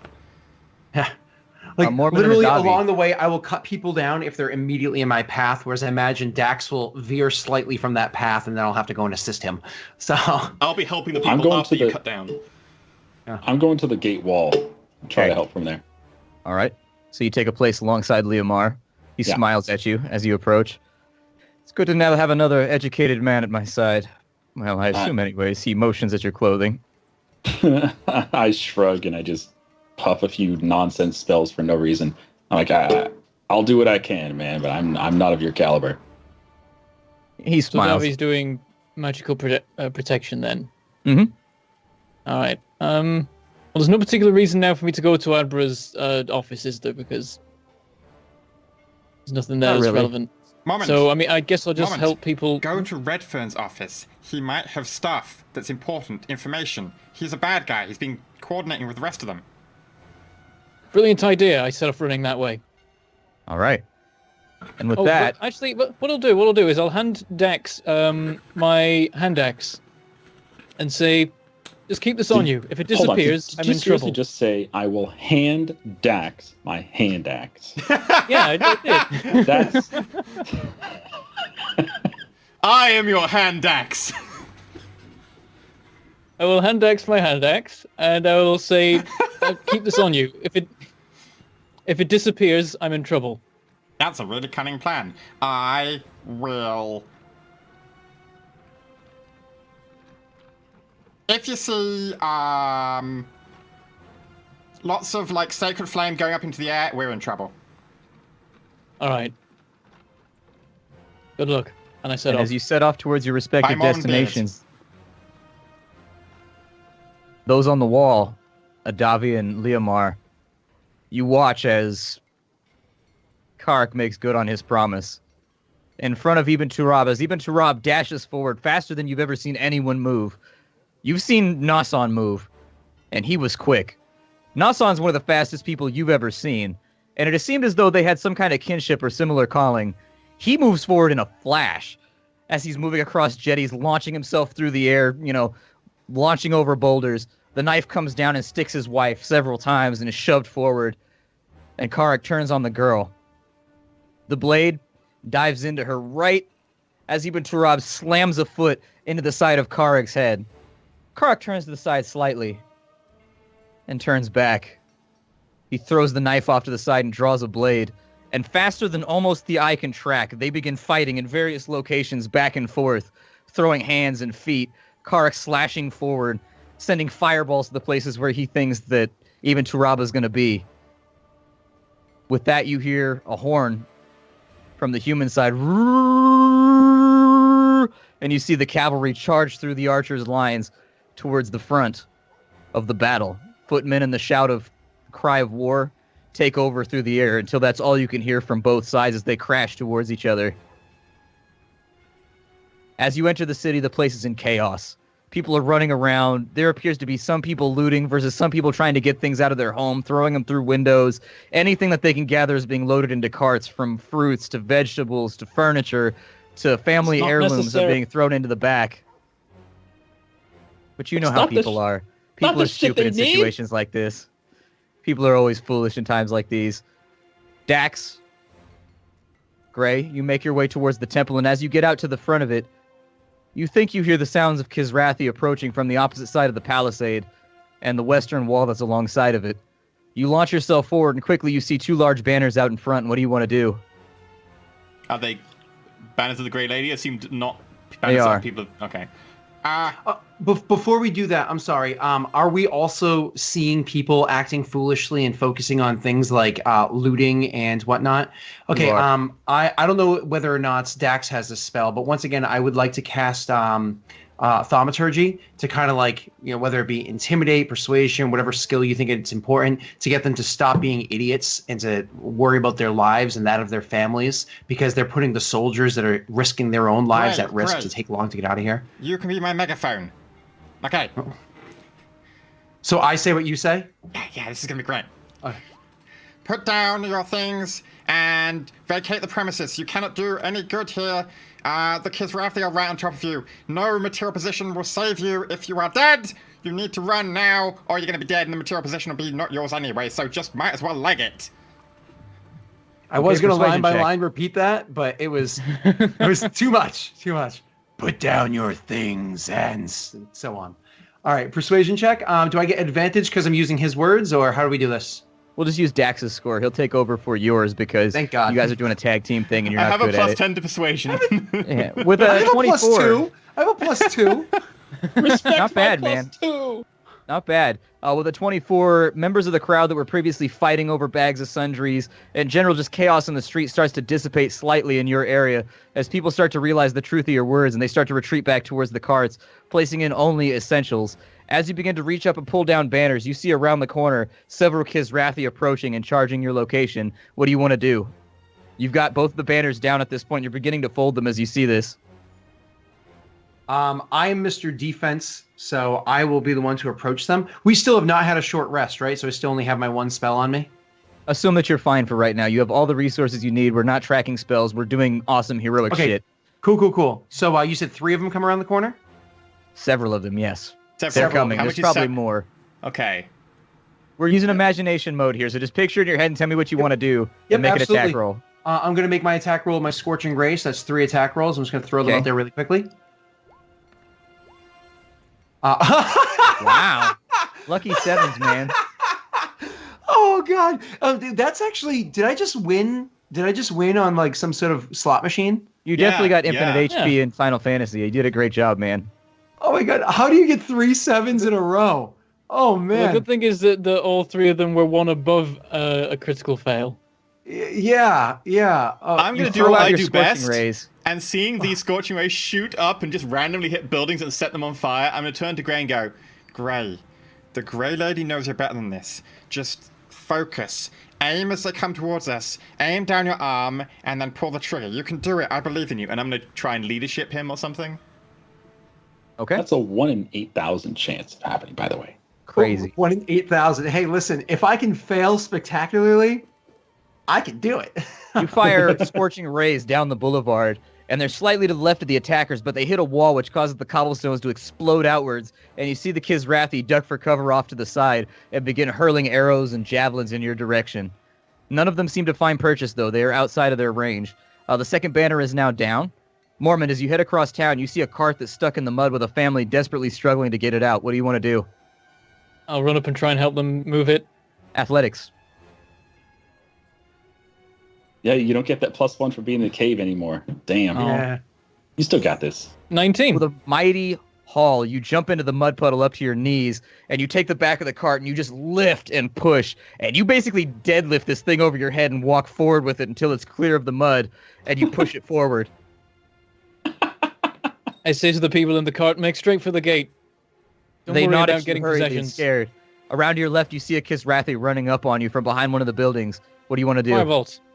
Firebolt, launch that thing for me. Give yourself an 3 sevens in a inspiration row. die, too, for being a badass and lifting that thing above your head. Getting those crazy Okay. gains. Can we just change the name from Inspiration Die to Badass Die?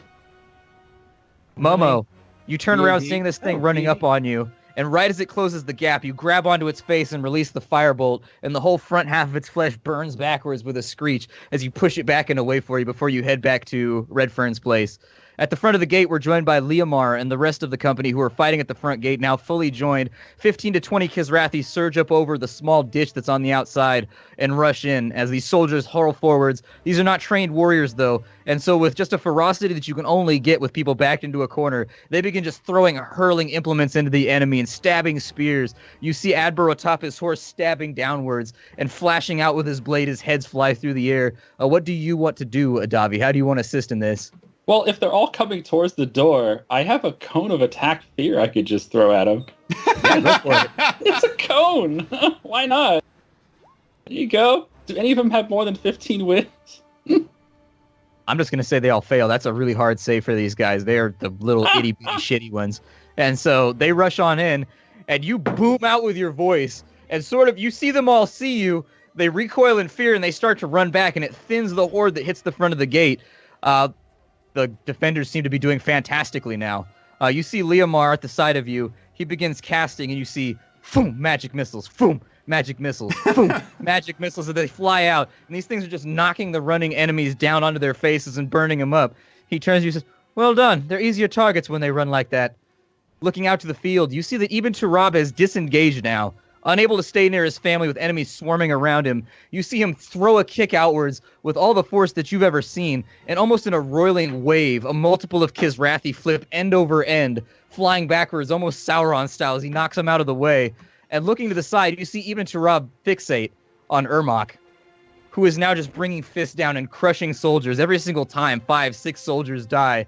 And you see him launch himself through the air and begin clambering up the side of the creature. Wait, even Tarab stopped fighting the guy who killed his wife.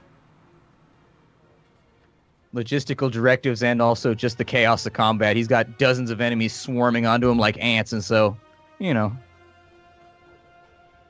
You know. Sometimes you get separated. It is what it is. Besides, now he's climbed on top of one of the bosses, so he has to getting a press better X, view. and then he has to press square. He's gonna get around the back. He's and gonna then he grab has his to press ears, and left, he's gonna left, X. He's gonna grab him by the ears and like steer him towards the big guy, and then squash him.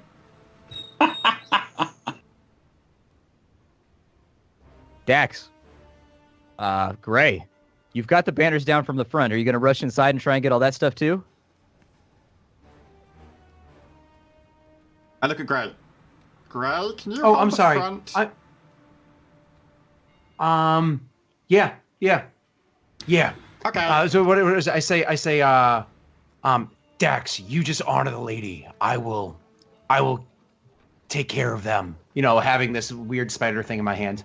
Okay. Gray, behind you, you see the massive form of Elam walk up. I was wondering where you were at. Need a little help? That'd He be produces grand. a flail. Both of you. For a start, and I look over towards the Kizrathi. Let's make the music to hit, and I fairy fire the Kizrathi, Done. which is a large cube, so it should hit most of them. And then, Gotcha. You two, I already inspired Gray last turn, so I turn to Elam and I go, Elam, I once knew a man called Elam Garak, and he was a spy without character. But I'm sure he will be better. I can't think of You anything look nice in right that about. sweater. There we go. You look really nice in that sweater. And I'm turns and sure you says, can take the Kizrathi down. Now let's go and save this town. And I run inside. Now, I turns hate, and says, I hate to break "Thank it to you." you. I hate to break it to you, but Elam Garrett was a humble tailor. Okay, he wasn't a spy at all. He wasn't a spy at all. Humble Taylor, yeah. Okay. Attack rolls from you and Elam, please. Elam's going to make Absolutely. his, you make yours, and we'll see how you do in combat as you charge forward to engage the Kizrathi. Before I make my attack roll, I have to ask: is it any different from that of my greatsword? Do I have, like, say, a +1 or anything like that? You may add a +1 for now. +1 for now sounds great. So strength, magic bonus is 1, and here we go. I don't know what the damage is, but here's my attack roll. I'm not going to use your inspiration. I will just take my 25. All right, you also have advantage from Fairy Fire if you wanted to see if you got crits. Sure, I'll just roll again. 23, I'll take the 25. You What and is the Elam damage? launch yourself into the fray. The Kizrathi buckle in front of you, and even though more of them are trying to get past, Elam is a fighter of some caliber. You see him kick the leg out from under one, and as it's sliding backwards, he just decimates its head with the flail as he brings it around. He sees you exposed for a moment, swings it down within centimeters of the back of your head, and crushes the Kizrathi down headfirst into the ground that was trying to impale you. You capitalize on this, and like a whirling dervish, you move through them, just legs and arms flying up into the air as you eliminate these Kizrathi that are trying to break into the temple. You hold the line fantastically. Dax, you're clear for right now. Investigation check, please.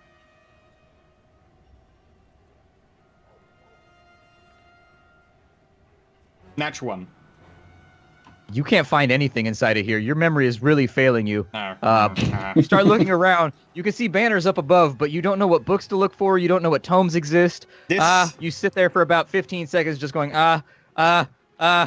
This is actually only part of my purpose of coming here, though. The other part was I wanted to go into Mary Shelby's office, and I want to look around if any of her research or lore had survived, particularly any of her research or lore that she had maybe hidden away or whatever, because I did spend 3 days doing research with her. So Sure.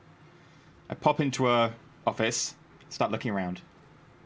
All right. Next turn, you make an investigation check there. We're back to Davi. You were hanging out with Liamar on the wall. The enemies appear to not be able to make it through right now. They've regathered and there's more of them, but there's enough guardsmen at the front to where they're able to make just a human wall behind shields, and it's turned into just two walls of shields pushing each other backwards and forwards. What do you want to do? I need to ask, out of character, would something like Shocking Grasp, does that jump to other people that are also wearing metal? Or is it just the person that you attack? Just the one. Okay. Then I'll just be doing lots of Shocking Grasp on people, on the Kizrathi at the front, to see if I can break their shield wall at all. Does that have an attack roll? I believe so, yes. Make If that they're wearing attack metal, roll. you Someone get, see how you get well it- advantage, I advantage, think, yeah. don't you? Right. Yep. Yeah. Advantage.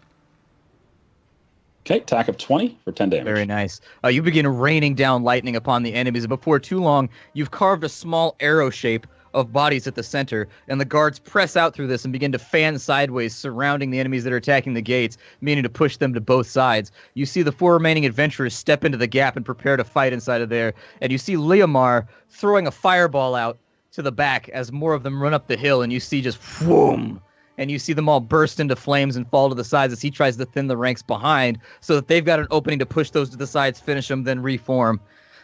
As you look out to the field at the top of the turn, you see that Ibn Turab has made it most of the way up to the side of Ermok. Ermok throws a punch downwards at him, but he juts to the side, rolling across, and begins sprinting up the side of the arm, and launching onto his face, he begins to pry his eyeball open as Ermok tries to squeeze his eye shut, and just as he gets it open, he lifts himself and dives feet first into the eyeball, just sluck, and you see him begin kicking back and forth and just ripping big cheese-like chunks out of his eye. It's like a really weird form of Attack on Titan. It sounds like you know that actually reminds me of Ender's Game, the mouse to the giant in Ender's Game. Yeah, the mouse to the giant. Yeah, you remember that? I Yep. love that book. Such a good book. Such a bad movie. As he does this, you see Ermok stagger backwards and slam a fist down on his own face. I gotta make a roll. Uh-oh. Attack He's gonna roll kill against himself. self? Yeah, but he could kill Ibn as well.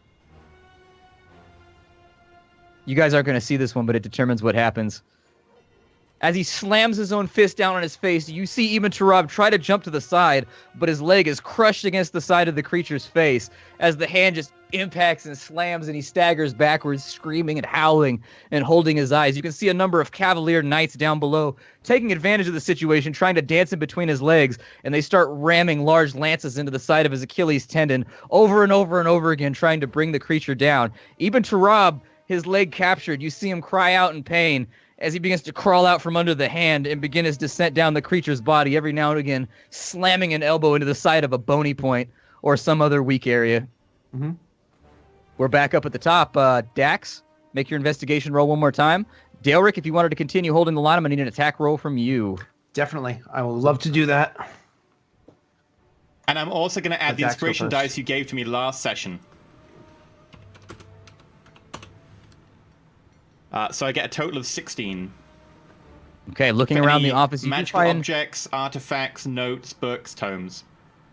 You quickly find a wand that's been squirreled away inside one of the desks, but the drawer is kind of stuck. Give it an athletics jerk real fast.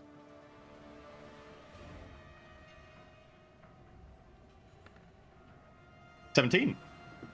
17. You ram that thing off of the rail and you grab that wand. Looking behind you, you find several tomes that you think are of some value or some kind of interest. You can parse and go through them later, but there seems to be about 6 of them. Some of them large, some of them small. You grab them and place them inside of your bag. And then from there, the rest of the office is looking like it's more or less empty, except for a slight glint on one of the shelves. You rush over and you find yourself a gold ring with a ruby on top of it. You grab it very quickly. Okay. There's nothing else inside of the room. What do you want to do? I run back out to the front. Okay. You got that attack roll for me there? Yep. Do I still have advantage or no? Yes. Yep. I'm still concentrating. So 14 and 8. I will take that 14, and I'm also going to add the advantage die that he had given to me before. So that is what is D8 I'm rolling now? D6, sadly. I'm only level 4 bard, level 1 cleric. 1d6, gotcha. So roll 1d6 to add to that. Okay, that's not bad. That's a total of an 18. You continue your onslaught.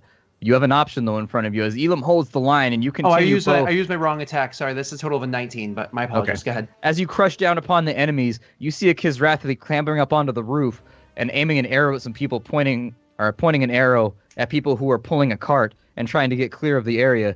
What do you want to do? Do you want to focus your attack on the ground, or do you want to try and make a ditch effort to get the guy on the roof? Guy on the roof, except what I would do is instead of attacking with my spider leg, I would turn and use my scorching ray, which always goes so well. Okay, go for it. You can keep the 19 for the first success, though. I will keep So that roll 19. twice. Yep. Very nice. 15. By Mormon's beard, Did I All actually three rays succeed on 3 scorching ray attacks? spiral and braid out of your hand around each other and impacting straight at the center of the Kizrathi, blow a hole about the size of a human head through his torso as he slumps off the roof. The people down below look on in horror, but they wave like a light hand of thanks at you as they continue to pull the cart down the road. That's going to take us over to Adavi and Liamar. At the front, they have accomplished the task that you were trying to do. They finish off the enemies, pushing them to the sides and slaughtering the last of them. They've reformed into lines at the front. There is a brief pause. What do you want to do? There's no more enemies coming? There are many enemies coming down the hill, but none immediately a threat at the moment. Arrows begin to rain down in your direction. Arrows? Arrows begin to rain down in your direction. They're trying something different now, beginning to do a little bit of guerrilla warfare. Up on the wall that we're on, do we have what are they called? The things across the top, so you can shoot down arrows where you have some protect. Crenellations. They have crenellations there. So can I just stand behind one of the crenellations and be mostly protected? Sure. You duck down quickly behind the crenellations. Liamar does the same. He looks at you and says, they've changed it up. Smarter than they look. He peeks for a moment, and an arrow goes whink right off of there, and he flinches backwards. Like, ooh, almost got me with that one. It's almost like they've sieged a city before. Yeah, they might have some experience in that regard. You got any idea what you want to do? You see all the guards down in the center gate area starting to crouch down behind shields and just make kind of the best formation they can to block it all. They really don't like fire, and you seem great with the fireballs. Do we have any fertilizer in the city that we could push out the gates while they've left the front available to us? He shouts down to Adborough. Carts of fertilizer. We could roll them into the field and I could ignite them. Adborough looks up and says, not that we can actively grab from here.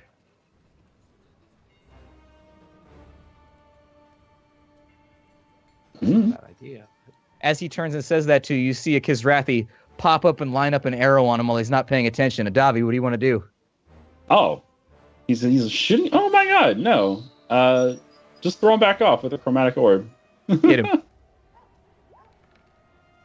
What element do you want that to be? Lightning. Okay, you send a spiraling orb of lightning off in that direction, and you see it briefly lift the Kizrathi up into the air, electrocuting him and levitating him for a moment with the static discharge, and then slamming him back down into the ground. Adborough turns up and tips his visor of his helmet at you. Do they have like ladders or something coming up the wall, or how are they getting up there? There's stairs. There's stairs off to the side that you and Liamar came up to. On the outside of the wall? No, on the inside of the wall. This guy was kind of behind a rock a little bit ahead of the rest of the guys, just trying to get a cheap shot off on Adborough while he was addressing you. Bastard. Yeah. It's going to cut us back to Dax and Gray. Yes. Dax and Gray, having collected the things from inside the temple, you and Elam are holding the line right now, having been pretty successful. What do you want to do? Do you want to abandon this area? There's still people trickling around. I mean, we got what we needed. Okay. Just as speaking out of character for a second here, we got what we needed. These people already have their directions. We've already announced what we need to announce. Now it's important for us to survive and rejoin the fight in a way, as well as preserving the things that we just pulled from the temple. So I'm just kind of thinking out loud here. We should probably head back, right? Dax sees people are still filtering around, and Dax comes up to the line to join you. It's you first, so I will allow you to act first, obviously. As I run up to the line to help out, I shout around at the people who are apparently still trying to wheel carts and go, Kizrathi don't have carts. If you have a cart, drop it and get moving. They'll take you and kill you, and then you won't need your possessions anyway. So you might as well survive. Persuasion check. Do any of the townspeople have to roll for belligerency? 17. No, they're just general like DC 12 stupid. As you persuasion check the group, they all go wide-eyed, and once again, the purchase of your words finds fertile soil, and they take off running towards the collection of the caravan at the center of the town. And it's now clear of civilians. Out the Kizrathi in front of us, do they look like there are any bigger ones that are like the commanding ones of the little groups? Like, slightly big. Not massive, but slightly bigger. No, these all seem to be advanced scouts of some kind. The advanced scouts don't speak English as far as I'm aware. Nope. No. In which case, just before I get into the line, peering out from behind Gray and Elam, I might as well do a high-level guiding bolt. Sure. Because why not? Why not?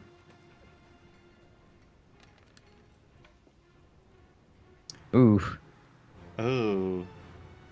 You fire a guiding bolt, but it flies up into the air. As we move to your turn, Mormon, you see a guiding bolt fly up into the air from the place where Dax said he was going to be. I'm a little bit concerned because that might be like a call for help flare, but I carry on at the moment. Okay. You arrive Keep at an eye on Admiral's that house. patch of the I'm sky. sorry. You arrive at Redfern's house. It's on fire, and it looks like some people have already begun to loot it inside. As you race through the front door, you've got like a den that's upstairs that you know about. Downstairs appears to be a dining area. What do you want to do? I'll try upstairs. I want to find like his office, basically. Okay. You fly His upstairs desk. very quickly, and taking a look around, you find the desk quickly. Investigation check. All right.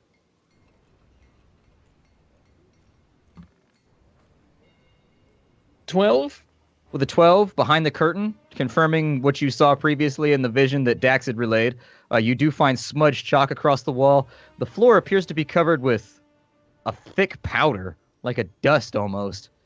You're not really sure what that's on about, but it's thicker than like normal dust actively would be. As you go through the drawers of the desk, you do find a pouch of about 200 gold sitting in there. It appears to be the magistrate's funds.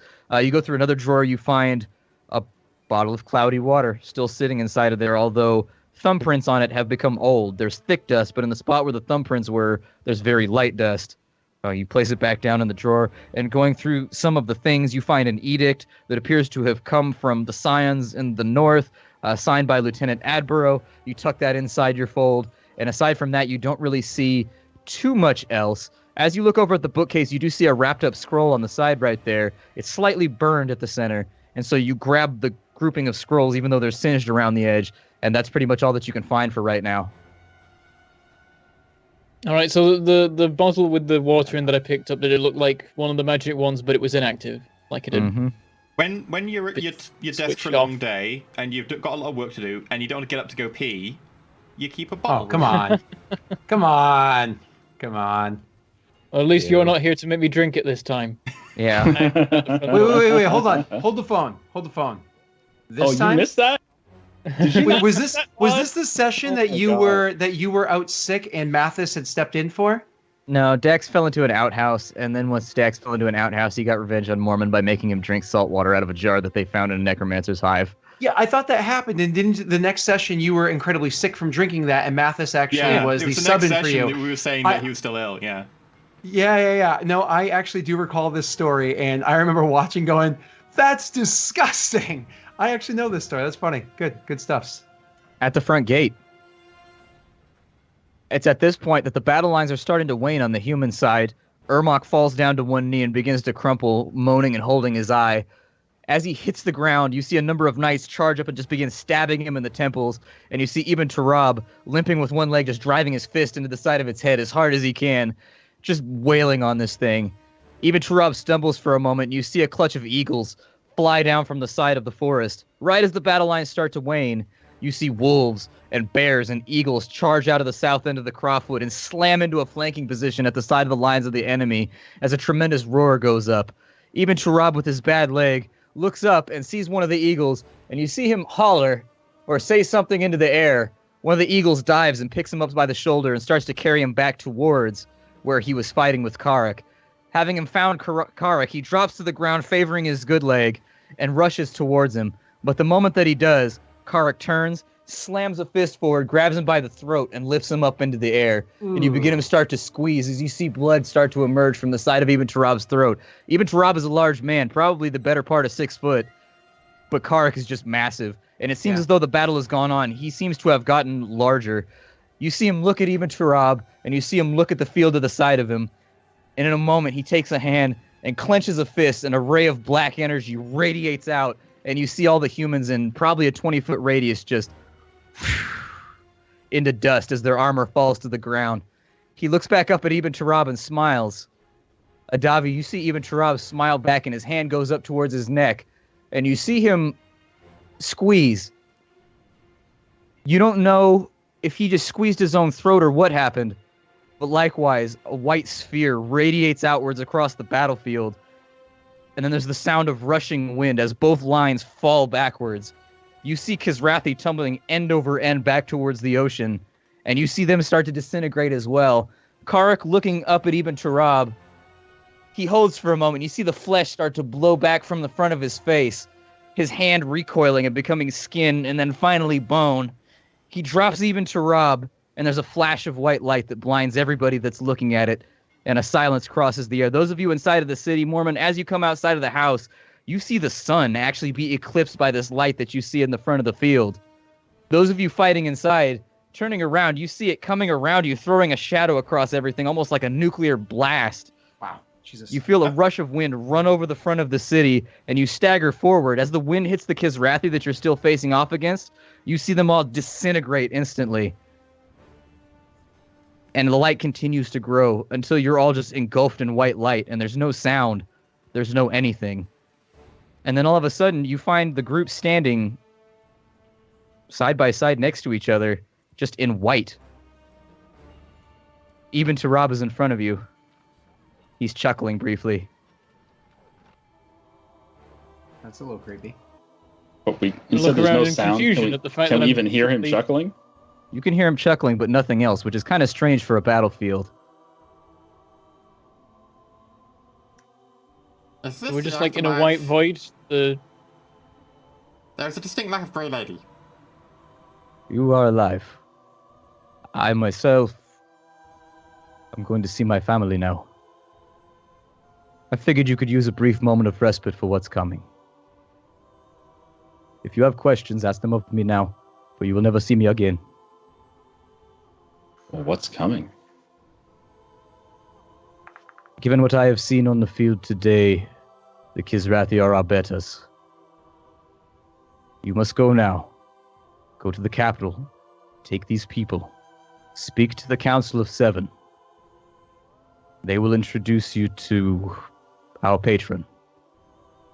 He gave us the devices that we just used on the battlefield to buy you some time. At the best, I would say you have about a week. This army is destroyed for now.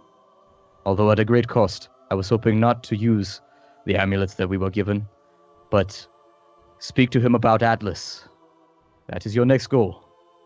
Go straight north to the capital with the people. Okay, we want to ask you a few questions. Firstly, where is Atlas? Where is, that hag? What's her name? Mother Magatha. Mother Magatha. And, Very few know of her name. You have joined a very privileged few, and even knowing that she exists, watch out for her. She is tricky, even for one such as I. Even we were told by the old people who inhabited this world, the Vinat Matari. We were told to gather Mother Magatha, Atlas, the Anomaly, and more, in attempt to help against the Kisrathi. Anything you tell us could be helpful. The Grey Lady is attempting to extend her influence to this plane, but she has failed as far as I can tell. I could see the threads of fate and things moving at one point. On this island, not so much. Things are less clear when I meditate. The Grey Lady's influence appears to have waned here. She is trying to press in, but as the island grows further from the mainland, it looks like her influence is falling down. Atlas understands the island. He is a mage of no ill report. He is among one of the most powerful I have ever seen in one of the Council of Seven. He chooses to do his research in a tower along the western side of the island. But in order to gain access, you must go to the Council first. They will allow you to find the Pathfinder and the key in order to access the tower, because Atlas must be kept safe at all costs. He's the only one that can exert any sort of influence upon this place. The only one who has figured it out. Okay, Mother Magatha? Magatha is a spirit of chaos, if I were to hazard a guess. She is much like Cromley on the mainland. A deity of some kind who appears to delight in the confusion and games she plays among us. She will not show herself willingly, although there are places where she is stronger. The forest around where Atlas hides. She will show herself if you are powerful enough. She likes to have her hands on all the pawns. The Anomaly? I assume that whatever you speak of is the Grey Lady. Her influence on this place is sporadic. She has made a concerted effort to travel with this place, but does not wish to leave the continent behind either, to suffer in a lack of presence. Oh. I'm not sure how we assist in that regard, but my time for assisting is gone. I'm headed to the afterlife now. Oh, wow. Thank you. If everybody else seems done, I want to take a moment where because I wanted to have a moment with him earlier, but I wasn't able to do so. So now that things have kind of like played its way out, and he has the. So I take a moment and I'm gonna go up to him and I like place like a hand on his shoulder, like whichever one, and kind of like lean in, and I want to say like words to him, like words of like prayer to him of the Gray Lady, and then I just want to express to him my joy that he's able to find peace, that he's able to rejoin the Gray Lady and rejoin his family. I just want to give like for a warrior that has given his life for a cause, that has defended his people, and then is able to rejoin, to join the faith that they feel very devoted to.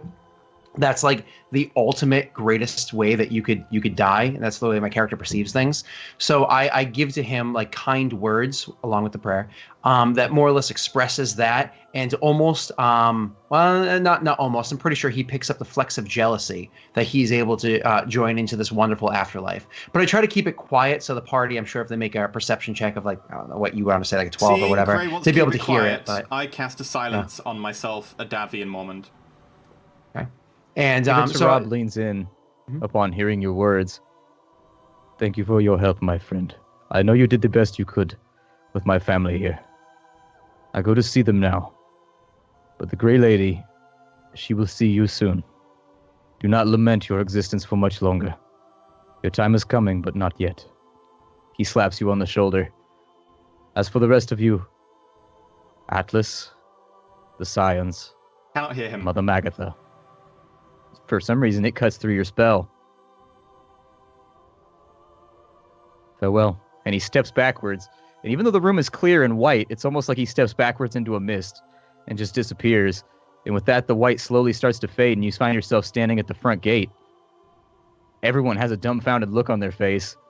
And as you look off into the back of the field, there's a massive crater.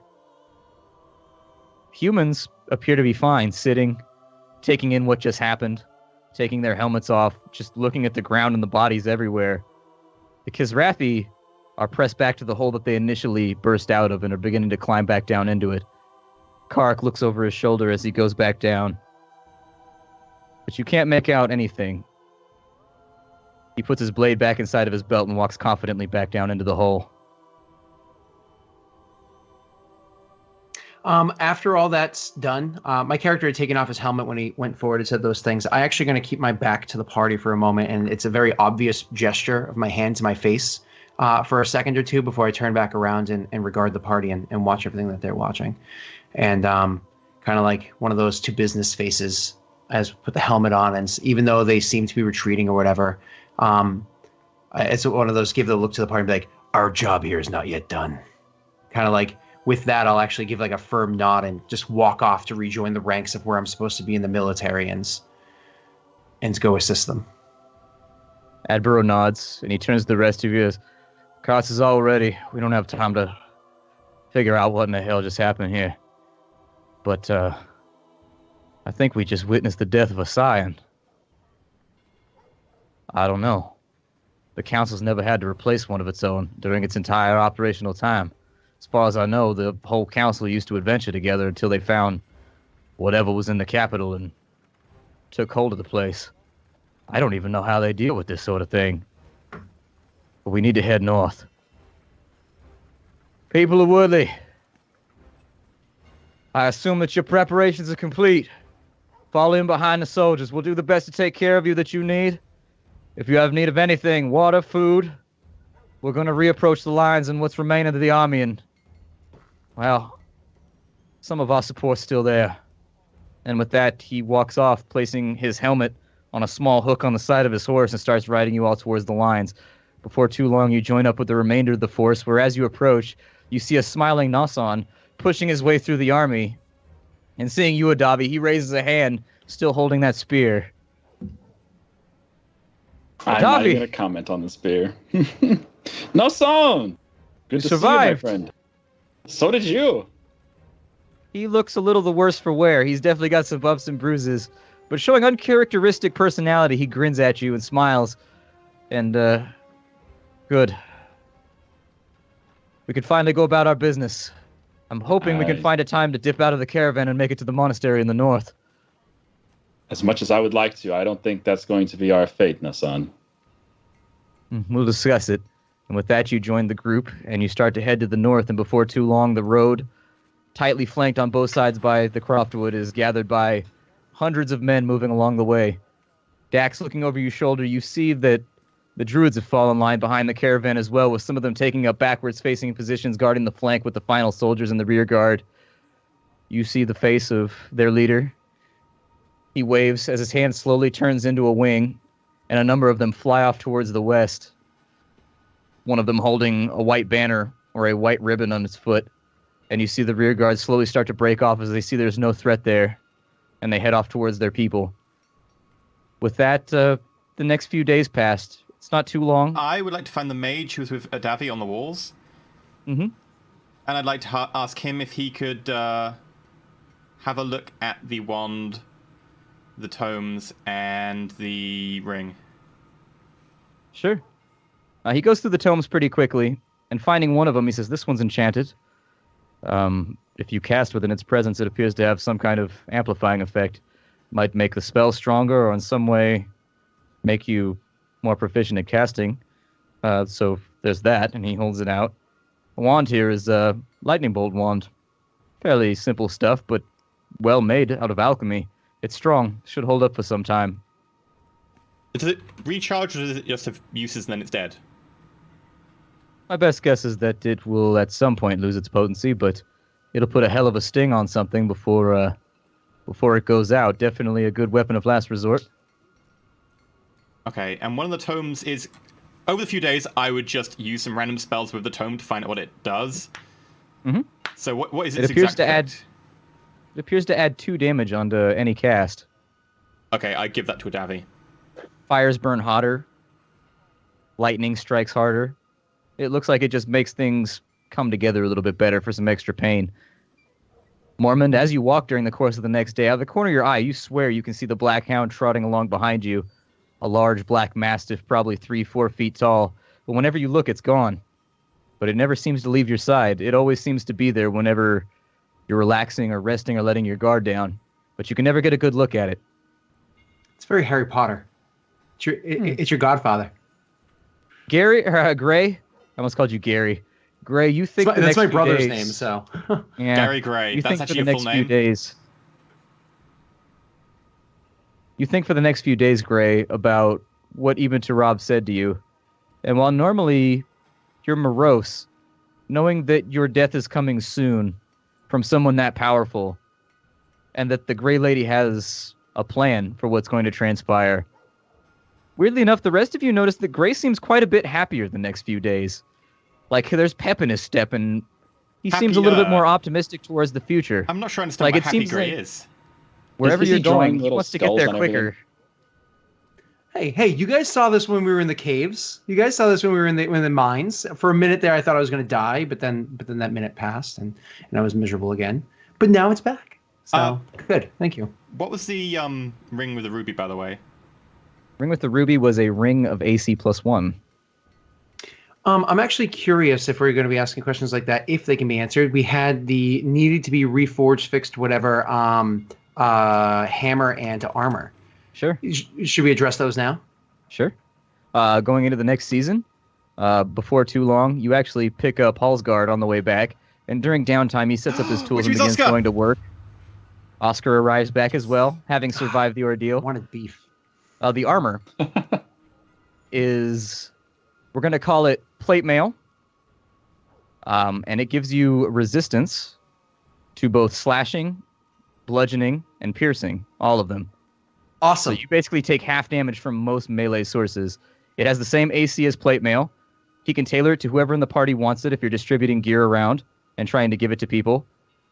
But it's armor in the dwarvish style, meaning that regardless of who wears it, it's going to have dwarvish runes around it. It's got a place where the helmet buckles in and completely covers the face and the chin, and it's latched downwards with crazy runes and kind of eye guards and a nasal guard going down the front and a large silver beard hanging from it. The hammer itself is a dwarvish hammer, two-handed. It counts as a +1 hammer. It deals an additional 1d6 fire damage when it strikes an enemy, Nice. so long as that enemy is not human or an animal. So basically versus anything that's an aberration, an elemental, or anything of the kind, anything not an animal and not human will take that +1d6. Okay, so I mean, I as much as I love that stuff, I'm actually going to defer to Bentham for making decision of this one because these are dwarven items, and I had offered to carry them up for the dwarf of the party. My character is not disrespectful, so you can take both of them, or you can take one of them. It is up to you, Bentham.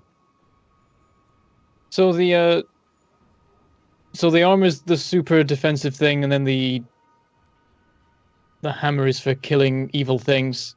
Sure. I'll say that Gray can keep the hammer because it seems like his sort of thing. Okay. And if he doesn't want it, I'll accept the armor. I literally offer both. I don't even ask for either of them. Your character would have to come to me and offer it to me for me to accept it. It's not even an inkling of my character's mind. As a PC, it's different than a character. My character's mind, there's not even an inkling of interest in it because that it belongs to you in my mind, and that, rightfully so. Brings the armor to you, Mormond, in dwarvish runes around the neck plate, which sticks up quite high. This is very difficult armor to hurt you through. In dwarvish runes across the front, it says Stoneweaver Triumphant, and has your family's crest along the chest piece right below the neck. This is the most beautiful mail you've ever seen crafted, and he's put it back together to really do honor to your family. He slaps you on the shoulder and says, "Least I can do, young beard. Down there, Ollie tells me that you were worthy of heroism fighting that large spider.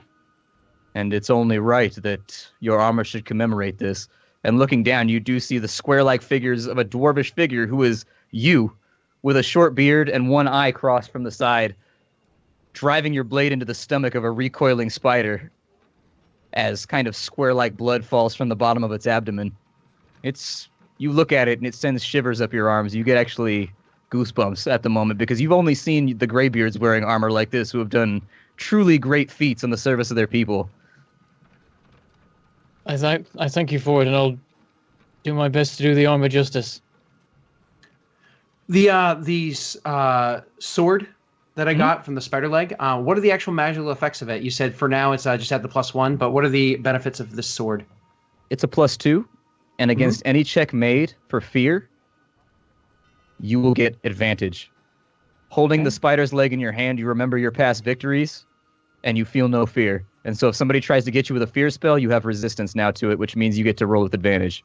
Can I tell you right now that that's amazing because I have a -1 to my wisdom saves. So that is like epically good because I think mathematically that equals like a +5. So that's like, I love it. And then the other weapon, should I use the other weapon instead? That is, it works as a great hammer. So is that 2d6 as well? So just like a great sword, but bludgeoning instead, and it does +1d6 additional. You said fire damage? Yes, to anything that's not normal. So like humans and animals it won't work on, but everything else, man, that thing will be bringing the heat. I assume beasts, it doesn't work on beasts either. So humans, animals, beasts, and then everything else it affects. Yeah. And then it's just D&D. I mean, DM basis. Let me know what the creature you're fighting, and I'll be like, yeah, sure. He's weird enough. Yeah. Before too long, Adavi, in closing for your character, as you've leveled up in the previous episode, you wake up several days in a row with your skin itching, and you find that the scales have actually moved up your face to here. Don't forget to add your armor class bonus or anything else you might get from your draconic bloodline. Nasan addresses you and says, "We're going to have that looked at. It's concerning." It's concerning, but perhaps I can just wrap my robes a little differently for now. I'm not sure what we can do about it, Nasan. He nods, and taking a look at you, well, the monastery knows about your condition. Those creatures want you. There's something in your blood that makes them seek you. Who knows what they could do with whatever's afflicting you. We haven't had a moment's rest since we hit this island. I was really hoping we could have a chance to go speak with Lithia again. She's been fair in the past, and I wonder if she'd have a means to possibly hide this, at least on my face. Which one was Lithia? I'm drawing a blank right now. She was the lizard. Drake. Yeah. Nasan nods. We've no means to contact her, but if anyone would know, she would know. We're I believe heading she north. said something about smelling dragon on you or something of the kind. Perhaps we'll see her. And with that, you all set off to the north. Make your adjustments. What were the other tomes? Because one of them I gave to Davi. The other one's just general spellbooks. They're valuable. In general, they are general spell books. Various research on things. There's the letter and the scrolls that I got as well. Sure. With the scrolls, you find that one of them is a powerful transmutation scroll, which is responsible for shapeshifting, actually. It's a very, very high-level spell burned out at the center. Another one is a disintegrate scroll, which apparently has also been used. Drawing that correlation, you guessed that the Kizrathi have access to powerful magics because the runes written are in a different language, and they appear to have used that to both kill, disintegrate, and then steal Redfern's face. And after some time, the enchantment on the transmutation scroll becomes permanent. After like several days, they can't shapeshift back anymore. It's just a thing that you are now. It looks like their plan was to replace him in that way, turn him against you, and turn that place into essentially a sleeper cell feeding area for the Kizrathi, using Redfern's guidance. That's real bad. Anything else? Was the letter interesting that I found in... The letter is proof of what happened previously. It's the edict from the Council of Seven saying that Woodley is now under the express control of Lieutenant Adborough, and that all matters of the church and clergy should go through Mary Shelby. It's written in the hand of someone you don't know, but it does have Adborough's signature at the bottom alongside a seal, along with 6 other names. Okay. Thomas, she did. And with that, we end Season 1 of D&D 5th Edition here at Roll4It. Let us know what you think. We're going to go ahead and do a after-show VOD here, where we talk about how we felt everything went. I've had a ton of fun being a GM. I am looking forward to a rest, though. Being a GM is tiring, man. It is not an easy job. He's got more energy than I do. Hey, I was just like, luckily I have a few days free now, because there's no point in me making YouTube videos, so I can do more work on Stars About Numbers. We're going to have to talk about that in the after show for sure. No, that's not Roll4It related. So. That's just me being salty. It's fair, man. It's fair. We got ready to start today's show, and literally 2 minutes before the today's show started, EE goes, I'm not partnered anymore? What? Yeah. What? And I'm also nearly certain my contract has you need to give me 30-day notice, so I'll be following that one up. Yeah, I'd catch a lawyer on that one. But yeah, we are Roll4It. I just want to express on the behalf of myself, at least personally, the outpouring of support that the community has given me as a GM, and the way you guys have like cross-referenced things and really made my job easier this entire time. I greatly appreciate it, because this was a source of some stress for me. I had a lot of anxiety about running this campaign, and you guys really eased that. And from the first episode forward, I've had no anxiety about it whatsoever, because I knew that the community had my back on this. And if I don't know something, either the audience will know or my awesome team here will know. And so thank you to the rest of the cast for putting up with, my wishy-washy rules and all that kind of stuff. And thank you to the audience for being so helpful and so supportive. Okay. As a first-time GM, it was a lot. It really sincerely was, but you guys made it easy. This is your first time? I haven't GM'd in 5 or 6 years. The last time I GM'd was 3.5. I've never GM'd 5th edition before, so this is my first go. I have to say, it's a lot of rules changes, like intense rules changes from 3.5 to 5th edition. But it got easier. That's the thing, is that it got easier and more streamlined, so it wasn't too hard. I don't know why you call them wishy-washy rules. I thought it was pretty straightforward, and I thought it made it a lot simpler. Yeah. Well, I'm glad you guys felt that way. I want to say, though, on behalf of the cast, and probably I imagine that the community feel the same way, don't say thank you to us, for God's sake. You wrote this entire bloody plotline and all the episodes and stuff. Why are you thanking us? We should be thanking you. You've done so much work, man. I felt as though me, as a person that came in halfway through the season, the integration was seamless and beautiful, and lots of opportunities were allotted by you, set up and or allotted by you to have my character grow and develop in the short period of time that he was here. So I mean, kudos, man, kudos. The set was really, really good for I just liked how integration worked with Dax, because you were a very different way of appreciating that religion stuff, and the integration there worked seamlessly, and Splat allowed time and stuff to make it happen, despite the fact we were late on and events were already in motion. I had a blast with this experience. It is something I'm going to look fondly on for a long, long time. With that said, our cast members for this season. Shen, where can we find you? What do you do? Well, hi. My name's Shen. You can find me on youtube.com/Shenru2. There's over 7,000 videos up there. I haven't put up anything since January, but we might get back into that at some point. But hey, if you love old stuff, then it's all there. I'm playing games on Twitch every day of the week. 9 a.m. Pacific to 5 p.m. It's like a normal job for me. Lately, we've been playing a lot of Stellaris. However, there is Endless Space 2 coming out this month, and there's, what is that called? Mayo and Taxes 2 for U4? I don't know. There's a whole bunch of stuff that's going on, but mainly it's Stellaris right now. Yeah, 1.6 is going to be crazy. Can you believe they're quadrupling the starting force of the Unbidden? Like, what? Are you kidding me? The AI gets destroyed by the Unbidden already. Why would they make them stronger? I don't know. They're crazy. What? They're crazy. That one's a little bit. Yeah. But the other changes are nice. Do the Praetorians actually have an AI that actually invades past a certain area, or?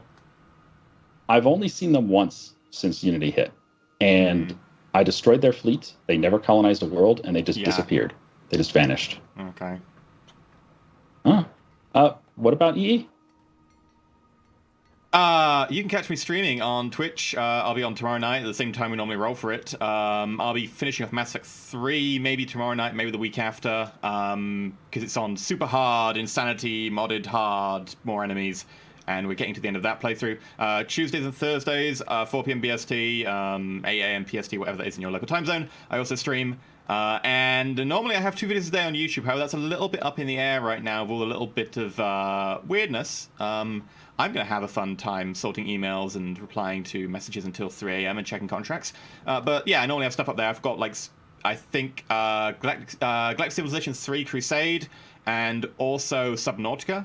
Might have a couple of other videos as well going up regularly, although that's going to be a little bit semi-regularly in the next few days. But Mr. Daleric, where can I find you? What do you do? Actually, a little bit of change to my thing. First of all, let's see. After I do this on Fridays, which is loads of fun, I get to PC, relax. I just get to kill shit, which is lots of fun. I actually go live in a little over an hour now at 9 p.m. Eastern time over at twitch.tv/DalericMaster. So you can check me over there. I'm running an Eberron 5e campaign, so it requires a little bit of homebrew to make it work out because Eberron has been forgotten by wizards when it comes to 5e. But whatever, that's all good. Other than that, you can find me over at twitch.tv/Lost Initiative Show, which you can also find at lostinitiativeshow.com. That slight change over there. Our Wednesday show, Edge of Morality, which is our show that's been going for 22 weeks now. We're having loads of fun with it. Just got switched to Tuesdays, same time, but Tuesday nights instead. It was either switch the day or lose a cast member. And if you've watched that show, it is a lot of fun. And we could not afford to lose one of those people. It was just the unity between the party members is, you know what I mean? Think of the environment that gave us Daleric, you know? Daleric's a fantastic member of our team, so we can only imagine that he was spawned from another awesome team. So definitely check that out. It's a lot of fun over there. And then Thursday nights, though a little bit inconsistent this month because of people are going away to like Sweden and stuff like that for various conventions. Thursday nights, 9 p.m. Eastern Standard Time, we have our Fantasy Flight Games Star Wars show. Star Wars Resurgence is what it's called. It is a lot of fun. We are tracking down slavers and slaves and blowing shit up. So, you know, cool stuffs. That was one of our, with a new campaign, that was one of our options audiences. We wanted to do, one of the pitched ideas was that we played the Star Wars game, but we were a bunch of stormtroopers that were like witness to kind of both the civility and the depravity of the Empire and being faced with that yin and yang. Like, yes, they do bring order, but they also bring slaughter, would have to struggle with that. It's a cool game, though. It's a really cool game. See, I would totally opt into, if we're doing the whole stormtrooper route, I would be like, I want to be a decommissioned clone that's like super old. So I'm going to be like this, like, you know, 50-something-year-old decommissioned clone ex-stormtrooper that's just kind of like, oh, I'm getting too old for this shit. I'd be K2SO. Oh, really? Really? Just jump right in? Well, not exactly K2SO, but similar. I'd be a recommissioned battle droid. Yeah. Well, I mean, K2SO was awesome because he was voiced by Alan Tudyk there, and I mean, I'm from the Wind, right? I didn't know that. Yeah, it was Alan Tudyk. Yeah, it's Alan Did you really not? No. Oh, he was also he was King Candy from Wreck-It Ralph. Yeah, no, I love Alan Tudyk. He is an unappreciated actor. Yeah. He is phenomenal. I mean, Dollhouse, if you watch that. Yeah. He's so scary show. in that. Like, man. He's the chicken in Moana, too. Oh. No, he's really? Good stuff. I love Alan Tudyk. Much love to him. It looks a bit like him, I guess. EE, what are you up to? Where can we find you in between seasons? Well, I've already gone over me, but Bentham. Oh, sorry, Bentham. I thought it went around the horn. Weird direct. I don't know what the order is. So I'm Bentham, and on YouTube I'm Mangleport Gaming. Usually I'm playing Factorio in some form or another. At the moment, I'm not, but I am playing a little bit of Talisman with a couple of people, including Avak, who will be hopefully back soon. And I'm also playing Kingdoms and Castles at the moment, but I'm not recording anything because my dissertation is due in the middle of next week. Everyone's complaining there's no Factorio videos out. It's because it's all stuff I've recorded beforehand. I'm not making anything at the moment. But I'll be back soon enough-ish. And that'll all be good. And last but not least, probably most in this particular case, because he's our GM, we have Splat. Yeah, you guys can find me at youtube.com/SplatterCatGaming, Twitch TV/SplatterCatGaming. I show off indie games every single day, 24/7 around the clock. Anything that takes place in the indie genre, chances are I've got eyes on it or I've posted a video on it. So if you wanted to stay in tune with indie games of all kinds, from strategy to action to RPGs to point and clicks, I do it all. Swing on by the channel. That's it for me. Thank you very much to our patrons and to our viewers. This season has been fantastic, and it's been a lot of fun. And I just like to close just letting you guys know this is the reason why we get to do this every week. So thank you very, very much. Do we have any donations that need to be read off today? Tips today. None. Awesome. As a point of order, we have a guest coming over on Sunday as Bentham is going to be doing his dissertation. We have Lauren Bond, everyone knows Random Tuesday on Twitter. She has her own Twitch channel and stuff, and she sometimes does GMing over at Hyper RPG for their Shadowrun Pink Mohawky thing, and she's going to be joining us on Sunday, so that's going to be fun as the team head into the SOX containment zone. Absolutely. Aside from that, make sure you check out our Twitter. Make sure you check out the subreddit at reddit.com/r Roll4It. Swing through the Wikia, fill that out. Feel free to discuss everything. As I understand it, this is an end of the season bonus VOD we're about to do, so it should go up on the YouTube channel as well. And so this is going to be a bit of a teaser, a bit of a closeout for everybody in the community. So watch out for that on youtube.com/Roll4It as well. Aside from that, thank you very much for supporting us. It's been a pleasure to entertain you the last, 5 months? We are on episode 20. I want to say 22. It is 22 today. So that means we'll be doing it for 4 episodes a month for 6 months? About 5.5. Yeah, about in there. Because we had a couple So of thank you very much. It's been a ton of fun, and we'll see you all with Stars Without Number next Friday. Bye, everybody. Adios. Round of applause for Splat. Woo! Woo!